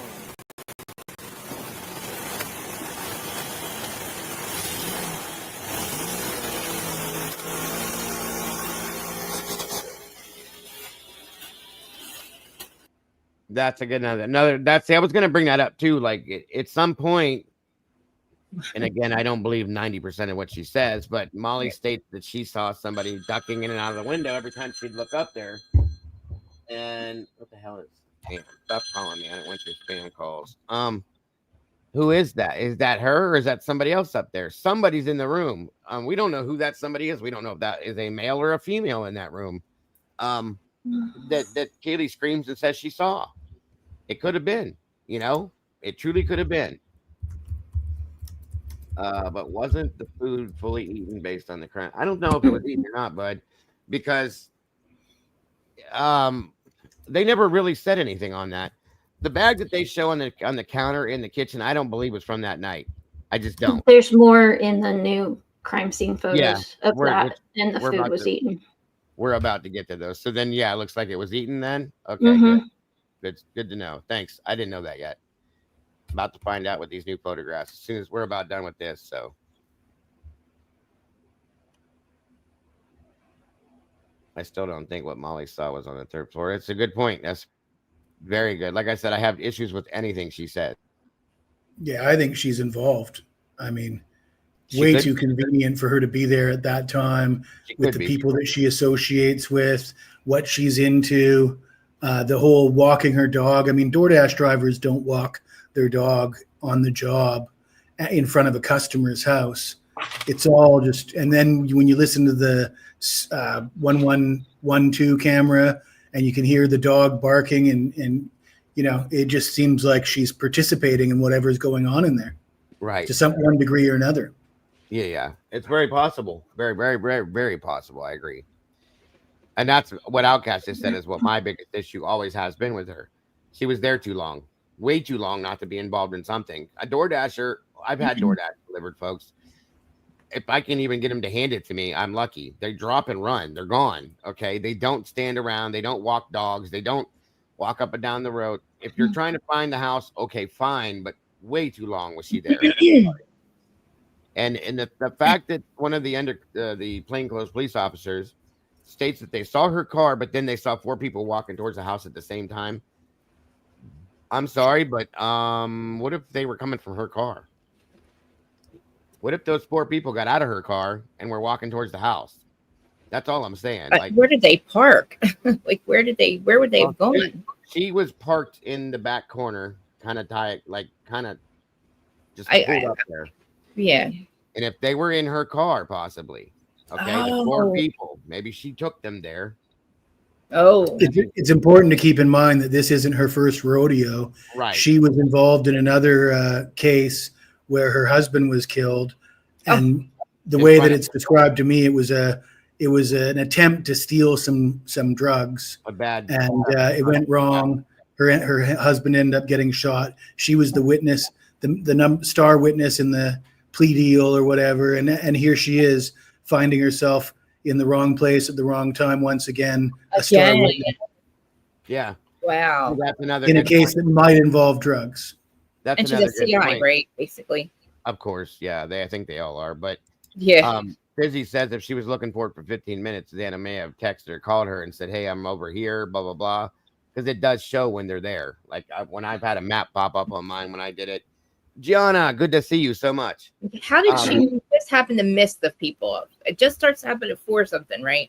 She just happens to miss these people. Like she leaves at 4, right? That's why I wondered if they came with her, possibly in her vehicle. Sorry if you just said that. Yeah, sorry. You're okay. You're okay. That's one of my biggest things because of the time span she was there, the way she parked her car, where he said he saw them and her car. It just made me say maybe Jimmy was there with them. Jimmy Mack. Who knows? Okay. That's her boyfriend. Jay Marie, I'm aware of the official story with the Molly's past problem, but I just don't believe it. I mean, they were moving a couch and then somebody got shot because they were moving a couch. Or you've seen Molly, you've seen what she's into.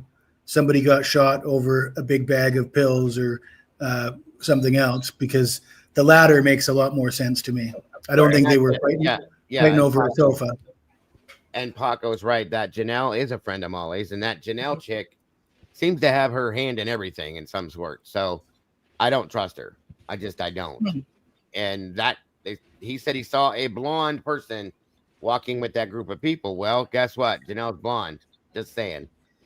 And I've always said that it's very possible, Mama Bear can reiterate this, that there could have been a woman involved in this as well. Absolutely. Very easily could have been. Nothing ever happens in Moscow, right? Exactly. Hey, Swamp Kiki, good to see you. Also, they interviewed her 10 days later. She did not see Brian, and the cops were surprised when they heard the M body cam video. Bingo. Thank you, Kiki. Good to have you here today. So these are all truths, very good truths. 627.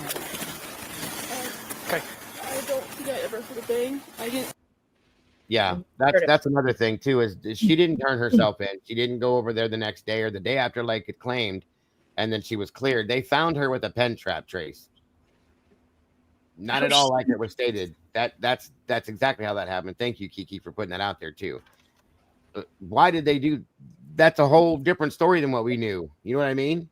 Why did they stop at the DoorDash thing? Well, this was the driver.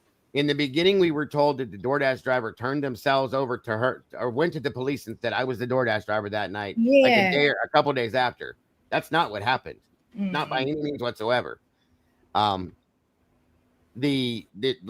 Kiki said, they found her with a pen trap and trace. That's how they got her. Okay, that's the only way they got her. It wasn't be her own doing, turning herself in. So, and then she said in her interview that she did not see BK, and that's disturbing. Thank you.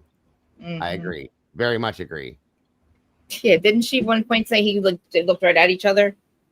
Like, She tried to say she looked over and saw Brian and is sitting. He parked next to her and some dumb shit like that. Fuck what? That's why I said I don't believe most of what she says.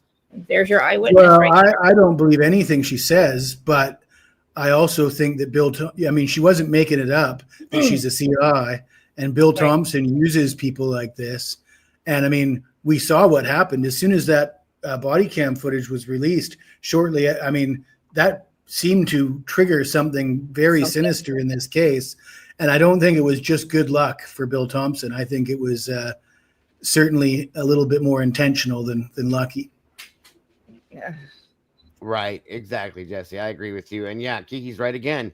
Why would she not tell them about the delivery and that she said she saw the brown-haired girl ducking in and out of the window? Thank you. So weird. Why would you not say that? Unless you're hiding something. Very good point. Thank you, Kiki. Huge How point, does she know actually. that the person has dark hair? Like, could you see that? Well, if you're lit up, if it's dark outside and you're looking at a window, yeah, usually backlit, and you can see the person's kind of the hair silhouette. color like that, possibly. Yeah. Yeah. So. Yeah. Think anything about fire or firework. Or gunshot. I told her I don't think I heard anything of that, but I also was kind of in and out of it because I was so scared and it was. I was scared in and out of it. I don't think I heard anything like that.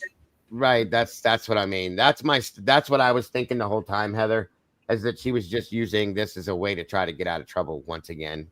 That's truly my thought, and I agree with you on that. I'm gonna play that part back. Miss that real quick. There's a lot right there. Anything about fire or firework. Or gunshot. I told her I don't think I heard anything of that, but I also was kind of in and out of it because I was so scared and I was really tired. See, she keeps saying this here now. I was just so tired and scared. But in the reports we read how drunk she was, right? There's no statement of her being drunk in this part at all. And she's also trying to say that nothing happens in Moscow, so there's no reason to be scared. So we're just going to go back to bed. I mean, you can't have your cake and eat it too. If you're scared, it's time to call 911. I was so out of it. I was scared. I didn't know what to do. I was so tired. And yeah, I called all my friends and they didn't answer. So I heard them scream, heard them running as fast as they could go. Then I heard them scream. Then I phoned them and nobody answered. But it's nothing happens in Moscow. Right. Nothing happens in Moscow. You still don't call 911. I was so tired I stayed up all night. Thank you, DW. Right. I mean, I still think the officer should have said, what did you think happened to her then? You know, like when she says, I called all my friends and nobody answered. Yeah. Shouldn't you say, well, did you have any idea what did you think happened to them? Like, where did you think they were? Why do you think they weren't answering? Force her to, I mean, it just seems that she's, even though you're not interrogating her, she's basically puking out diarrhea from her mouth and you're eating it with a spoon. I think you should force her to give you something that makes sense. Like say, hey, yeah, I know you're saying this, but level with me here. What did you really think was going on? A lot of people failed them. A lot of people. The roommates failed them. The cops failed them because there's six of you, and like you depend on each other to keep each other kind of safe. You know what I mean? Like obviously you can't fight off all the bad guys, but I mean, there's six of you. I don't understand. Like a lot happened in that house. Yeah, and then like Elise, said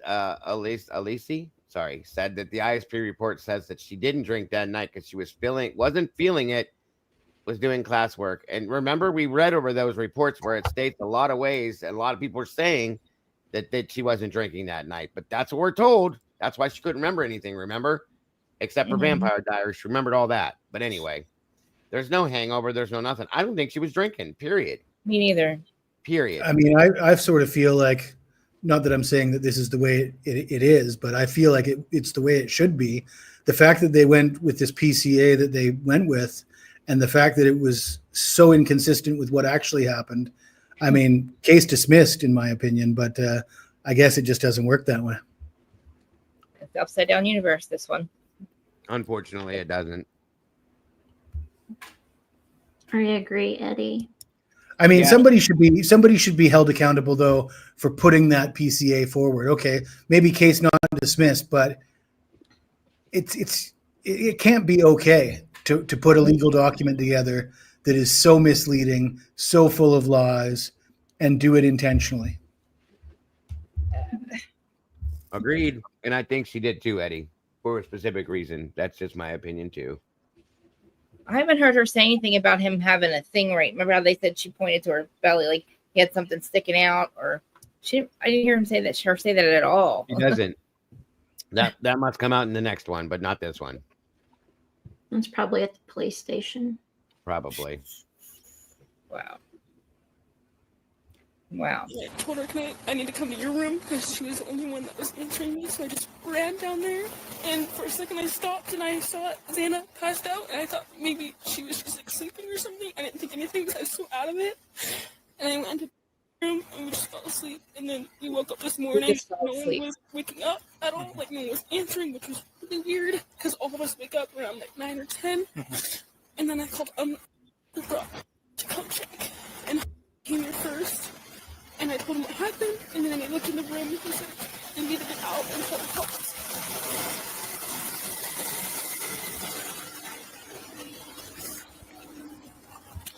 Okay, the guy that you saw, and it was dark, right? Or were there lights on in the house? I think there were lights on in the house, I believe. Okay. I don't really know what he looked like, because he had a mask, but he wasn't, like, super tall. How tall are you? I'm 5'10". I think there was maybe my height an inch or two higher or lower. I can't really remember.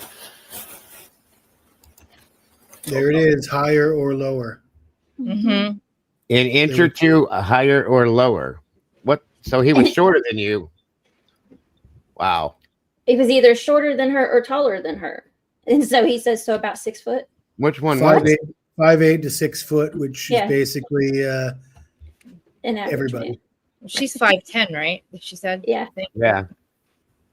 Yeah, but So how could you even say taller or lower? Like it's either one or the other. I mean, a masked man with a weapon.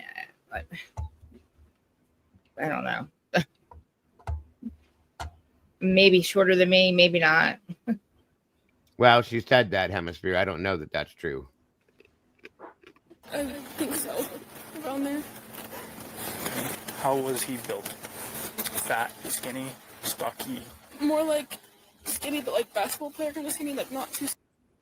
That's the point I'm trying to make, Pappy. Everybody is either shorter or taller than somebody else. It's true. It's one or the other. You got to pick one. Like when you look at somebody, you know, okay, he's taller than me or he's shorter than me. It's not both. You know what I mean? Yeah, 100%. Being deliberately being vague. I agree with that, Luz. And to me, in my opinion, not being a sports person, Jesse can correct me, but being a basketball player build, you would think it would be the taller, like 6 foot and taller. True. Basketball players. Right. Yeah. True. Yeah. Good point, Mama Bear. Christine Robinson, welcome. maybe at the high school level, there's a lot of skinny basketball players, but you look in the pros, there's a lot of pretty beefy guys playing basketball. I would think even in college they would be pretty beefy. Even more so because you don't have to be as bigger. You can be overweight. So they have guys that are like just flat out fat. Well, everybody that we like, even the guys I hung out with, because I didn't go to, I always tell you guys I hung out at Ohio State and partied all the time. So like the guys that I played football with in high school that went to Ohio State, got their scholarships and all that stuff, that were super good football players. They were huge by the time they hit college. And I mean, monstrously huge. They got monstrous. Okay. You know, so you're double the size in college than you would be in high school, basketball, football, all of that. You grow more and beef out. So yeah, I think the University of Idaho is like a Division I basketball school too. Their football team is not Division I, but I believe their basketball team is. Yeah, they were pretty good with that. I think they were a 3 for football. I think you would know more than I would, but I think they're in the Big Sky Conference, which is FCS, which is the next tier down from Division I. Okay, then that's what we call 3, but okay, I got you. I think they changed. It used to be like a 1 single A or 1 double A or whatever, but yeah, they're an FCS team in the Big Sky Conference. They play with some teams that play, they played Oregon last year. In 2024. Right. Is that UNLV and like Duke and all them? Are they in that? No, that's the Mountain West. The Mountain West. Okay. But I would say the best teams in the Big Sky are able to compete with teams in the Mountain West. Got you. And in fact, Idaho played Oregon last year and gave them a real game. And Oregon, the Ducks are like top 10 good. nationally every year. So very good. So Idaho does have a pretty solid football program. Mm-hmm. Yeah, I've heard that too. Why did Thompson not tell Brian he has to explain the F and flash and bang? Thank you. Yeah, where did that? Why was that not even brought up in any of the hearings that we had heard? With anything, Lucy. That's a great statement. Congrats and welcome Kiki Can to the sauce. Appreciate you becoming part of the family. Great to have you here. Very much. Well, let's be honest. I mean, all this shit was hidden. All these stories, the whole narrative, the whole,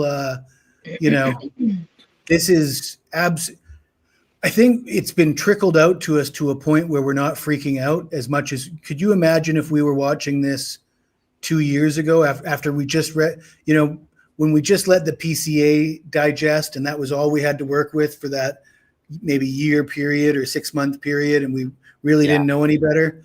If we could see this right at that time before we've slowly been trickle of information to, so it's not quite a shock to the system, but this is really shocking, the disparity of what was in the PCA and what was said in trial.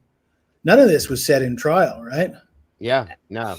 Nothing was not even in the plea hearing when the statement of facts from Bill Thompson. This is all just off the wall, totally hidden from us the entire time. The whole time. And nobody, even guilters, should not be happy finding this out now. Yeah, and Marlene, I'm sorry if we come off that way, but at this point, almost 3 years later, we're so critical because we have to be. We've been fed a big truckload of bullshit. I'm sorry to say that, but we have, and we want to know the truth. We want to know the truth in reality to give the victims real justice. That's what it's all about, okay? And it hasn't happened in this case. And that's why we ask so many questions and why we do break things down so critically, because it needs to be done, because it wasn't done, unfortunately. So that is why we are very critical, unfortunately. Some people take it that way. I don't. We ask questions, period, because they need asked. And I think Jesse does, Mama Bear, Krista, Eddie, we all do that for those reasons, because we want the truth out of this, because we have not received it by any means, way, shape, or form thus far. So we're just trying to understand what happened. Right. Yeah, and that's the thing. And there's a reason why too, Marlene, because this is us. This isn't just Brian Koberger. This is us. Okay. Every single one of us here, this could happen to tomorrow, day after tomorrow, yesterday. Yeah. And if we don't ask these questions, we can't understand how this happens to avoid it happening to us in the future, or anybody else for that matter, because it never should happen to anybody this way.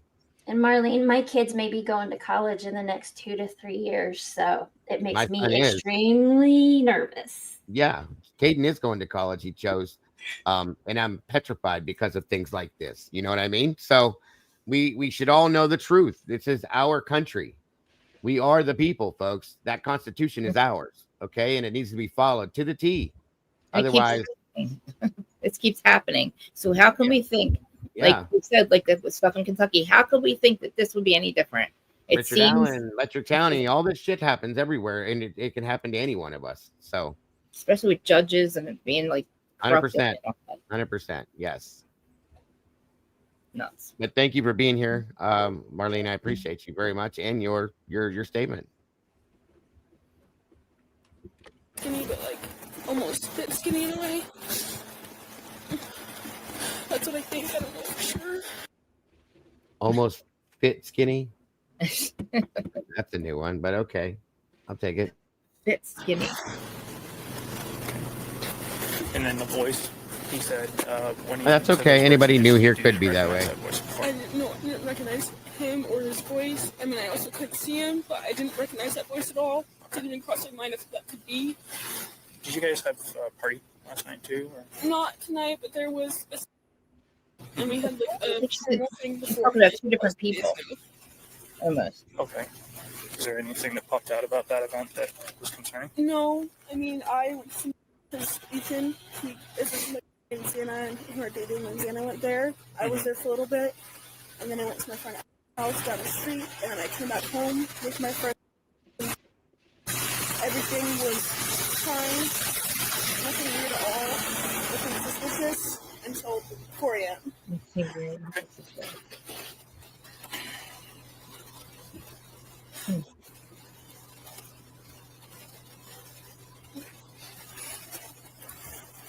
All right.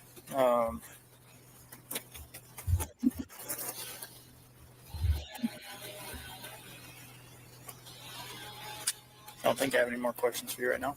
Okay, if you do, I have a lot of questions. So let's grab that. Let's go back over there.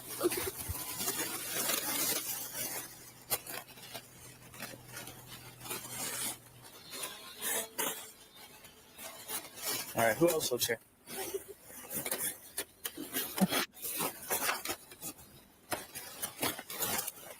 Can I get your last name, please? Where's he going? Okay. Why does he look so shady right there, man? He really does. Brothers walking up this way. Okay. You mind hanging out here, please? And the way he talks to his friends, he's like facing not away from us, but he just looks like he's telling them something, or like, I don't know. Hunter's walking up, I think. It's weird.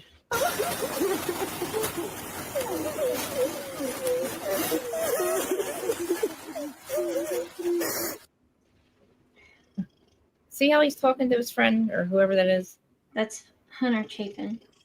Okay, so Ethan's that's brother. Oh, wait a minute. That's Ethan's brother? In the pink. Does he know that his brother's I would assume so. right? I mean, Hunter Johnson's probably telling him. I would think so, but what? Like, I mean, there. I don't know who that other. Is it me or person lack is. of reaction here? Okay. Or, Spell I that for don't me. know. Can't really see to It's know. very nonchalant. I mean, I don't know. It seems like he's like, yeah, like, oh yeah, like tell him like, hey, what do you have for lunch or something? I don't know. We've read a transcript of this conversation, haven't we? I believe so. I'm talking about Hunter and that in the front of like over by the pole. Like, what is The two Hunters. Is that who they are? Yeah, the two Hunters. Like, that's even.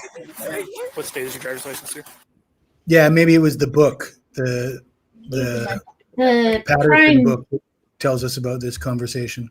one at the Prime documentary where Hunter's actually Chapin is actually talking about how Hunter Johnson he got a call or a text or something. Oh, okay. And he said, Ethan's not here. Where is he? Yeah, No, he's not here. The I date don't know line. who this person is down the stairs Where? in the black. Go No. Lingering, right there. lingering in the shadows. I don't know. I can't really see him real well. Let me see. Hold I on. noticed Behind him the tree. before. I'm like looking like I can see around. No. I'm like, let me see. It's hard to tell because you can, their heads even blocked out on that one too.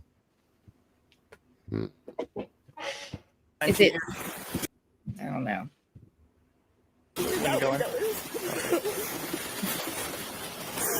No one else knows about it. That might be. Hold on.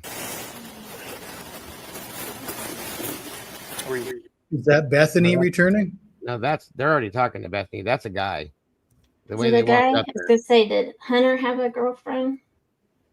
That's Emily. Chapin? Emily's already over here. Oh, okay. Oh, Chapin, maybe. Okay. Yeah, it could be. Your last name? Okay. Is it okay? Yeah, I'm pretty if sure you that's a walk over guy. in my car with me and we can talk over there? It could just be somebody walking up to see what the hell's going on. Could be. I'm surprised that the parents weren't hearing it. Like the Hunter's Chapin's parents. Okay. So they come up, talk to them for a second, and run away again? He was probably going to Oh, be that's pretty suspicious. retelling the same story. So, Yeah, the Well, one if dude it's, did, I if guess. it's a neighbor and they're like, yo, what the hell's going on? You know, and they're like, they're dead. And he's like, I'm out. I don't know.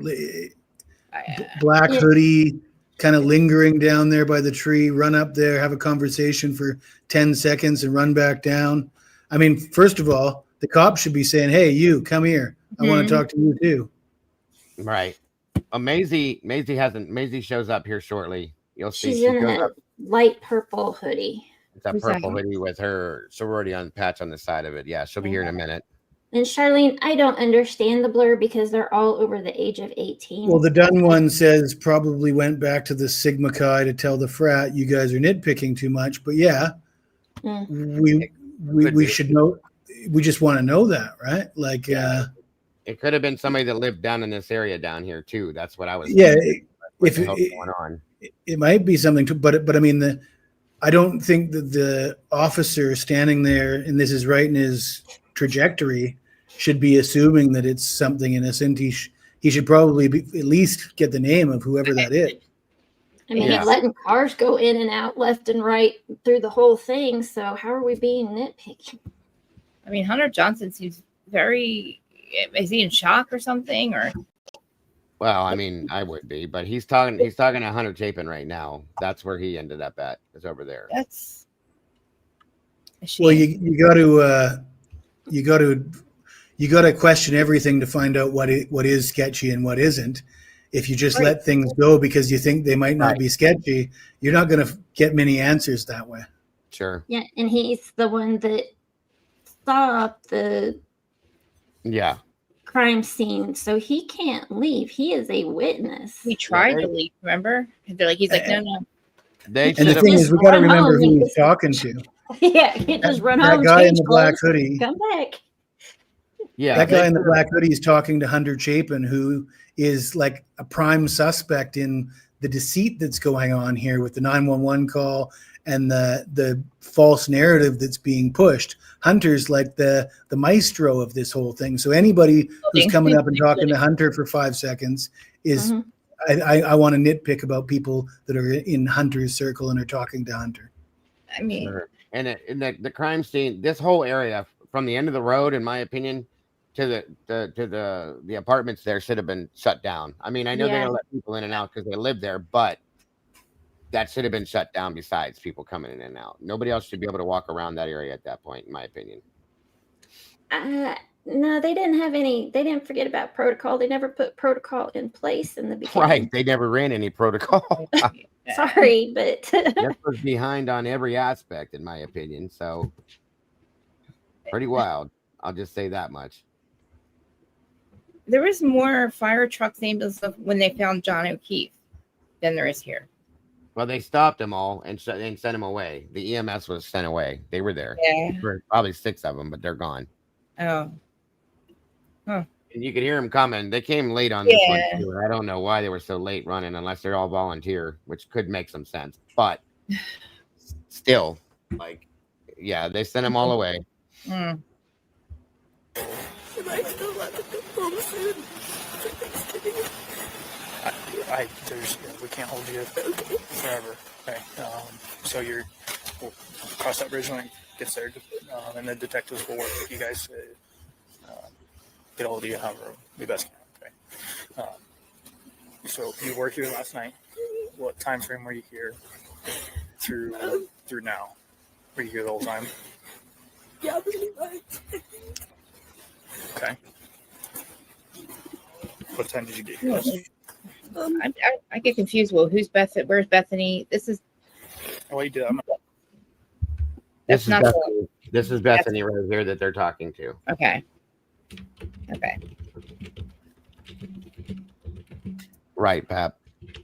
Yeah, oh yeah. There should be a lot. Well, I think they have most all. If you look down the road, there's cruisers lined up all up and down the roads here. I think they have all of Moscow there. I'm surprised Pullman hasn't showed up yet. Right. But I don't know if that didn't come later or not. But I think they have all of Pullman police there, to be honest with you. They don't know if there's somebody hiding in the woods, like ready to kill. Everybody's just kind of. The whole scene should be locked down. I agree with that. I've said that from the beginning. It's crazy. It does seem that there's a lot of people in chat that are still saying that we're being too critical and we're nitpicking. And I know I said it earlier, but maybe people have just jumped in and didn't hear me say it. So I do want to say it again.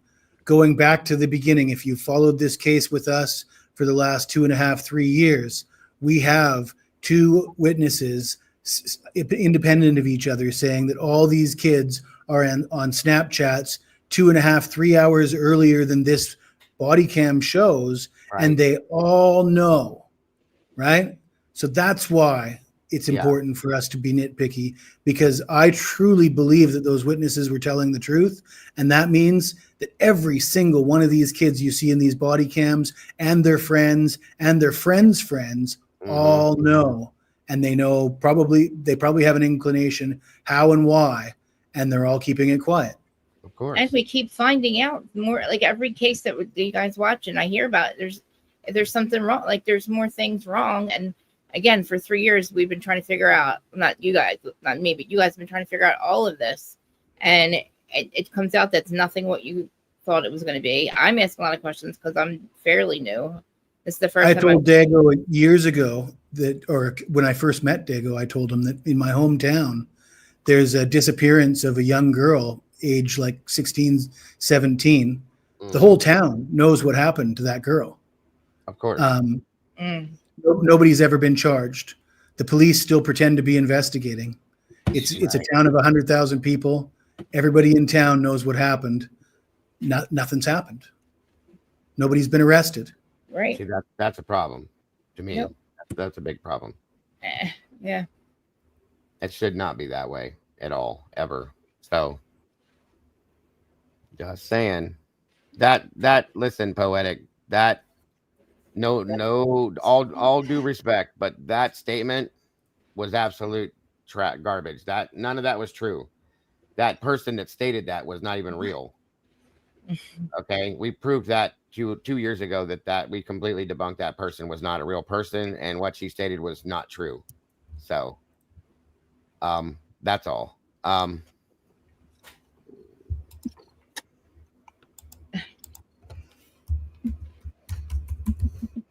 right. She lives there now, High 13. I don't think she was initially. I'll turn off my lights here. I'll be right back.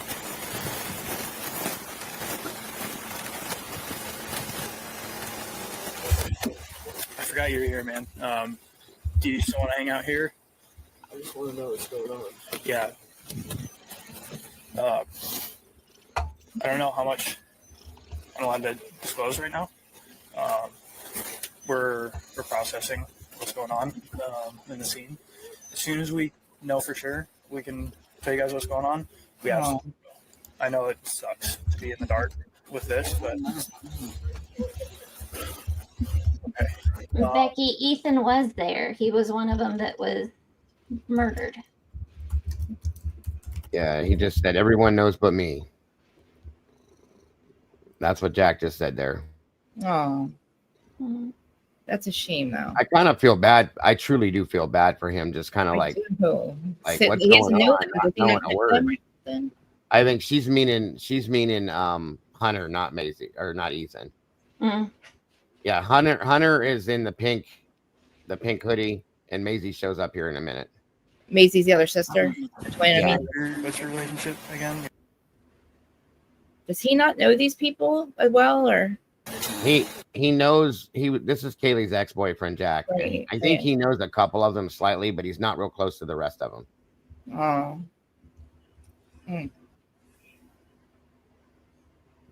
Yeah, you can see Jack's hands. I don't see anything on his hands, so I think he chose to sit in the car because he was cold. How come nobody's with him? I don't. They're too busy talking to the roommates. I know. I mean, like, I comfort him. I don't know. Like, maybe they're not allowed to approach him or something. Well, Dylan started talking to him right away as soon as he walked up, but they took her to the side to talk to her, and then it went from there. Maybe he's like in shock right now, not knowing if it's. Well, I think he's hearing things through the radio, possibly, and he still wants to know like what truly happened, and nobody's talking to him. So, I would be like, "Where's my dog?" I'm honestly like, yeah, that's another good point too. My dog, where's my dog? Like, I want to know where's my dog? Where's my girlfriend? Because I'm sure he probably still thinks of her as, you know, he probably still loves her, obviously. Well, after 6 years, yeah, I would. Yeah, I mean, 3 months ago they have a dog together. I mean, poor Very guy. good point. Very good. I feel really bad for him. I do. Then they like walk Murphy out, and He wasn't there yet at that time, but yeah. Oh, okay. Okay, sorry. On we go. A good point was brought up earlier that possibly JD was able to hear. Yeah, I think he was. I think he can hear whatever transmissions are going on between the officers on the radio. And he's probably trying to put the pieces together, like what the hell happened, you know what I mean? And they haven't told him exactly what went on. Oh yeah, now that makes sense. I questioned why he would want to sit in the car away from the other group of kids. Now I'm hypothesizing he's sitting in the car so he can listen to the radio. Right. Yeah. Maybe. I mean, after he sat there for a little while and heard what he heard. And he's got his phone in his hand. So is he texting somebody with everything he's hearing on the radio? Why is he not asking for Murphy? Very well could be texting anybody, right? They haven't really given him a chance to ask about Murphy. Yeah, they haven't spoke to him at all. So understand that too. That's true. Very true. That is JD in the car. Yeah, Deborah. that's Jack. Jack Decor. I just can't imagine choosing to sit in the back of a cop car at a murder scene when your friends are across the street and you're the potential bad guy. Like, it seems like the last place you'd want to sit just to stay warm. But yeah, it makes a lot more sense to me that he wants to listen to the radio. Sure. And truly, he doesn't know absolutely everything for sure yet. All right. You know what I mean? So I don't want to be nitpicky, but let's just think about like what he knows so far. I don't know. I mean, I just remember. I don't know. The way he came walking in, he wasn't running. He wasn't like rushing. Maybe he's not sure. Just kind of walking up in, and I think somebody may have called him and said, "You might want to get over here." Keep in mind, we all believe that Dave and Kim were telling the truth. So shouldn't we all believe that they all know? Yeah. That's right. They forgot he was in there and in the back. The cop has to open the door. You can't just open the door and get out. Yeah, you see there's no door handle. You can't get out of the back. And when you Thank you, Chris. I forgot about that. So did I say. He was stuck. That's why the cop said, "Oh, I forgot about you. Do you want to get out or stay in?" And he said, "I think I'll stay here." And that's what I mean. It seems like maybe he was picking up radio traffic, and that would be a good point. I would stay there. Me and my sister busted through. Like, we knew my sister had unalived herself, and my other sister, we busted through. Like, we still were trying to. I don't know. Everybody's different. There were 17 cops we were trying to get. And it was in the rain. We're trying to bust through them. It didn't matter what they said to us. They were broke up, and they weren't his friends. He didn't know those people. So I'm just saying, like, I get it. I mean, he can't go busted in the scene right now. I want my dog. I want my girl. I don't know. I mean, we don't know if he called Katie's but he didn't call. Here's the not. thing is they never said that Jack called and said, "Hey, something's not right here." Which I would have imagined, as close as they all were, if it was my ex, I'd have probably called and said, "Yo, I don't know what's really going on for sure, but like, have you talked to Kaylee? You know, he could be in shock. Yeah, he could be in shock. I don't know. It's just, I don't know. It's still very early on, and he, like I said, hasn't spoken to anybody. Yeah, not one hysterical person. That's what I keep thinking. Like, this doesn't seem like, unless they all just really aren't clocking what had happened yet. I don't know how. Dylan explained some of it, okay, to him, and said this and that, but never at that point. Dylan claimed she didn't know that Kaylee was gone, so there's that. Plus, he had, good point, Fizzy. He had all those missed calls from Kaylee and I think we're fooling ourselves here a little bit. We're taking. I mean, if Dylan's telling everybody she saw a masked man in the house. She heard Kaylee running for her life, screaming. She called her, and Kaylee didn't answer.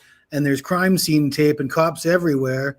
Who in their right mind doesn't know what's going on here? Like, it's screaming out obvious. It was screaming out obvious since 10 after 4 in the morning, when she probably should have called 911. And anybody she tells that story to, including the officers, including all the other kids that rocked up. I mean, there's cop cars, there's crime scene tape, and Dylan's telling us Kaylee was screaming and she's not answering her phone. How how do you think? What else do you think happened? I think they all know. I just really strongly believe. I know that I can almost guarantee he knows something really bad happened. I think he's just kind of like waiting to get like the complete details as to what it was. You know what I'm saying? Yeah. That's my thought on it. He could be crying. We can't see his face. He could be crying at the moment. I'm just saying, like, he could be. It also seems odd to me that when Dylan gives this half-assed story, everybody just eats it up. Nobody asks for a better explanation than this piss poor explanation. Like, what do you mean you saw a masked man? Like, what? It's 8 hours ago you saw this person? Yeah, imagine one of your family members and you show up and one of your family members' roommates is like, yeah, well, blah, blah, blah, man in the mask and, telling you this story. Aren't you just going to be like, what? Like furious, like almost ready to slap the truth out of her almost. And she said she could hear everything. 4 people, guys.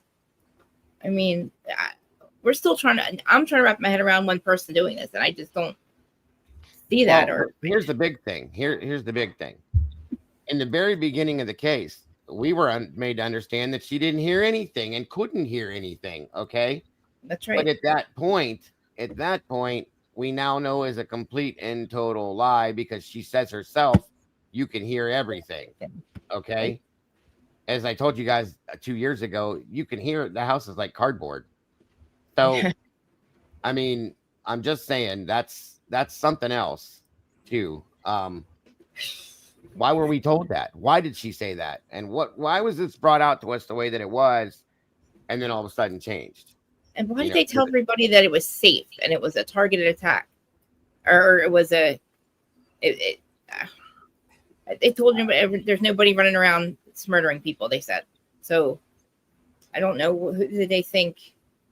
Why did they say that? They told the people not to worry, or I think they told everybody that. Well, they didn't want people to panic, for one. That's typically how this goes. And they didn't want we have to keep this quiet. This is a university. Okay, that's how I see it.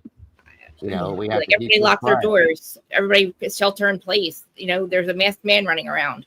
That's why they hurried up and released that shelter in place as quick as they could. Oh, they did do that? Oh, yeah. They took that away pretty quickly. They said it was a targeted attack so that everybody would calm down, relax, and be like, when was that statement made, though? Yeah. The targeted. Exactly. It wasn't too long after this. You guys remember, Mama Bear, do you remember how long the shelter in place was for?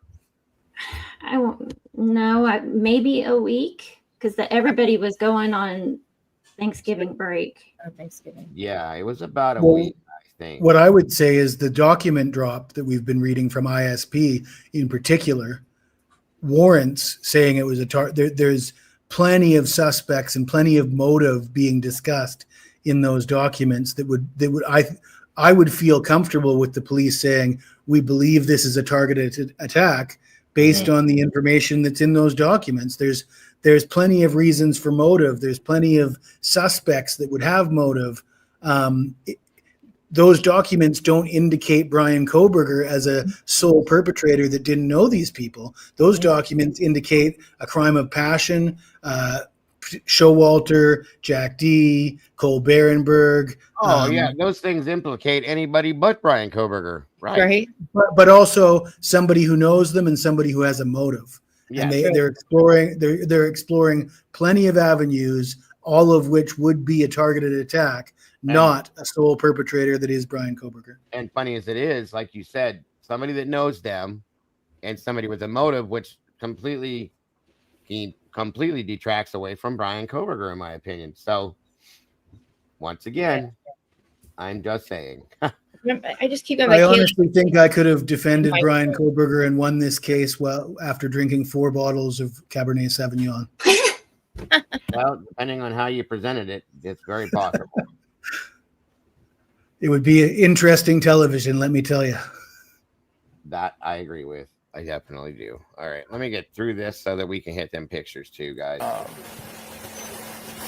Yeah, man. As soon as I know we're able to fill you in on what's going on, we'll let you know. Okay. Like I said, you're welcome to get out at any point.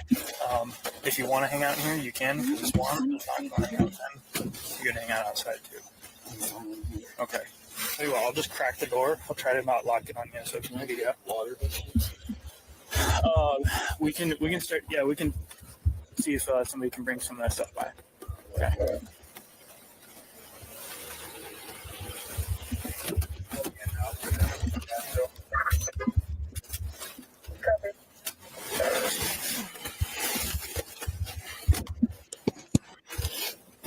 Okay, sorry about that. All right, so what time were you here last night? Today? 1:24 you got here? Okay, what was going on at about 1:24? And my friend watching Vampire Diaries on the car. You and watching Vampire Diaries.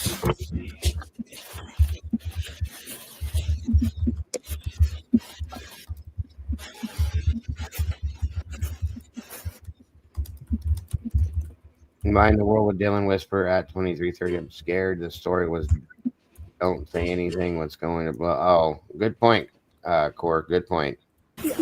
What was it? She said, I know, I remember her saying, I'm scared.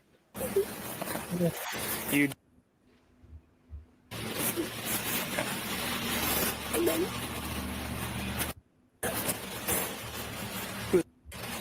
she's just one of my friends. I'm sitting over there. I just talk. Oh, okay. All female. Yes. All right. Okay, so you guys watching Vampire Diaries out in this main second level? Okay, and then for how long? I don't know. And then Maddie and Caleb came home from the club. Wait a minute. We all hung out in Caleb's room for a little. So Maddie and Kaylee were at the club. Yeah. You know how long they were there? Probably till closing at least. I don't know. They went to drug truck afterwards.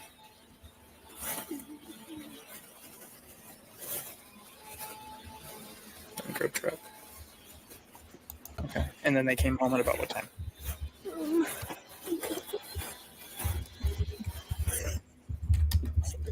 It's okay. You're doing great. Oh.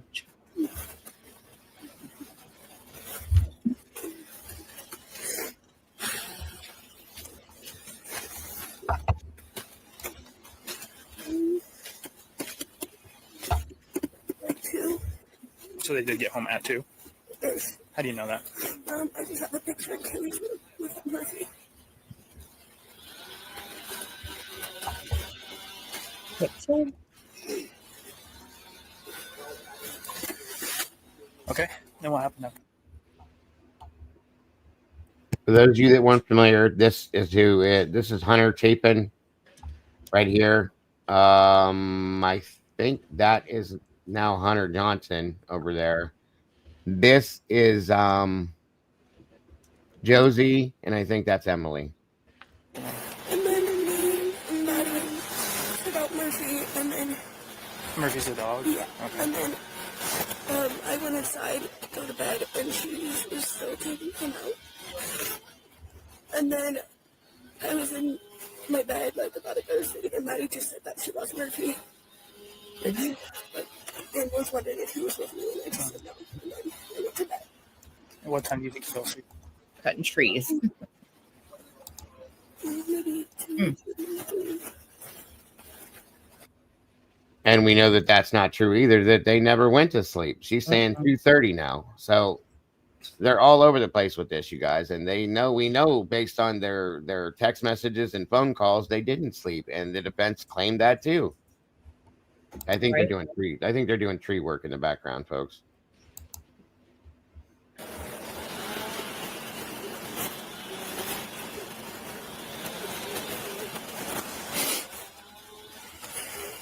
Good point. Did you wake up at all between 2 and...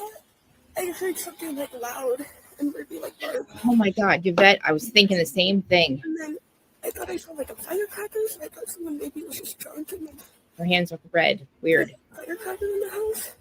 But I wasn't even really sure because I was kind of still asleep. So. I thought I didn't want to say it though. I think I was looking at that too. Her hands are very white. Yes, I know. I think she does the self tanning lotion stuff possibly, and she might wear gloves when she does it, so her hands are very white compared to her skin possibly. That's all. Or some kind of like a color cream or something. That's my thought on that. Yeah. I thought the other girl's hands looked really red. Dylan's hands looked red. I'm listening to a couple things at a time. Loud, you thought you saw a firecracker because of a quick flash? Yeah, through like my door, but I was like still half asleep, so I don't know if it was like real. I thought it was maybe a movie dream. Her hand's so white. Her hand looks weird. Is it wrapped in a blanket?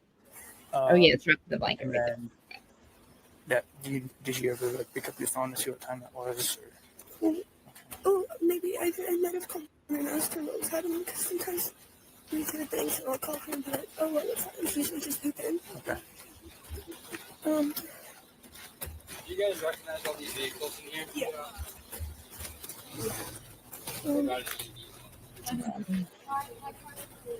I tried to call Maddie and Ethan and Xana and all of them at like 4:20. So you called I tried to call all of them. Maddie? At what time? 4:30 and 4:22. And then 4:21.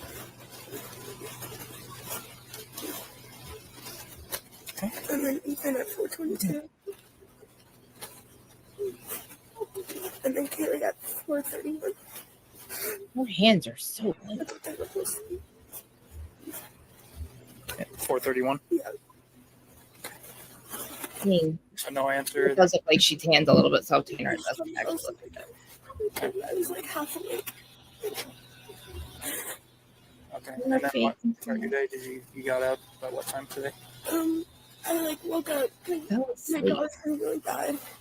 I took some Advil at like 6 or 7, and then I just went back to bed. So I figured no one would be up anyways. And like, I didn't wake up until we called you guys. Okay.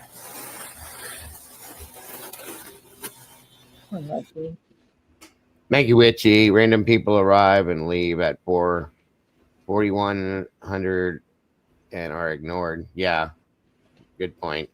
Thank you for the super chat very much. It looks like they run Murphy out there, don't they? It's like they kind of run him out. Nobody can see him. Well, I mean, everybody sees No, they just walked them out and down and took them to the other officer to transport to the pound, I think it was.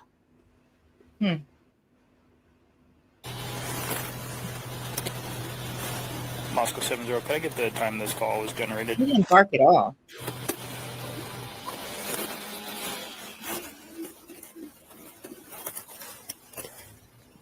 Copy, thank you.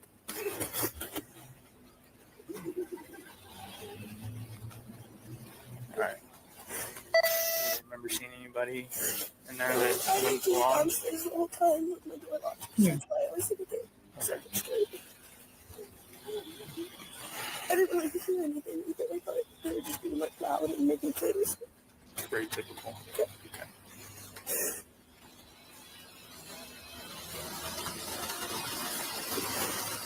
Do you have any parent contact information for? I know Maddie's.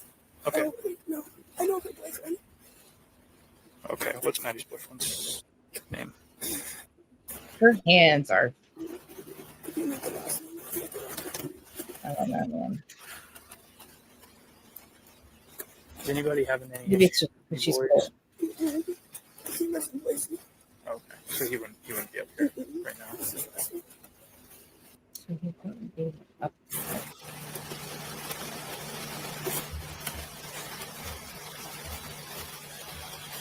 And then I was talking to you about the formal stuff, right? No, that was her. Okay, so you guys had a formal. The lovers were formal yesterday. Yeah. No issues? Okay, everybody got along? All right. And you were out here when I rolled up? Yeah. Okay. No, you were. Yeah, I don't know where she was, but she wasn't standing there at that with the rest of the group of the kids. I don't know where she was at that time. Okay, Krista, no problem.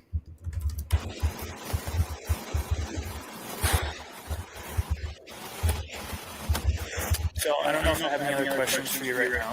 Okay, I appreciate that you did very well recalling as things become more clear. Write them down so you don't forget. Sound like a good plan? Like I said, like before we go talking. And then we'll make sure everybody has the information so that you can reach out to us. If you have your mind, not wait. That makes sense? Physically, are you doing fine otherwise? Okay, good. All right, we'll go back there. Thank you very much. Is anybody else here? Who, by show of hands, who's all here when I got here? Sorry, you two. Okay. All right. One second.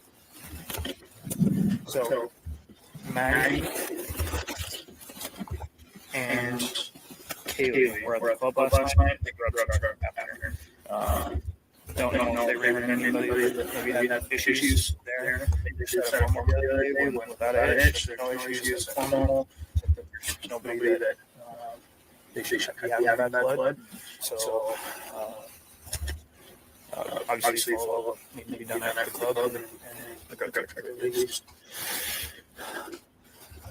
I did a very preliminary interview with two people that live here and that were here last night. Everybody else about to identify was not here last night, but was here in the park area. And I rolled up, so I was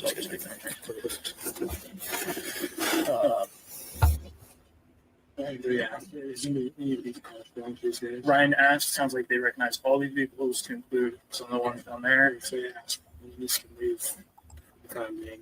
Okay. Okay, we need to start. Yeah. A couple of them did ask about like polished water. I don't know if there's anybody that basically that can work that out. We can call EMS too. A couple of those in the car. Okay. I know. Would you want to help out however they can? Okay, I'm gonna grab those out of my car. Okay. And then we keep asking because that is small for people. I don't tell them where they are. If they ask, okay. Didn't he just say they know? They all know. He said it right there. They all know. Yeah. Mm-hmm. Am I the only one that thinks it's weird that they keep on focusing on that formal when there was so many other things going on? Football games, parties, frat party at Sigma Chi, going to the corner club. They really seem to be honed in on that formal. Mm-hmm. And a sorority formal, I've never been to one, but is that really a place where violent altercations happen? You got me. I don't. Not that I would think, but I mean it's a formal, so typically I wouldn't think so. You know, I don't. He's not buying that they don't know what's going on. Period is what I believe too, Lucy. That's why I think he said it like that. They all know. Yeah. What day of the week is this now? Sunday now. It's a Sunday. Okay, so the formal one was when? Friday, I guess. Friday night. Okay. Friday. But there was some speculation that they didn't. I'm a little unclear. There was talk that they didn't even. That they blew that off and had their own party Friday, which we know they had a party Friday night. Mm-hmm. So. Well, and we heard that Kaylee was summoned to go to this formal, but then we heard that Kaylee was on the outs with. See, that's the thing. There's this big story about Kaylee leaving the sorority, having some serious friction. And the whole reason they're all living in that house is because they all at some point had problems with their sororities. Right, yeah. Except for Bethany and Dylan, right? Yes. Those two were still with their sororities. By the way, that's Maisie right there, folks. She just walked up. Oh. I really feel horrible, completely horrible for these two. I do too, because Yeah, It's just horrific to me. I know. Richie, if you're asking about Murphy, the dog was locked in the bedroom, I believe. Oh. He wasn't locked in there. He hid himself up under a desk. Oh. And at some point they're saying that in the photos we're going to see in a second here before we get out of here, we'll probably come back to him later too, that he was out on the back patio somehow, the back deck on the back of the second floor. I don't know.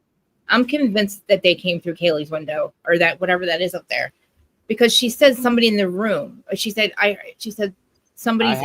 I have questions now. Either that, or there was somebody in the house before any of them came home. Okay? Right. That's the only other thing that makes this make any kind of sense with what we've learned now about Kaylee going upstairs to go to bed screaming because somebody's up there already, and comes running back downstairs. What else makes any sense? Think about this. They tried to they could hear everything, but there's 4 things that happened, 4 horrible things that went wrong, or that 4 people, and they can hear everything. But why didn't they hear all of that going on? Well, they did. They did hear all that. She said that at some point, right? Not saying, oh, we heard this happen, then I heard this happen, then I heard Xana, and I heard Ethan, or I heard, this happened. Like, I don't understand. He's not asking, like, they're asking a lot about Kaylee, not. Well, because that's who Dylan spoke about the most. I know. I'm just so like. And this is only the preliminary, like. Right. They didn't really sit down with it yet. And that's is Betty Davis being sarcastic or what? Koberger was there for Kaylee. She is the target, and he I was hope after he's Kaylee. We're reading all these documents. I mean, what information would lead somebody to think that, unless you're just listening to Nancy Grace?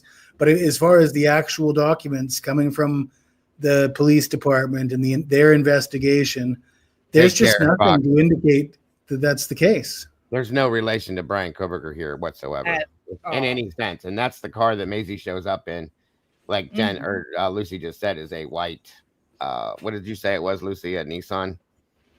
It's one of the cars that they were looking at initially. So I really think somebody said something about the formal and the sororities for the cops to be focusing and asking that. So there's been several different officers that have asked that question, and that's what Dylan brought up first, is what they did that night, or most recently, I think. That's my only thought on that. I can remember that conversation pretty clearly, and it was like, what have you guys been doing? Oh, we went to a formal and we did this, and it was kind of said in very casually, and then, oh, what happened at that formal? I just find that odd. I just find that very odd.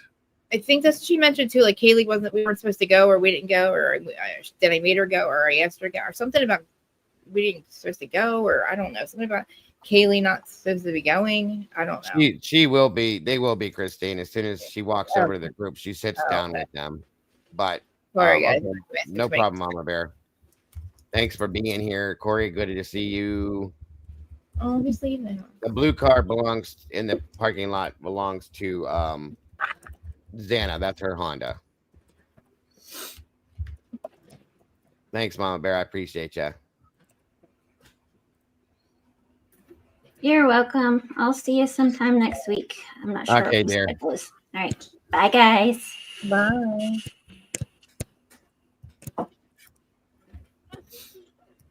Where's Buddy Bear at?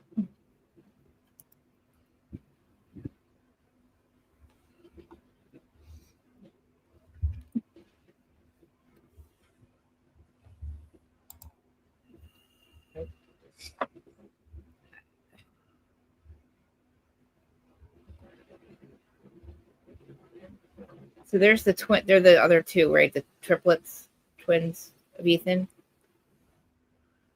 Right there. I mean, it just seems. I'm going to harp on this a little more. No. At one point, JD walks up. Oh, there's the ex-boyfriend. Oh yeah, ex-boyfriend. What happened at the formal? It's like, what? Ex-boyfriend. I mean, I don't know. It's always the boyfriend. It's always the boyfriend. and they're asking about the formal. It just blows my mind.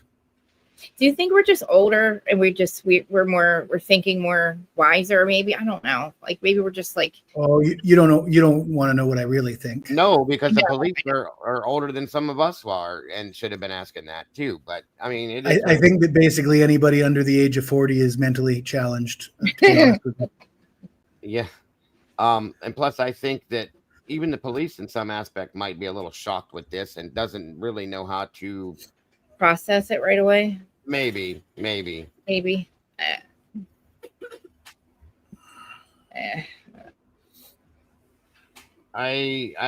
a very strange situation. I do say, or will say that. And Beck's asking about this L who watched TV with her that night. It also strikes me as kind of odd that all these people that would have potentially been in the house the night before are there at the scene the next day. You know what I mean? Like, yeah, I was in the house last night at 1 a.m. and now I'm here when the 911 call comes in. I mean, did they really leave or were they there the whole time? I mean, I think that's a question that needs to be asked. I had a bad feeling, so I went home. Remember? Yeah, the rest of this, no, agreed. The rest of this, they don't talk about anything else here. Who's this guy right here? Is I can't remember. They said that's not Barrett. I thought it was, but it's not. It's detective. Sergeant. What the hell? Somebody told me.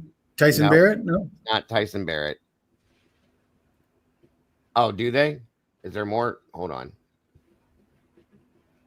Oh yeah, okay. You're right. Sorry.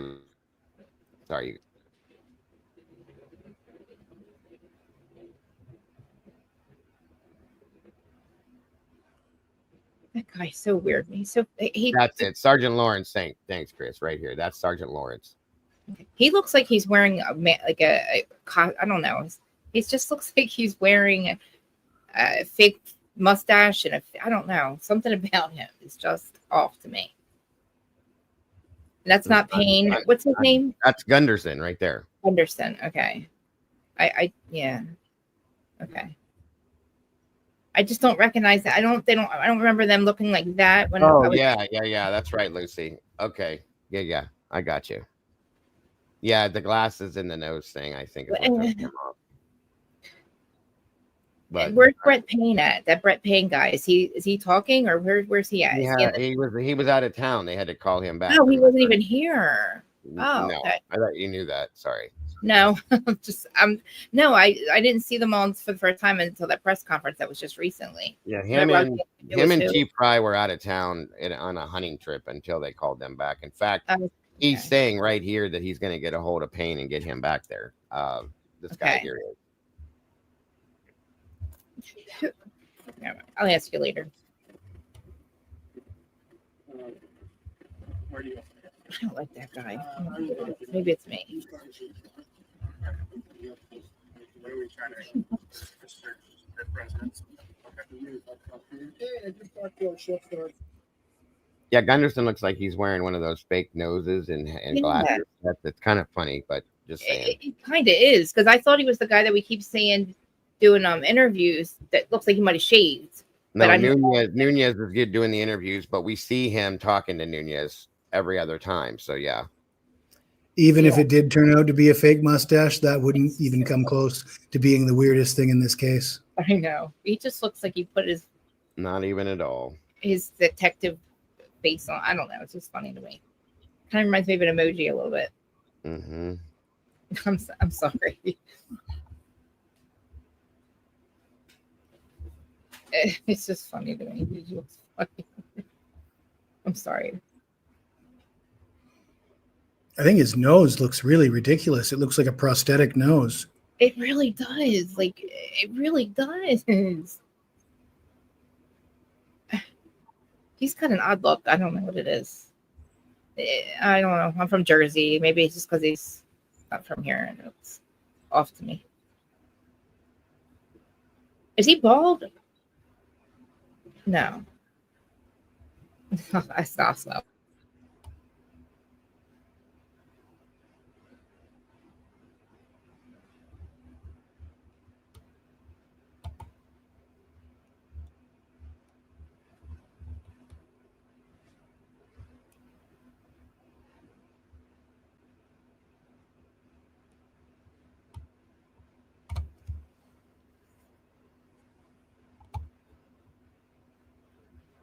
all this is edited out?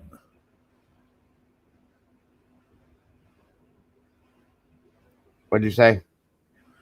There's no volume at all. It's all edited. It's all No, redacted. he's talking now. You should be able to hear him now. No, we haven't been able to hear anything for a while. Hold on. You can't hear this? No, the chat's complaining too. Okay, hold on. I must have cut out. 1 second.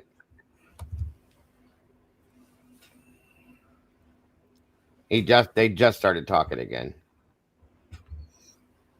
Mask, see, like a ski mask. What time? The ball is in the car. Talk to you two.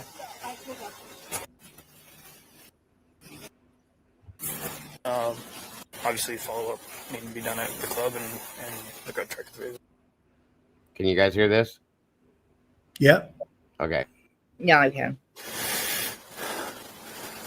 I did a very preliminary interview with the two people that live here and that were here last night. Everybody else I didn't even listen to him. was not here last night, but was here in the parking area when I rolled up, so I'll just get that information. Anybody asked, is any of these cars belong to these guys? Ryan asked, sounds like they recognize all these vehicles to include some of the ones down there. If they ask, then these can leave for the time being. Okay.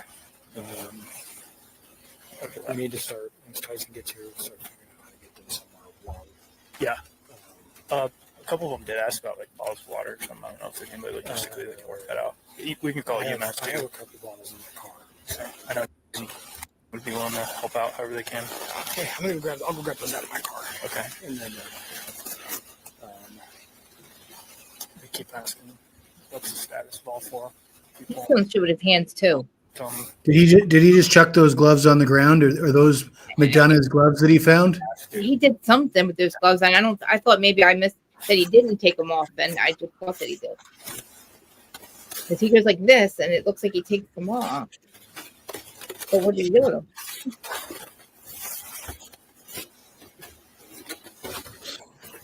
They're in his hand, Tom Boy says. Good trouble, you're fine.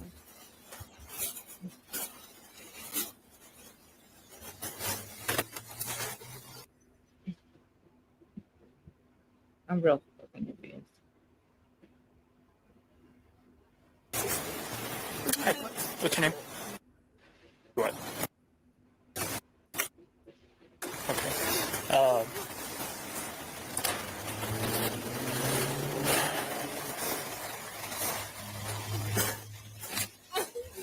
Mind just hanging out with them for a second?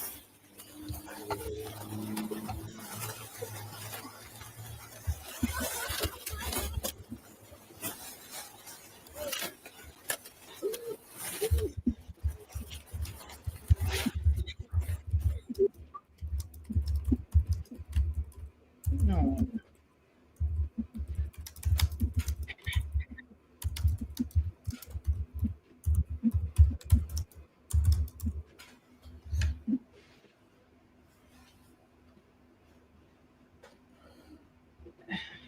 Why wouldn't they take Murphy? They took him to the pound? Not like a place to see if he's got I don't know. Stuff on him. I don't want to say it, but like, you know what I mean? Like, I'm sure they checked him out beforehand, and when they did, then they took him. They had to get him out of the house so that they could process everything, and they didn't know a lot about Jack at that point. I'm guessing, from my understanding, so they just took him somewhere to be there until. Why didn't they just give him the Jack? It was right there. I just thought about that. His owner's right there. They didn't know a lot about Jack to the point to be able to do that, is what I said. Right. So they had to be able to understand. Plus, they had to question Jack too and all that stuff still. True. I would just be like, where's my effing? I would be so worried about my dog. I mean, my cats, my dog. I would be, please let me see my dog. At least. My ex-girlfriend's gone, and now you're taking my dog to the pound. I know he called a couple times. He was worried about it, but I mean, I'm just saying. I'm just saying. I just feel bad for Murphy. He looked so scared in that picture. Oh.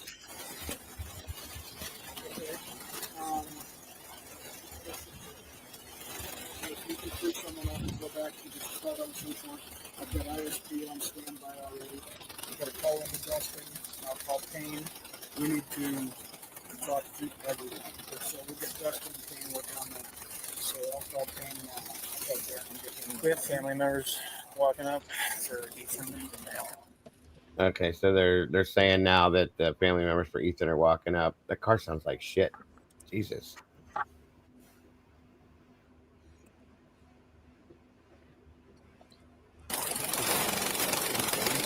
Welcome, Kim. Where do you want me to send that? I will talk to them. Can you start with what you want? Yeah. You have the most information. What are we trying to just search this residence? Yep. Okay. I'll talk to you. Hey, I just talked to our shift sergeant.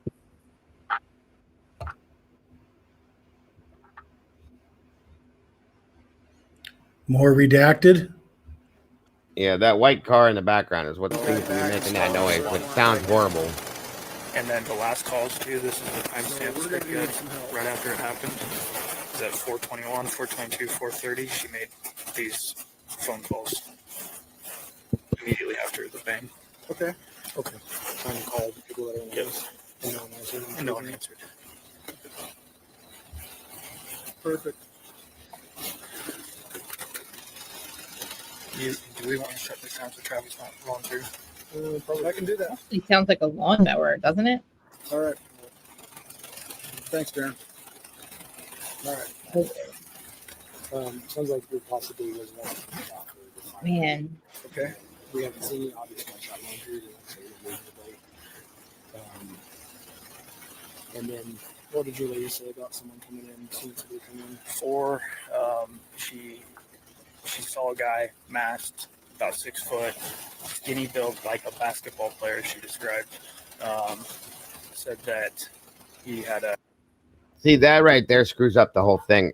Immediately says, once again, saw a guy come in about 4 masked, about 6 foot, and she said either a couple inches above or below her height, which is fine. And she said not skinny like a basketball player, right? Right. Yeah. And She didn't say like a basketball player, did she?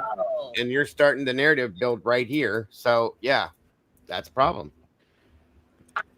Somebody in the chat asked me what narrative we're going with today. Oh, you know what? I said I don't make the narrative. I just try to interpret it. And the one we're looking for today is the truth. So like a ski mask. That's the same as every day. I think SRB might have tossed that person already. After she yelled and said, "There's someone in the house." This girl ran, she probably locked did. herself in a room. Could hear a roommate that was upstairs, Kaylee. Somehow she was able to discern that it was Kaylee screaming. Then she could hear this masked man saying, "Sorry." Let me call Brett. She could hear him say, "You're gonna be fine. I'm gonna help you." And then no. Yeah. They're not even listening to what he's saying to them right now. No. They're all doing this on the phone. They're over here. I mean, this is ridiculous. I mean, there's 4 live people in that house, very violently, and you just have everybody's like, oh. I mean, I know we're not professionals and all that, but like, I just feel like I've been in 2 crime scenes and for people in my family, and I don't know. Yeah, that's not what she's saying. That's what I'm saying. They're screwing this up. They're not listening to what he's saying anyway. So it's like, Jesus Christ. Who is that guy anyway talking? The guy that's Nunez. he retires or something after this or something, did he? No, this guy did. This guy over here did. Oh. Like right away, right? Like December or something.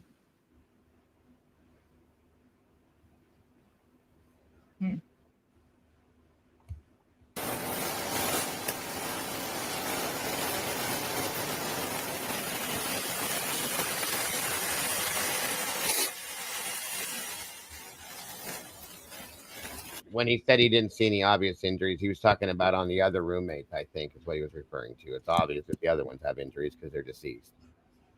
Is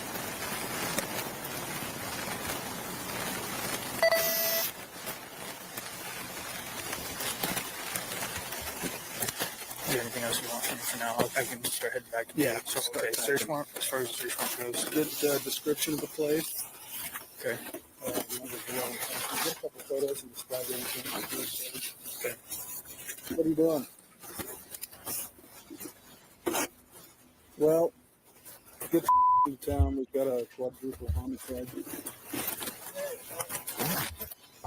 Yeah, it's 1122 Spring Road. Right. I'm gonna guess that he's talking because he already talked to Payne. I think he's probably talking to Fry, maybe at that point, possibly. Okay, but everyone caught what they said. Just said immediately after the bangs, they called the other roommates at 4:20, 21, and 22. Yeah. This is worse than like I called when Jen McCabe called inside the house and nobody answered, but she didn't think anything was wrong. But there's a dead person on the front lawn of her brother-in-law's house. It's like, you didn't think anything was wrong? I'm sorry, what? None of this makes sense. Dylan McCabe. Where was that at? Lucy, do you remember the timestamp? I'll pull it back so that they can hear it real quick. Oh yeah, I remember them saying that earlier. Yeah, it was like she was looking at her phone and saying the times. I think one thing that's significant about the Karen Reed case is the participation of Celebrite and the Barnharts, and them trying to pass off that Google search from their own initial report as, oh, sorry, we screwed that up. It was actually at the next morning. It wasn't that night. I mean, just blatant liars. Yeah, and like remember how like they knew that John walked 40 steps, 84 steps northwesterly and towards the house, and 4 flights of steps. If they can do that for that, they can do that for this, right? Right. Yeah. Coming up here, this is one of the most important things that Lucy said that they say they're looking for shell casings. So that we need to hear. Okay.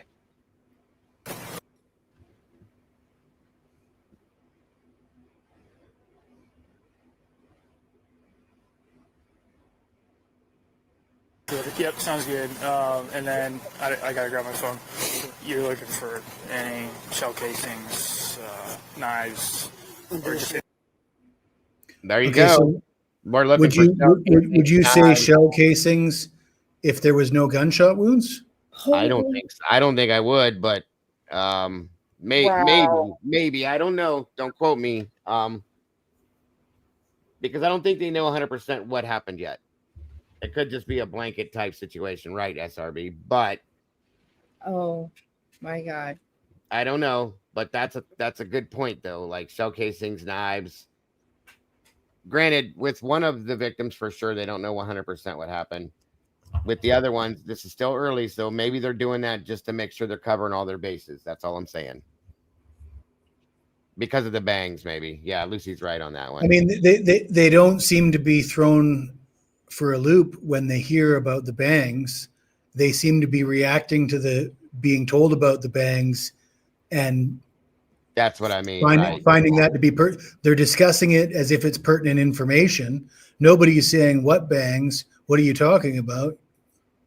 Why are you looking for shell casings? If I mean, why waste your time? This is. Remember when I said there's a dozen coincidences? Well, now there's 13 or 14. Right. Yeah, what'd you say? 1421, Lucy? Unrecognizable. Hold on a minute. Or 4821. Is that what you said? Let me find that again. Where'd it go? I can't believe 4821. There we are. True. SRB. True. But all right, hold on. And then the last calls too. This is the timestamps. They're good. Right after it happened, it was at 4:21, 4:22, 4:30. She made these phone calls. Right now. And then the last calls too. This is the timestamps. They're good. Right after it happened, it was at 4:21, 4:22, 4:30. She made these phone calls immediately after the bang. Okay. Immediately after the bang. So I'm guessing that they're probably thinking that there's a gun there too. They're talking about shell casings because they hear this, so on and so forth. And because they obviously can tell certain wounds were made with a sharp edged weapon. So they're asking about knives as a blanket thing too. That kind of all goes together in this sense. And like I said, and it leaves from the conversation, right? And then they talk about casings. Good point. So yeah, I understand.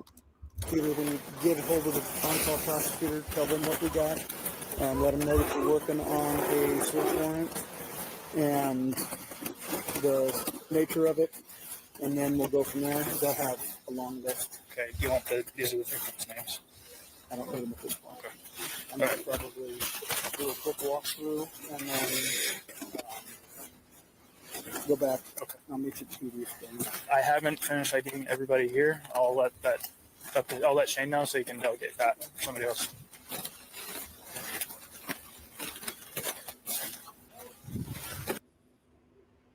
Yeah, because we didn't get to see them talk to Hunter, Emily, Josie, Lyndon, and whoever those other two were that walked up that were there. So we should have seen that too. Am I just being a weirdo if I ask why we're only hearing about Lyndon now and we heard about everybody else already? And you know, this person was actually in other than the four roommates, is Lyndon the only one that's confirmed to be in the house that night? Lyndon is Josie's boyfriend. He was at the other house with them. Who's the L number? We don't know who she is.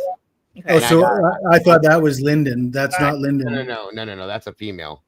And this is the person that was watching Vampire Diaries with them the night before. Female, right? Yeah, the female that they said left in the report, but then hearing Dylan say that they were all dancing makes me wonder, was she still there? Okay, so we don't know. This got really strange for me. Okay, I'm sorry, guys, but it got really, really strange, even stranger than it was. Knowing that we hear that Kaylee was dancing, goes upstairs, screams because there's somebody in the house that comes running back down the stairs. She says room though first. Or in the room, yes. That's but that's what got me. Somebody else in the house is what I'm saying. The point I'm getting to with this though is where the hell was this person? Hey, Josie. Did they sneak? They couldn't have snuck past anybody. They were either in the house already or climbed up through a window or the slider or something, which is that's a reach for me. So I'm going with they were in the house waiting for these people at some point. Can't they climb up that deck in the back? It's like a tree. Can't they get? I mean, is it one person? Remember, we thought there was more than one person. But You could climb, but what are the odds that somebody's going to go through that? I mean, I don't know. Maybe, but I'm going with the thought that maybe somebody was hiding in the house. There's multiple closets. There's beds that can be hid under, right? Things like that. So that really changed this whole thing for me. I was never thinking in that aspect until you made that statement. That's all I'm saying. I'm going to let the rest of this play out real fast.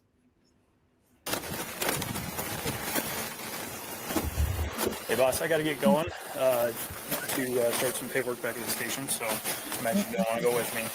I'll have you stay here. You know what he looks like. We'll let you know as soon as we can fill you in, okay? Again, no questions for him, but they want to know about the formal.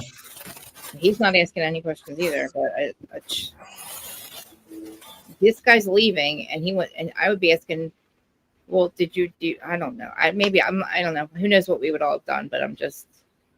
One thing's for certain: we've been drip fed half truth and parts of the story that would allow the stupidest among us to believe the narrative that Dylan and Bethany were sleeping, and to allow them to make some sense out of the fact that it took 8 hours for the 911 call. But this just knocks that out of the park. I mean, I don't even think the stupidest among us could believe that narrative after seeing this. Nobody asked what they did in that 9 hours. You just woke up to that. The officers themselves don't appear to believe it, in my opinion. Yeah. I don't think any of the officers are buying that they don't know. They're not buying their stories. It doesn't. At least that's the way it looks to me. Did you ever hear him ask her if she was? Are you drunk? Are you on anything? Did you take anything last night? Because she says, "I'm out of it. I'm tired. I'm out of it. I don't know." And they're not asking her, "Well, did you drink? Are you on anything right now? Are you making these statements?" Because they're treating her like obviously a witness, right? But I mean, shouldn't she be a suspect? at this point. Maybe don't know. maybe they're intentionally doing that because Okay. if they ask her if she's drunk, then they can't use her statements if she says yes, right? Yeah. But they don't appear to be thinking 2 steps ahead like that, to be honest. I think it's too early for all that still. I still think that, but that's a good point, Jesse. I just think it's still too soon for all that to be in the thought process at this point. True. And I then think we know too much at this point. Like we know too much, so it's like we know ahead. Right. We know what happened already. You know what I'm saying? So we're like, well, how come she didn't do this? We're right now. They're just starting this whole. I think we've always been under the impression that the cops showed up and they told the cops we were sleeping all night. We woke up and this is what we saw. Yeah, we heard a few things in the middle of the night. You know, because that was the information we were given originally, what was in the PCA, right? Mm-hmm. So I assumed that what was in the PCA would have been the story that they would have been giving the officers that arrived on scene. And then you could all, you know, you'd have to still be pretty simple to take that and think that that's normal. But it was worse than that. It was what they gave the officers on scene was way worse than what was in the PCA. It made no sense. They admitted that they heard them screaming. They saw a masked man. They tried to phone immediately after they tried to phone and nobody answered. And it's like, so what you're telling me is, you know that your roommates were attacked and possibly deceased 8 hours ago and you did nothing and you have no explanation for it, no reasonable explanation. I'm so confused. And that all that narrative or all those facts that would allow you to say what I just said. I don't know. Does anybody dispute what I just said? Did she not tell them she heard her roommate screaming? She saw a masked man in the house. She tried to call her roommates. Nobody answered. At that point, is there a 6-year-old among us that couldn't put those pieces together to know what the most likely scenario is? Wait, let me ask you a question. That makes sense. I just, like I said, I still think something's because it's so soon still that they just took all this because these are mostly patrol officers, so on and so forth. I think then the next step would be the first sit down with detectives. That's the most important part, in my opinion. Go ahead. I'm not saying that they need to do anything about it, but I'm just saying what their opinion's going to be when they're told that story.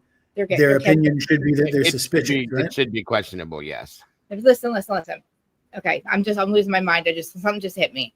So before when she said they were going to bed, that wasn't 4:00, right? That was not 4:00.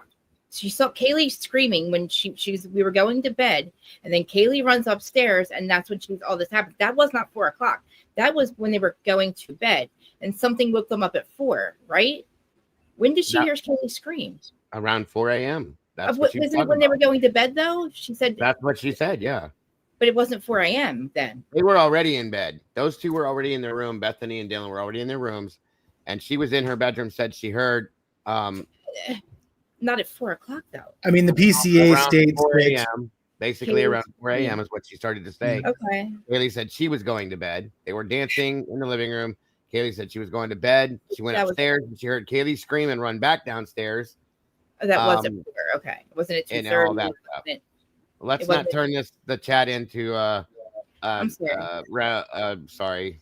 Oh, Jesus Christ, I can't think. A political conversation, folks. We don't do that in here, so thank you. I just got confused for a second. So it was 4:00 when they were going. She said, "I thought we were just going to go." Kaylee goes upstairs, so I went to bed, but she heard Kaylee scream, and I thought that was before. And then at 4 something, but flashbang wakes them up.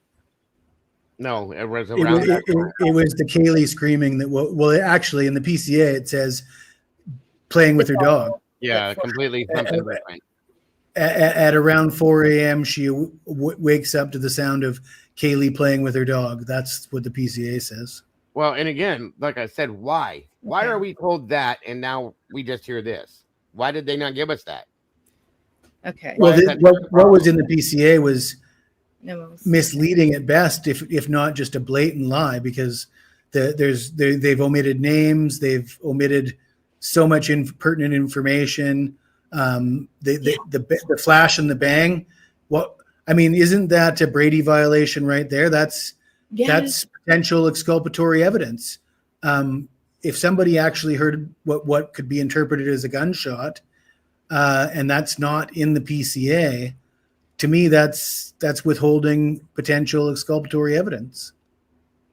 Yeah. Yeah. Right. Yeah, like I feel like there's a gap, but I think I'm a little confused on who rooms are where too, maybe. Well, hold on. I'm going to show you some of these pictures, and I'll show you the rooms in those. Did Dylan ever run? Didn't she say she went downstairs at one point to somebody's room, to Bethany's room? Did she have to go downstairs to Bethany's room? Yeah. Yeah. Okay. So was she on the second floor, then that bottom floor? Is that where the bottom floor is? She was in her bedroom, which is right there next to the living room. In the middle, that middle part of the house, right? Her bedroom's right off of that room, yes. And she heard Kaylee say she was going to bed. Her and Murphy went upstairs.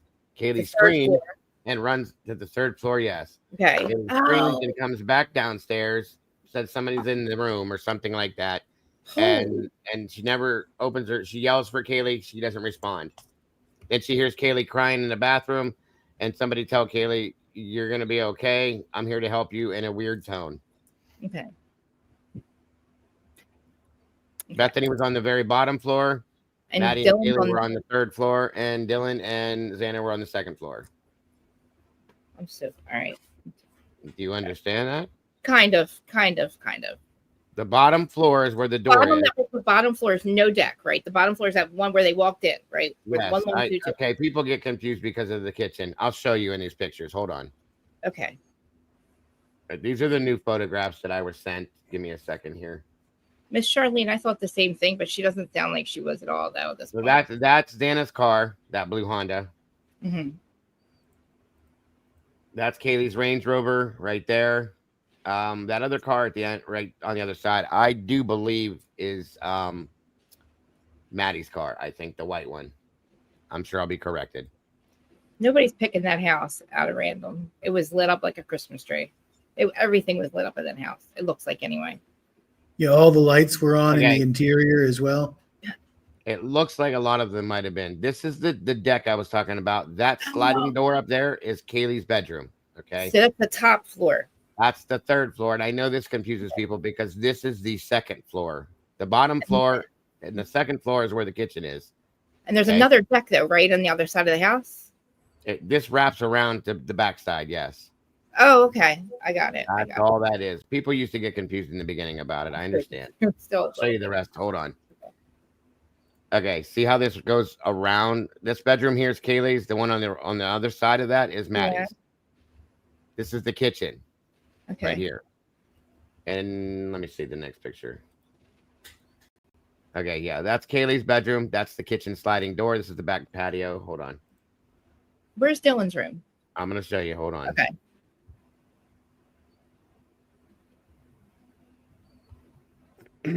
There's only one balcony. How did they get up there?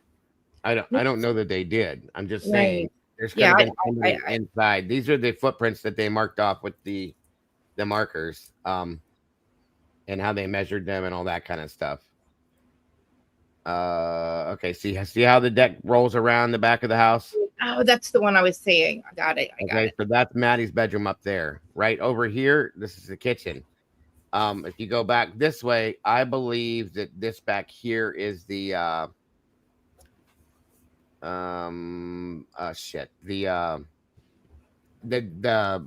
that ground level bathroom. I'm sorry.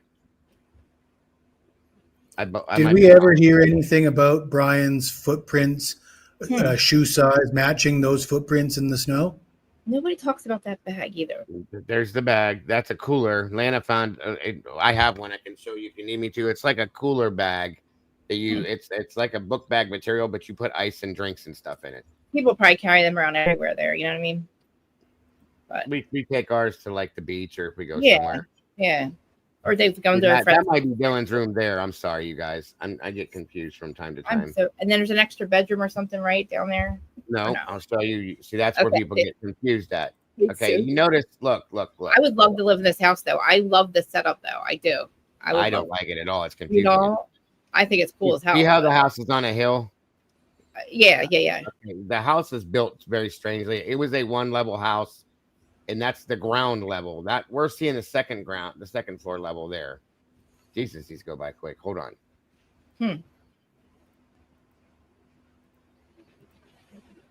1 second. One of the kitchen countertops. Okay. Oh, well. That's just, I think that's outdoor stuff. I don't think that's very obvious. 112. Okay, so this is through the front door, Krista. That's the ground level, the bottom floor. That's through the front door. What's on that floor? Bethany's bedroom, the spare bedroom, and another bathroom. Okay. There's 2 bedrooms on every floor. Okay. I get it. That's the front entrance. If you were to come, this is the original part of the original house. Okay.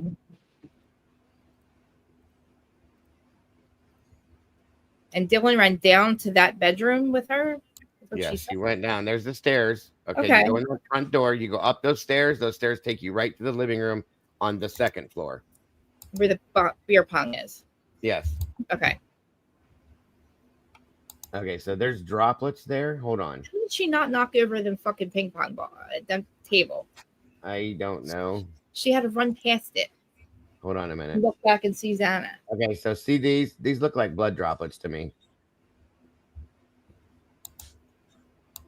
That makes me wonder if somebody was assaulted down at this ground level and ran up those stairs too. Don't go there. Just ignore I said that. Forget it. I know exactly. I don't want to confuse anybody. Yeah. Okay, so these are weird the way these are coming through, but that's the bathroom on the ground level, okay? And then Bethany's room is down this hall behind the stairwell, basically, I believe. And the spare bedroom as well. Truly. Oh, that's a blood mark there. I think they're pointing out. Okay. It's weird. There's nobody was physically down there though, right? Bethany was the only one that was down there that night until this happened, and then that's cute. Yeah. The deadbolt. Well, it's because it's a time lock. The deadbolt seems to have been removed. That's what when you sell a house or something, you put the lock thing or something on there. Yeah. Food. Okay.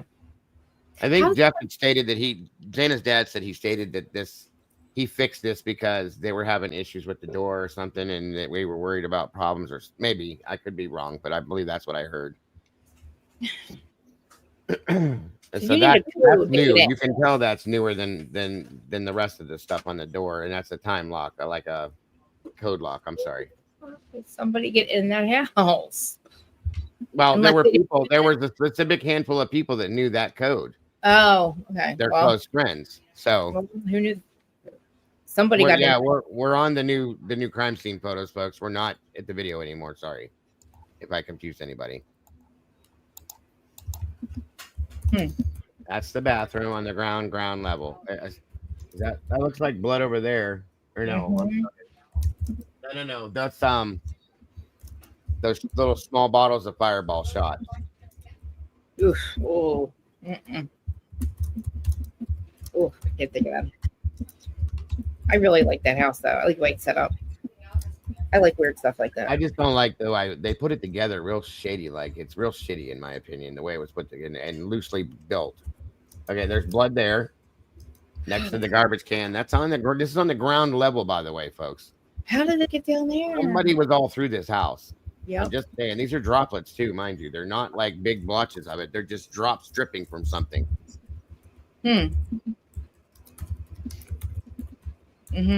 That's blood by the garbage can, and that little. I wonder. That's interesting. I like the way they focused on that.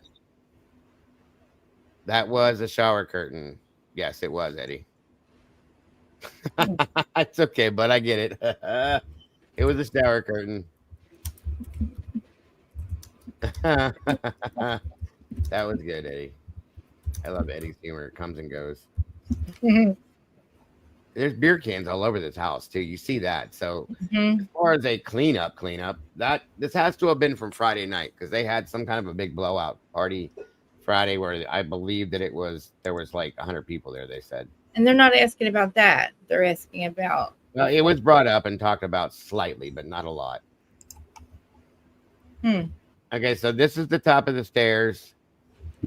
See, that looks like the bag that was in that one photo we saw that was sitting right here, where they had the not luminol, but that other stuff sprayed on the wall there. That's interesting. That's the one that Miss Candy brought up. It does look like that scene where it was dripping down to the bottom of that floor next to that. Yes. Yep. Right, 100%. And yeah, hey, Critical Minds, good to see you. Echo 444, all of you guys that are here, thank you for being here. So there was blood on that wall that they wiped off. Because look, guys, hold on. That wall had all that blue shit dripping there, the amino black. Thank you, Tomboy. Yes. So that wall was wiped down. It had to have been, and there was a decent amount of spatter there. So that had to and what would that lead you to believe? Like, they cleaned it up.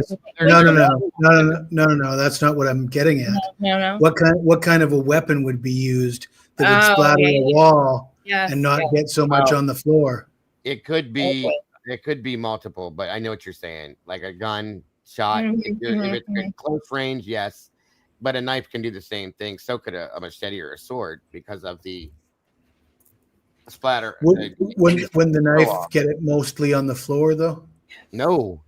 Depending on the stance and where you stab that person, if they're alive, it's going to give you a cast off that's going to come off of it anyway. But it can happen both ways. Arterial could be knife to the jugular or vice. Yeah, Jay. I mean, it could be, but there was blood there, and it was definitely cleaned up because as soon as they sprayed it with that blue shit, that all showed up. You guys saw it. And we were like, oh, maybe if somebody threw a drink, there's a smear right here where it was wiped on this baseboard. Yes.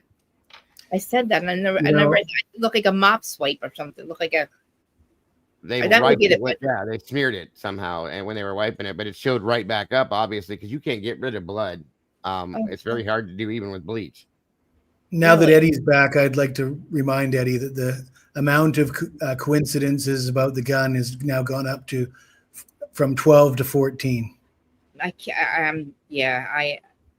thought on that one audio that we heard of I forget the address, but the one with the pumpkins.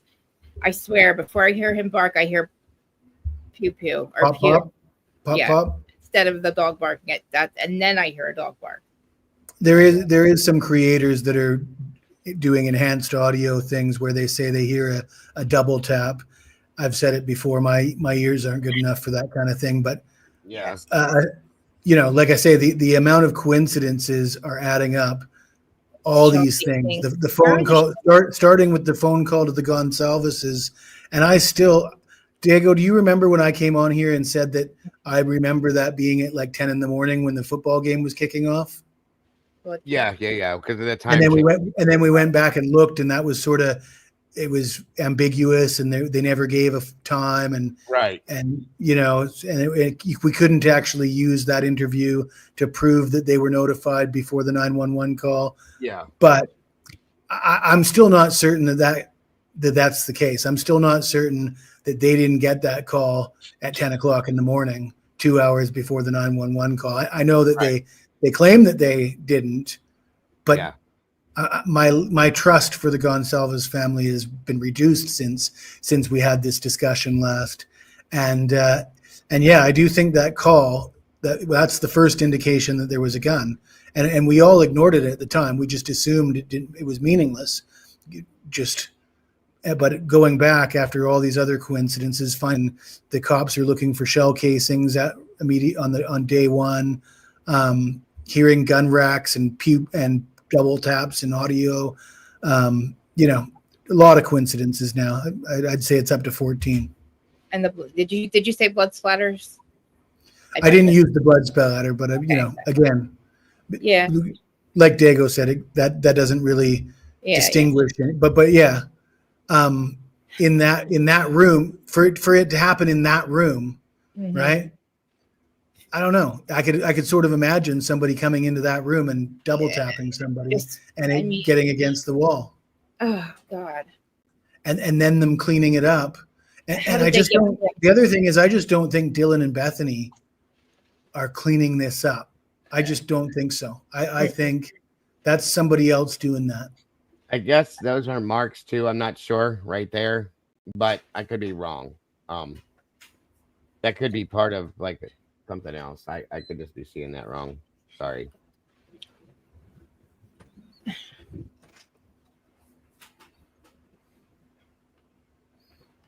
Where were they? Never mind. Mm-hmm. It looks like bleach on leather. It could be somebody's. I was gonna. Well, that's faux leather, but yeah. You're right. I see what you're saying. Or water. Sometimes you spill water on it. I don't know. It could have been something just spilled because it was a party house. I'm sure shit got spilled all the time. But yeah. Yeah. How convenient they had a party after the big cleanup. Before. Well, yeah. But then a lot of people's DNA will get back into the house, and then the thing happens. And no, those are just people's clothes. Okay. Wait, what was that? Back up. Hold on. Sorry. Oh, okay.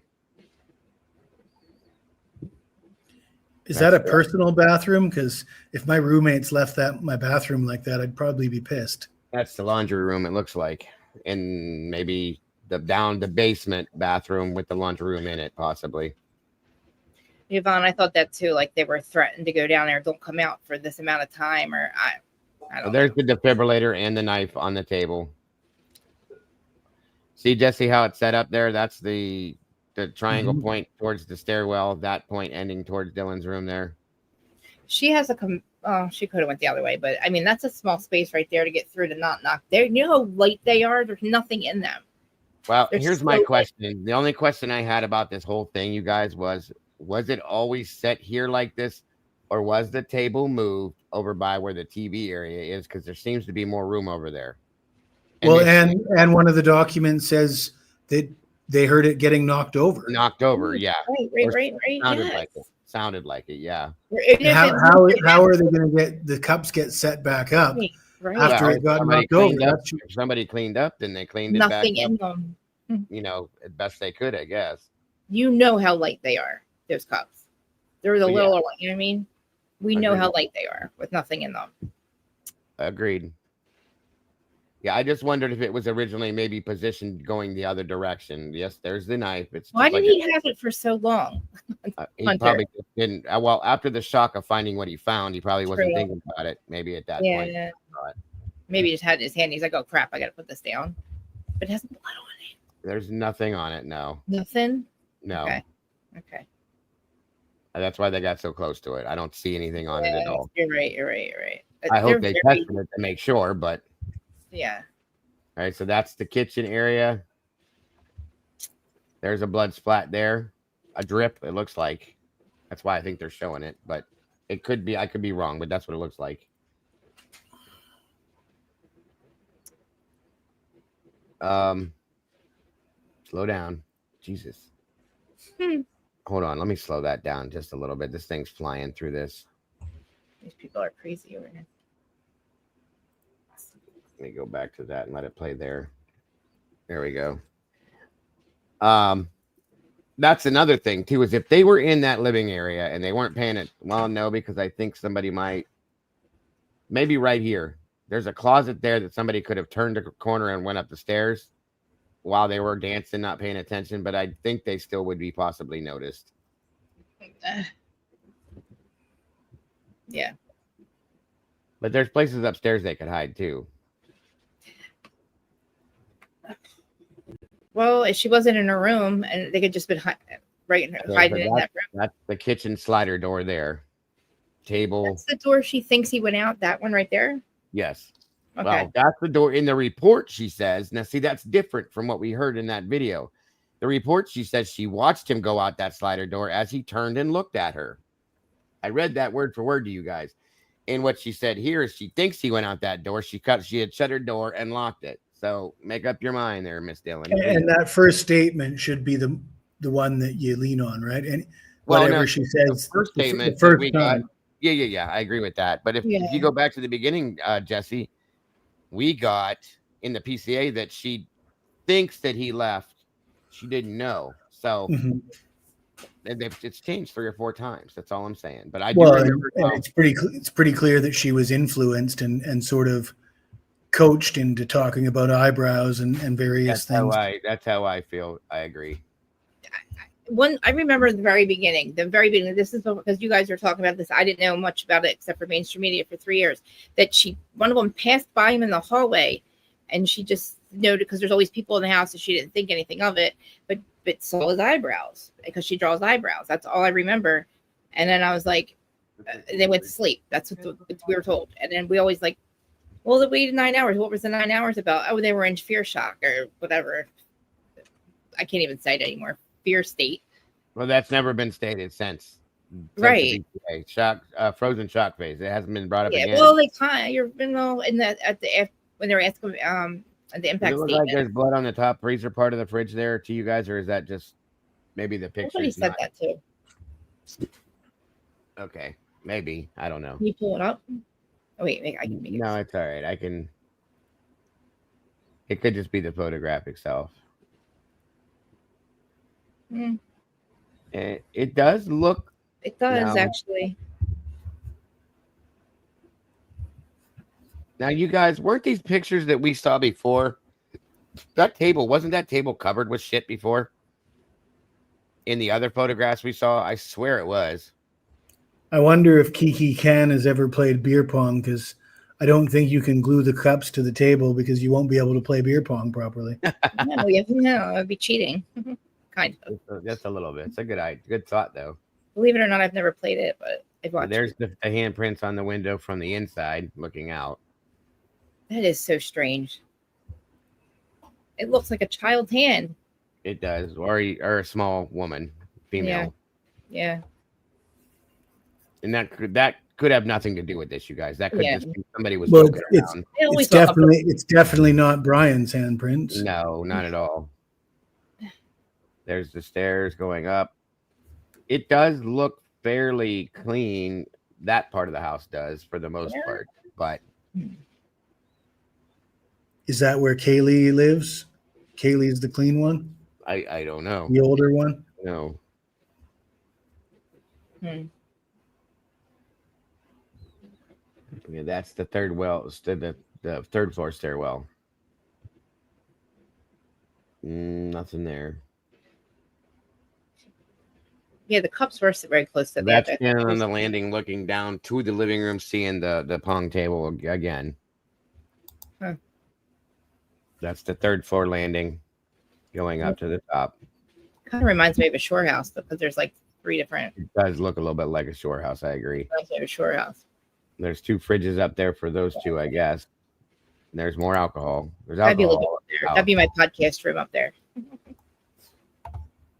Yeah. The whole floor would be my podcast room. Yeah, the house is definitely a strange build. I'll say that. It fell down so quick, didn't it? It was like. It's like cardboard. It looked like it was built out of cardboard. It looked like actually. Like a movie. Exactly. That's like a movie set for a psyop. Remember, the house has been there for a long time because Scott Green used to own that house and lived in it. But there's fairs. Remember the fairs? They used to have the World Fair, and they would build them like, I think, out of like paper mache. Basically, they build these massive castle-looking things, and then just knock them right down again, like this. Yeah. So this is Maddie and Kaylee's bathroom that they shared on the 3rd floor. Yeah, I a like lot that. cleaner than the rest of the house. The whole top half of the house seems a lot cleaner. Well, Kaylee wasn't. And that's mainly. I'll say this, folks. It's probably because nobody went up there during the party times. They all stayed on the living room level and maybe the ground level, going up and down. But okay, this is the outside version of the handprints.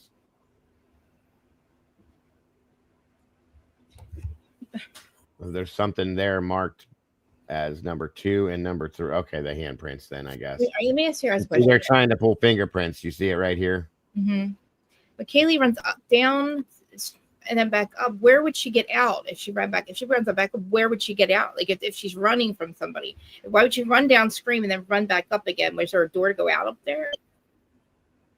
I don't slide know. in. He went. I don't know that she did. There's the problem. One of the problems, Chris, is because Dylan says she screamed and ran down as fast as she could. Then she says she hears her on the second floor bathroom. It doesn't say anything else about her going back upstairs. So we don't know how that happened or when or what the deal was with that. If she was maybe grabbed and drug up there, if she got away from the situation and ran back up to try to lock herself in the bedroom with Maddie, and they busted in and got in the room, or she didn't get up there fast enough and somebody caught her.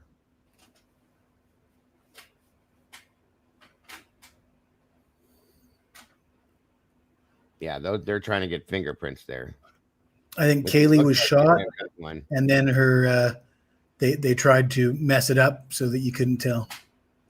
It could be, or if there was a shooting, anybody smart enough is going to try to get the bullets back.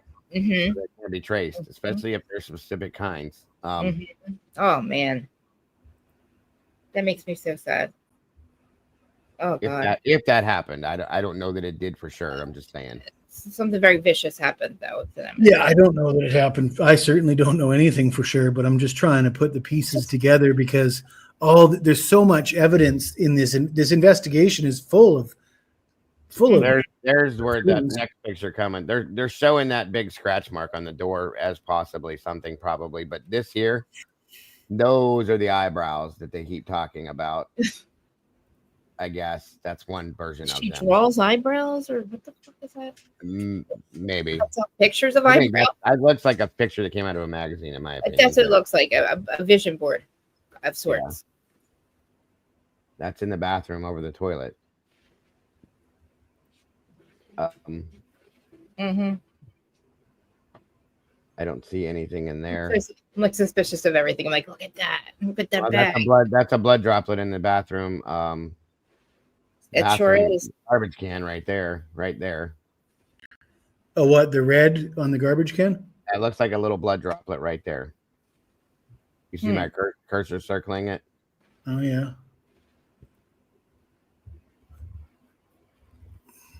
See it right there. They're zooming in on it? Yeah. They focused on it for a reason, right? Unless they weren't sure. I hate to point out the obvious, but wouldn't this be the exact place you'd expect blood to be placed? Yeah, somebody's trying to wash big. That's definitely like a blood. It almost looks like a dab and smear. Do you know what I'm saying? Like if you cut yourself shaving, you dab and smear. Yep. That's could be what that from looks shaving like. their legs or something. And it maybe could have been from something else. Yeah. Just like all those other blood droplets in other person's house was nothing, apparently, allegedly. Yeah, it's definitely blood. There's no two ways about that. But I don't know that it could be somebody standing there that they were dripping. But that looks like a dab and smear type thing. It does actually. Yep. Yeah, nothing happens in Moscow. Yeah, Lucy, you were the only one that got that. I just couldn't believe she said that. I was like, what? You heard something just happen. There's a lot of lights on in the dark, right? So who's going to pick that damn house with all those? Yeah, that definitely looks like a cut yourself shaving. That's smear. What I thought too. Yeah. Who is going to pick that house out of random? There's so many people. You don't know who's there. That's why I don't believe that statement at all. And they can't have it both ways. You can't say that Brian premeditated and thought this out very carefully and criminally, and then what fits Brian? I mean, the footprints don't fit Brian. The eyewitness accounts don't fit Brian. The motive doesn't fit Brian. Like, the dog attacks you. You don't even know. If these were taken that day or night, maybe not, but all these lights on, I mean, maybe they weren't that night, but. Didn't Dylan even say in that initial interview that the lights were on in the house? I think lights were on in the house. She said, I think, yeah, but. She was saying Sensi lights or something about Sensi lights. He mentioned the Sensi light in the report, yes. So maybe it wasn't as bright as this, but. That's how she said she saw her in the report, and I'm thinking a Sensi light. I about fell out of my chair over that one. I know you showed us. You're like, this is a Sensi light. I'm like, I know. Yeah. It'd have to be next to her. This lit up the room so she could see Yes. that it was Xana. I mean, come on. It's a damn night light is what a Sensi light is. I just feel like you depend on your roommates to help keep you guys safe, and like you couldn't even, two of them couldn't even help you. That looks like a lot of stuff. Yes, it does. Unless there's a tree or something. It's either blood or it's tramped down leaves that are wet because it is wet. Isn't there a cherry tree or something right there? I think somebody's picture cherries or something. There are little red things all through here that look like, they don't look like blood, but yeah, I see what you're saying. You know what? That would suck. They squish and cherry. I mean, you wouldn't be able to tell the difference because squish a bunch of cherries. Like, what are you gonna do? With the fern tree. How convenient. Okay, I mean, we're back to the cars. So yeah, that's Xana. That's Kaylee. That is Maddie, I think. Front door, back to the bathroom again. There's a shower curtain, Eddie. She heard everything. She says I mean, it looks like you could hear everything, and I don't know. She said you hear everything in this house. Where is that? Well, like I said, she saw a masked man. She heard Kaylee scream. She called Kaylee and everybody else in the house, and nobody answered. That's enough right there. That's a very clear picture to anybody with half a brain. That, I mean, there was a reason why she was calling her roommates, because she feared for their lives. And when they didn't answer, that's your answer. That's Jen McCabe. This is like that looks like a blood droplet, I think, right there, folks. I think, don't quote me, it just looks like one. Man, that's a long essay. Can you imagine, based on what Mabbott said, and here we are looking at these pictures, and you're pointing out blood droplets that I can't see? I mean, this is a stark contrast. The two bedrooms were definitely probably massacre scenes, but the rest of the house, we expect the rest of the house to look this way too, and it's not. It looks like there's something. No, that's a leaf. We already figured that out. Lucy, I'm losing my mind, Jen. There's two droplets there, and there, and looks like maybe there and over here. So somebody was walking through this area, dripping something, maybe the knife, maybe. Oh. And is that blood that you're pointing out, or cleaned up blood? It looks like blood to me. Just blood droplets that weren't cleaned up. There's the utility room they were talking about, the furnace and all the stuff that goes to the house there. What's right there? They did open it up then. Yeah, this is after the police opened it up. These are the caps to the fireball shot, the little bottles. That's what those are. See the bottles here, the yellow on them, and then there's a cap on one and the cap to the other one over here. Like people were just throwing shit when they were drinking. That's crazy. I didn't even do that when I was partying at somebody else's house. I at least found a garbage can. Oh yeah, and that's like Yeah, that's the furnace area and everything in that room, hot water tank and all that. And wasn't there some controversy about the HVAC guys coming in for some reason? Yeah, there was an HVAC truck sitting in the parking lot for some reason. So that never really got talked about after that, though. Everybody wondered why they were there. So there was a wall built right there too. That's weird. Wonder what that is. Maybe another closet or something. Box double. I wonder what that is. No pictures of the office, eh? Not yet. We still got a few more. There's a vacuum. That's like the cleaning closet, I guess. You know, I'm so intrigued by that office. I know you are. So am I. When I heard that, I was like, what? Why aren't we talking about that? What is this? It's like a false wall or something? Oh, that's a screen leaning up against the wall. Okay, I get it now. Sorry. Like a spare screen leaning up against the wall. Oh, okay. That when you changed your screens out and stuff, right? So that, I'm curious what the hell that is. It looks like an artistically carved door. Maybe like a secondary door they made a closet out of. Yeah, that's the closet that's got all their cleaning supplies in it. Okay. So this picture right here, when the other set of pictures we had, there was that black bag right there sitting right here. There's spatter all over this area here that they sprayed the amino black on that you could see, and a smear right there. And they cleaned it. It was obviously clean. Cleaned, yeah. Damn. Beforehand. Damn. And I don't know if there's something there or if that's just a piece of tape to seal the window. Fuck, man. And that's the book bag. So. Mm.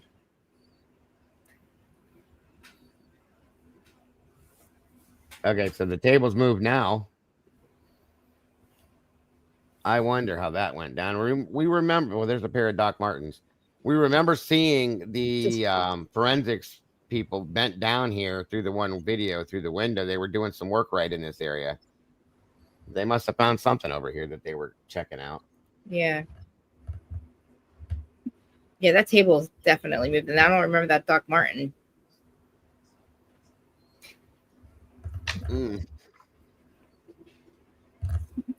I still can't believe they wear those. We used to wear those when I was in school. I still have a pair in my closet. Literally, I have a pair from high school. Those would kill my back. I haven't worn them in a couple of winters, but I just won't get rid of them. And like the older they get, the better they look. Yeah, I had a couple of different pairs of Docs back in the day. I used to stole them from skateboard in them. Hey, so this is the other. I think this might be. Is this the second floor bathroom? Maybe no. What is there? No, this is down here in the laundry room again. Are you gonna show? Come on. Huh. Let's get to some of the other pics here. Yeah, where's that white sock, Charlene? Good call.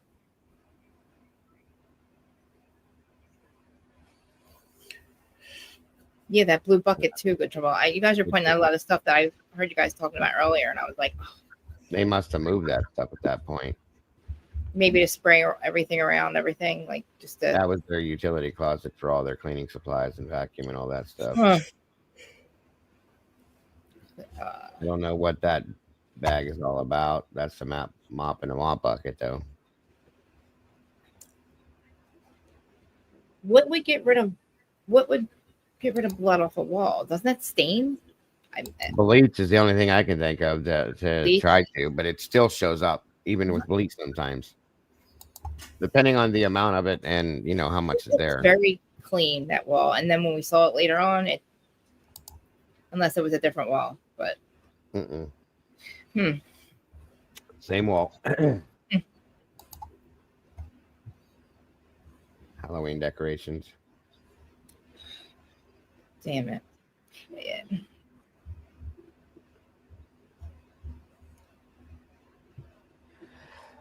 Excuse me. Wow. There's nothing. That's a pink blanket, isn't it? All right, well, now we're in the bathroom or the kitchen. Sorry. Floor seems pretty clean there. They do, Yvette. I agree. So did that one guy, but he just might be just really white. The guy that looks funny with the macaroni and cheese box. Didn't that table have is that the table you thought had a bunch of stuff on it? There was a picture I swear I saw that it was covered with stuff. Yeah. I didn't see any rugs, Becky.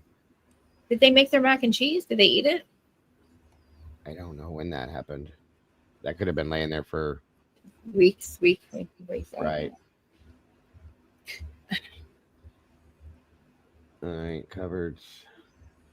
If there was a lot for people and that running through there, she only heard one. I still can't imagine 4 people, one person, and I don't know, unless the pow. There's no blood droplets there or anything on that handrail that I can tell. I don't know.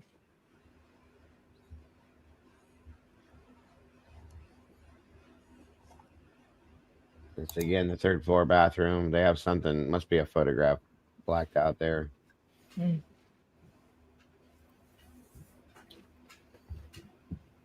there's rugs in the 3rd floor bathroom, but there's nothing on them. So whoever it was didn't go in that room in the 3rd floor. It's weird hearing somebody use the word rugs and actually be referring to something that goes on the floor. You're right. Where are all the towels? Cleaned up or somewhere, maybe? In a closet or something. The other, there's a blood drop there.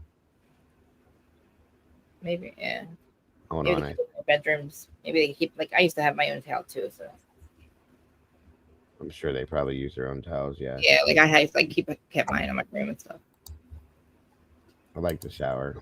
I just like that setup. I mean, probably because I live at the shore, so all the houses look like this kind of. Yeah, that's a blood drop right there. It looks like.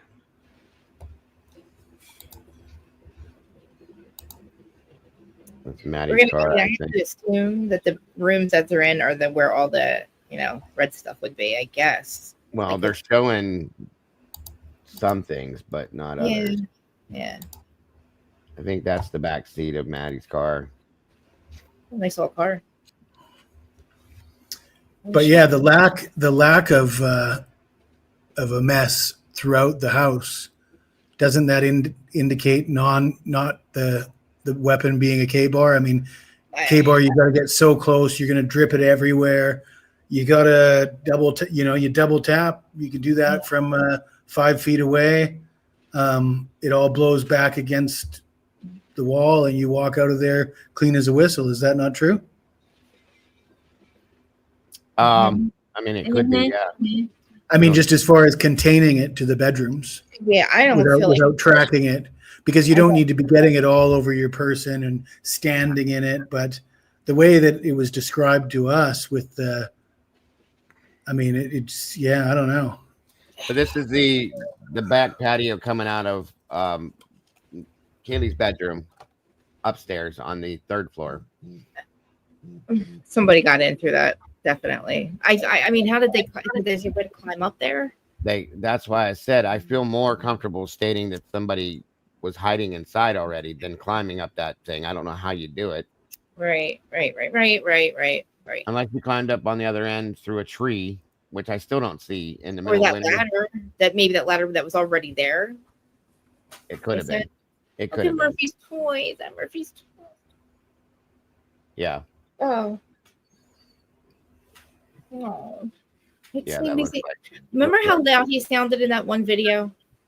I mean, well, like Jen stated that he was out here on this patio at one, and that door was open, and that her bedroom door was shut. That he was out here, which is why he sounded so clear outside. Yes. That's what I was thinking. That he was. So maybe somebody let him out there with his toy, shut her door to keep him from coming out of the room. Oh, or locked him out there. Right, so he had to run back and forth, and he was barking, and that would explain how people all over the neighborhood were hearing him. And she said he kept like it was going away, so he could be walking up and down there, barking up and down. Right.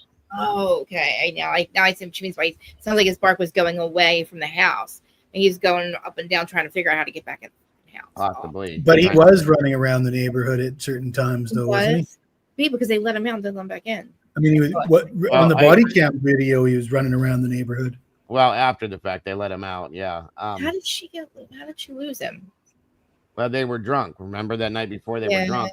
They went out to take him out, and he wandered off and maybe went back towards that tree line again. Maybe there was somebody back there. Who knows? I still don't go in without my animal. I don't leave my animal outside.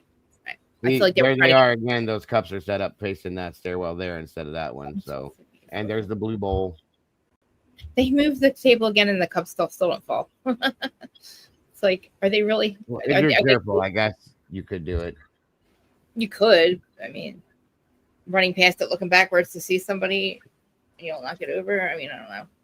Could be. How do you not? I mean, I don't know. Maybe wouldn't they have to pry that thing open and look inside there?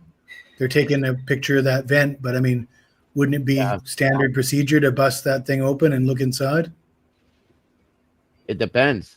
It depends on how the police force does it. Wait, what's that?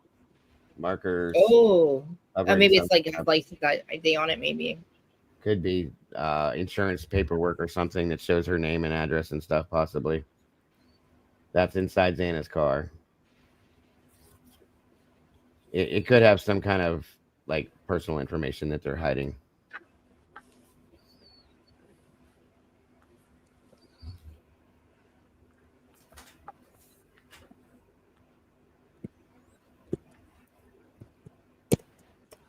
There's an iPhone. There's evidence markers here for some reason too. Hold on.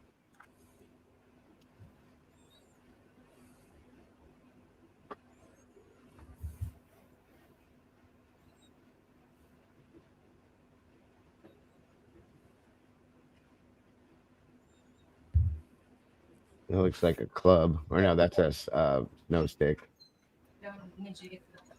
They're marking something there.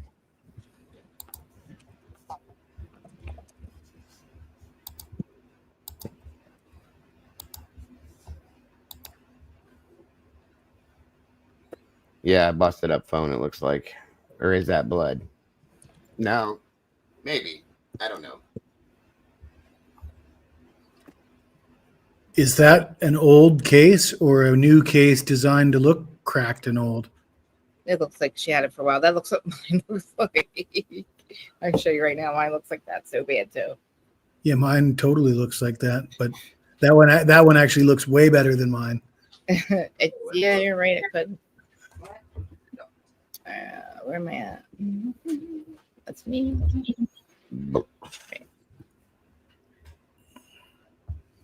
Oh, that's a bank. Looks like a paycheck. Sky what? Oh, it might be a pay company. Maybe that's a clue. Maybe that's the company in Texas. Pay stub. And they blocked out their personal information. Redondo Beach. California Bank and Trust. Redondo Beach. What time? Oh, I thought it was later than that. The blue car was Dana's car, and then the other car, I don't know. They didn't show.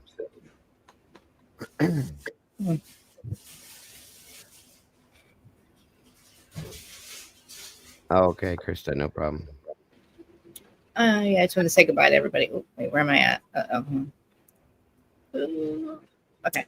These are almost done, so. Oh, I like that Jeep. That's Ethan. Ethan and his brother shared that, I believe. I'm still not 100% sure about that black vehicle because Macy showed up in something else. So, okay, so that's the picture we saw before that table, covered with all that stuff. I'm kind of impressed they decorated for Christmas. Well, yeah, but why did they clean all that off is what I don't understand. Yeah. It's just, I was like, oh, they decorated. Yeah, that's what I meant. Xana's car, the blue one. Yeah, sorry if I didn't say that. That's a speaker. Yeah.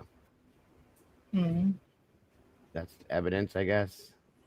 Or there's something on that chair that's evidence.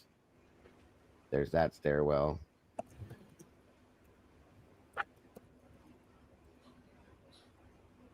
Why'd they clean the table off? That's strange to me. And the sink. All that. Oh, they moved the stuff from the table to the sink. That makes sense now. Okay. Because there's the orange juice bottle over here now. Yeah. This was the DoorDash bag, but I don't know that this was the same one from that night. We always talked about that. That could have been from a completely different time.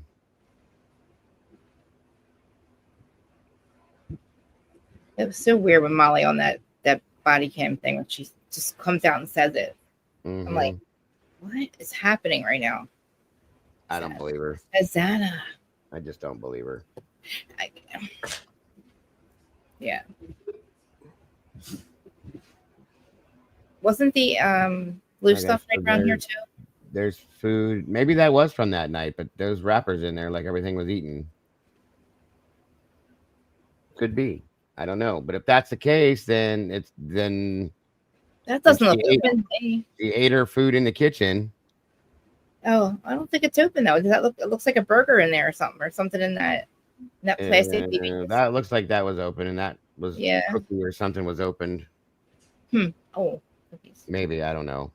I don't know either. I don't know anything about Jack in the Box or anything about anything like those places. Neither do I. Okay, so there's the empty. Yeah, there's the empty fry container. Ah. Oh. There's whatever that was, and they took everything out of the bag. Whatever it was had something greasy in it. She had time to eat her food. It looks like it.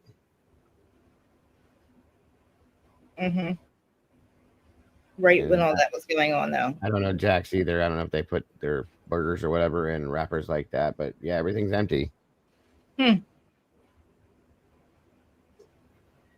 That plant was spilled over that they stood back up. That's where that dirt came from. That countertop looks trashed. Or wait. Is that amino black? What is that?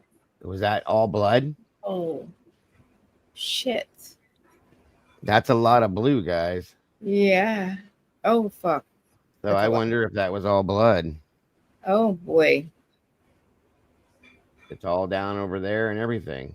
Oh, fuck, you're right. Jesus. You're right. Jesse. I don't know of anything else that would be spilled like that to look that way. It's everywhere. If that's the case, that's a lot of damn blood in the kitchen. Look, it's all the way across the counter and everything. God. Yeah, I think it is, guys. Look at the drips there. That's all blood. Holy Is that shit. why that would come up like that, right? Yes. Oh boy. Even if you cleaned it, it's going to show up that way. So I'm more convinced than ever that it, yeah. That's a lot of blood. Listen.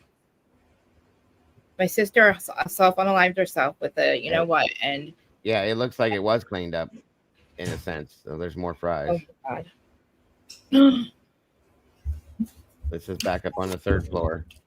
I missed it. I was making myself another peanut butter sandwich. Jesse, look at the counter. That's all. Oh, the counter is just covered. It was covered in blood, it looks like, and it's dripping too. Yeah. So what does that mean to you guys? What exactly what you said, and I cleaned it feel up. like more than So ever there's Brian's car. that there was 2. Yeah, look how dirty that car is that he supposedly cleaned. Well, I mean, so if you use a K-bar while somebody's doing the dishes, or how does that work to get it all over the sink? Well, maybe they were trying to wash their hands off or wash off something in the sink over there. Well, that's what I'm saying. And they dripped it all over the counter walking over that way, possibly. That's a lot of blood. I feel like it's a.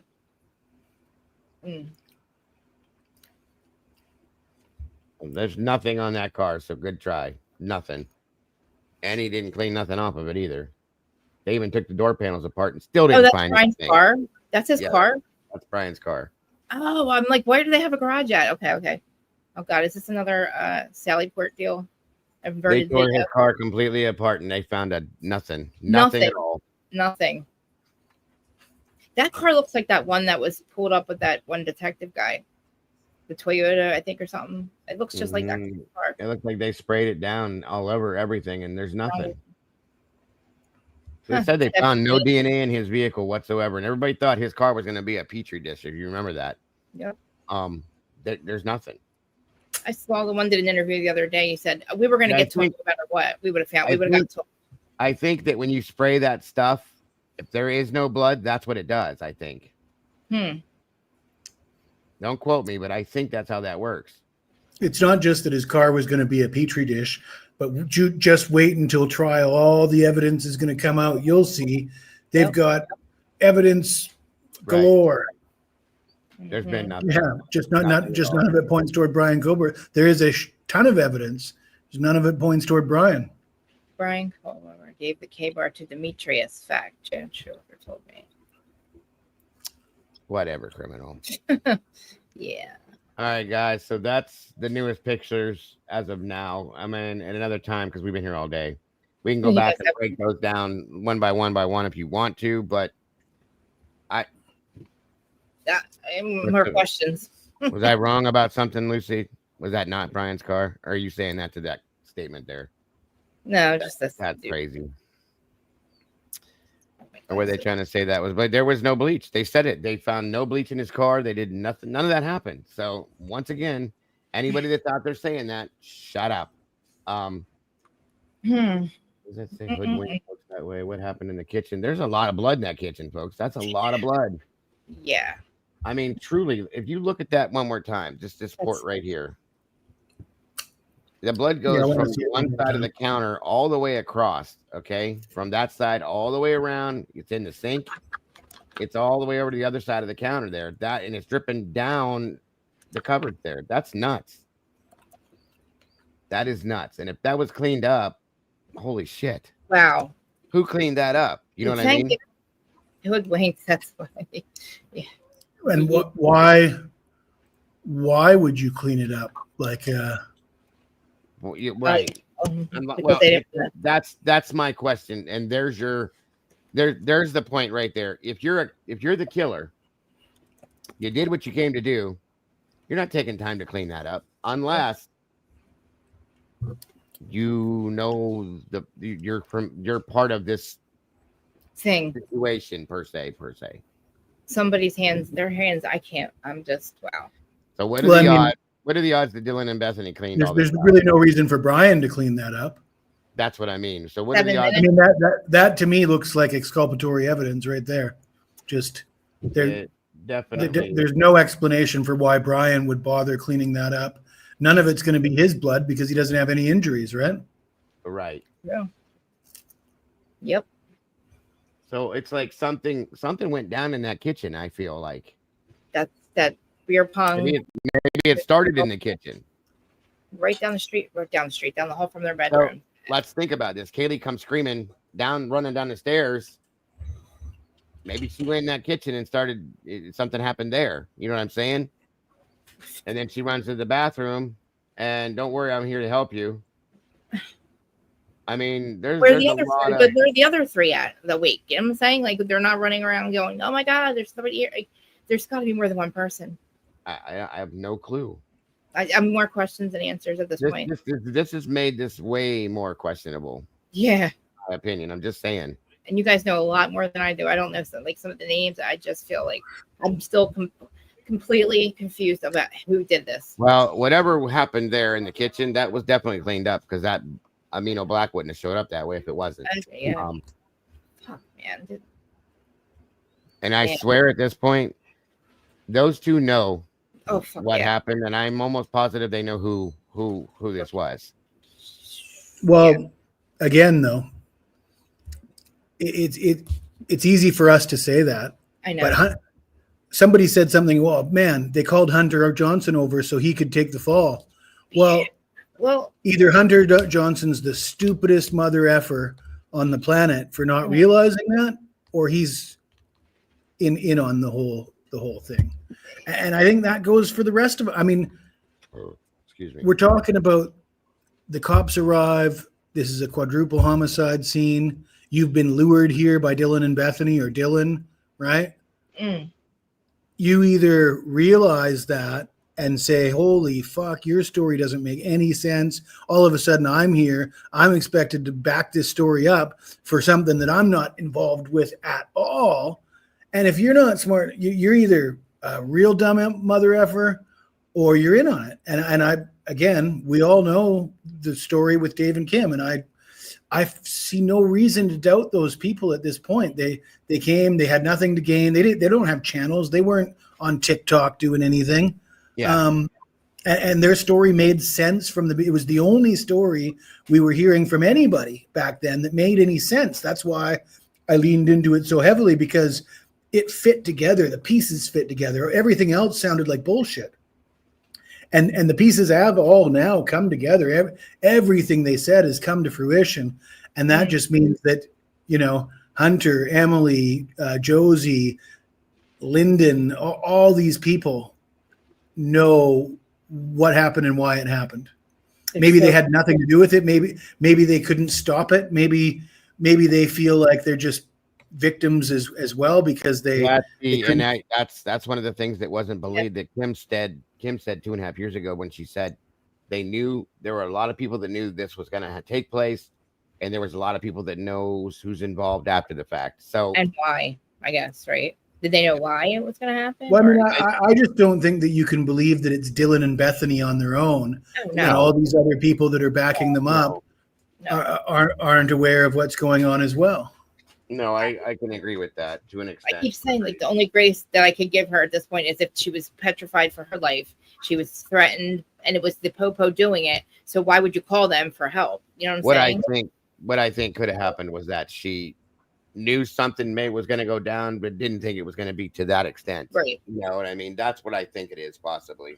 Yeah, that makes sense. I mean, and then if we do believe that there's a gun involved, then we're talking some pretty tinfoil hat type stuff, And I mean, I don't know. Like I said, I understand that a lot of people don't want to go there with the tinfoil hat stuff. And, I've seen some way worse theories, or I shouldn't say worse, but way more conspiratorial theories. But there's mounting evidence now that there was a gun involved. And I mean, I know what that means. That means this is a giant conspiracy theory with law enforcement and politicians involved. Criminal mind. Where are you getting all this stuff at? Ozarks. Ozarks meets Breaking Bad. It feels like. Yeah, I agree. I don't know. Good, I think good, that good points, guys. For real, good points. There's a lot to this, and we're gonna have another conversation. For sure. I may be back in here later on.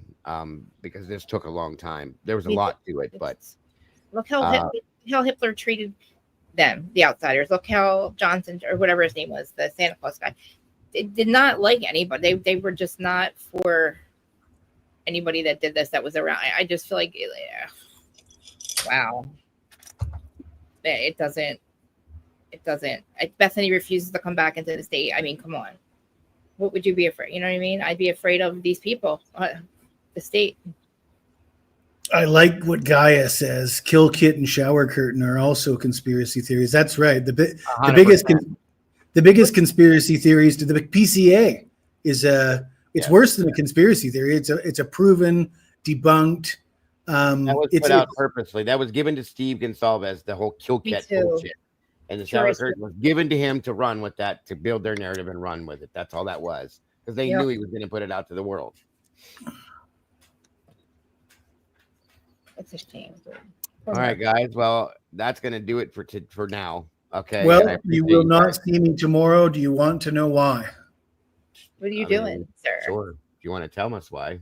College football kicks off Saturday, August the 23rd. Yeah. What is in Ireland? Farmageddon. Is Bama playing tomorrow, or is that next week? No, that's the next week. This is just week 0. So they got the Ireland game, which is Iowa State versus Kansas State, Hawaii, Stanford later on in the night. And the Eagles. Who is Bama's first game this year, Jeff? Florida State. Oh shit! Sorry, my wife knows already in the background. And Florida State's quarterback is on record saying, "Bama ain't got Nick Saban to save them. They can't stop me." That's what the Florida State quarterback.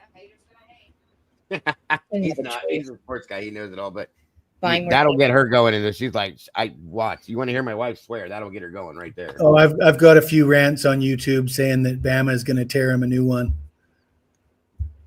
I think Bama is going to be really good this year. I hope that the coach kind of got his comfort zone now. We were all scared. Bama's coach now has his offensive coordinator that he had for years. At Fresno State and at Washington. Ryan Grubb, he was in the NFL last year. Now he's back at Bama. They've got a quarterback that they've been developing for their system. Last year they inherited a quarterback from Saban. So, and I mean, Kalen DeBoer and Ryan Grubb. I think Saban's still on board as a consultant with them too. From what my understanding, he did that last year. So. And as far as coach offensive coordinator combo, I don't think it gets any better than what Bama's got. She's lost interest now that we're talking about football. Oh yeah, she had to go do her show. But thank you, Eddie, for joining me, brother. I appreciate you. I'm sorry your phone got hot, but yeah, truly, and absolutely, I am. Guys, go check out Miss Krista's show. She's going live next, I believe. But thank you guys for hanging out with us so long. And yes, roll tide. Jesse, I'll see you soon, buddy. And don't work too hard tomorrow. Just saying that. Oh, I'll be watching games. Absolutely. Have fun with that. We will see you very soon. Kent, thank you for, let me double check that. But yeah, Jesse, I'll see you soon, brother. Thank you. Thank you for having me. Anytime, every time. Let me see. Did I get, wait a minute. I got it, Kent. I got both your emails. I think there's 2 of them, my friend. Yep, I did. Thank you for that. Appreciate it very much. Thank you to Mama Bear, Jesse, Eddie, and Miss Krista for joining us up here. Thank you, Diane, for popping in early on. Everybody in chat, thank you guys so much for joining us too. I appreciate it. I'm not 100% sure, Kent. I'll have to work things out here and see what I have coming and going. But thank you guys for joining us. It was very interesting. A lot of eye-opening stuff, in my opinion, that we will be following up with there down the road. Thank you to my moderators for sticking out. It was a long show. I'm sorry about that. There was a lot to cover, though. So there we go. And hopefully I'll see you guys here later on tonight. You guys have an amazing rest of your day. Don't forget to love yourselves and love each other, folks. Don't change nothing. You guys are the beautiful people, and I will see you very soon. Bye-bye, y'all.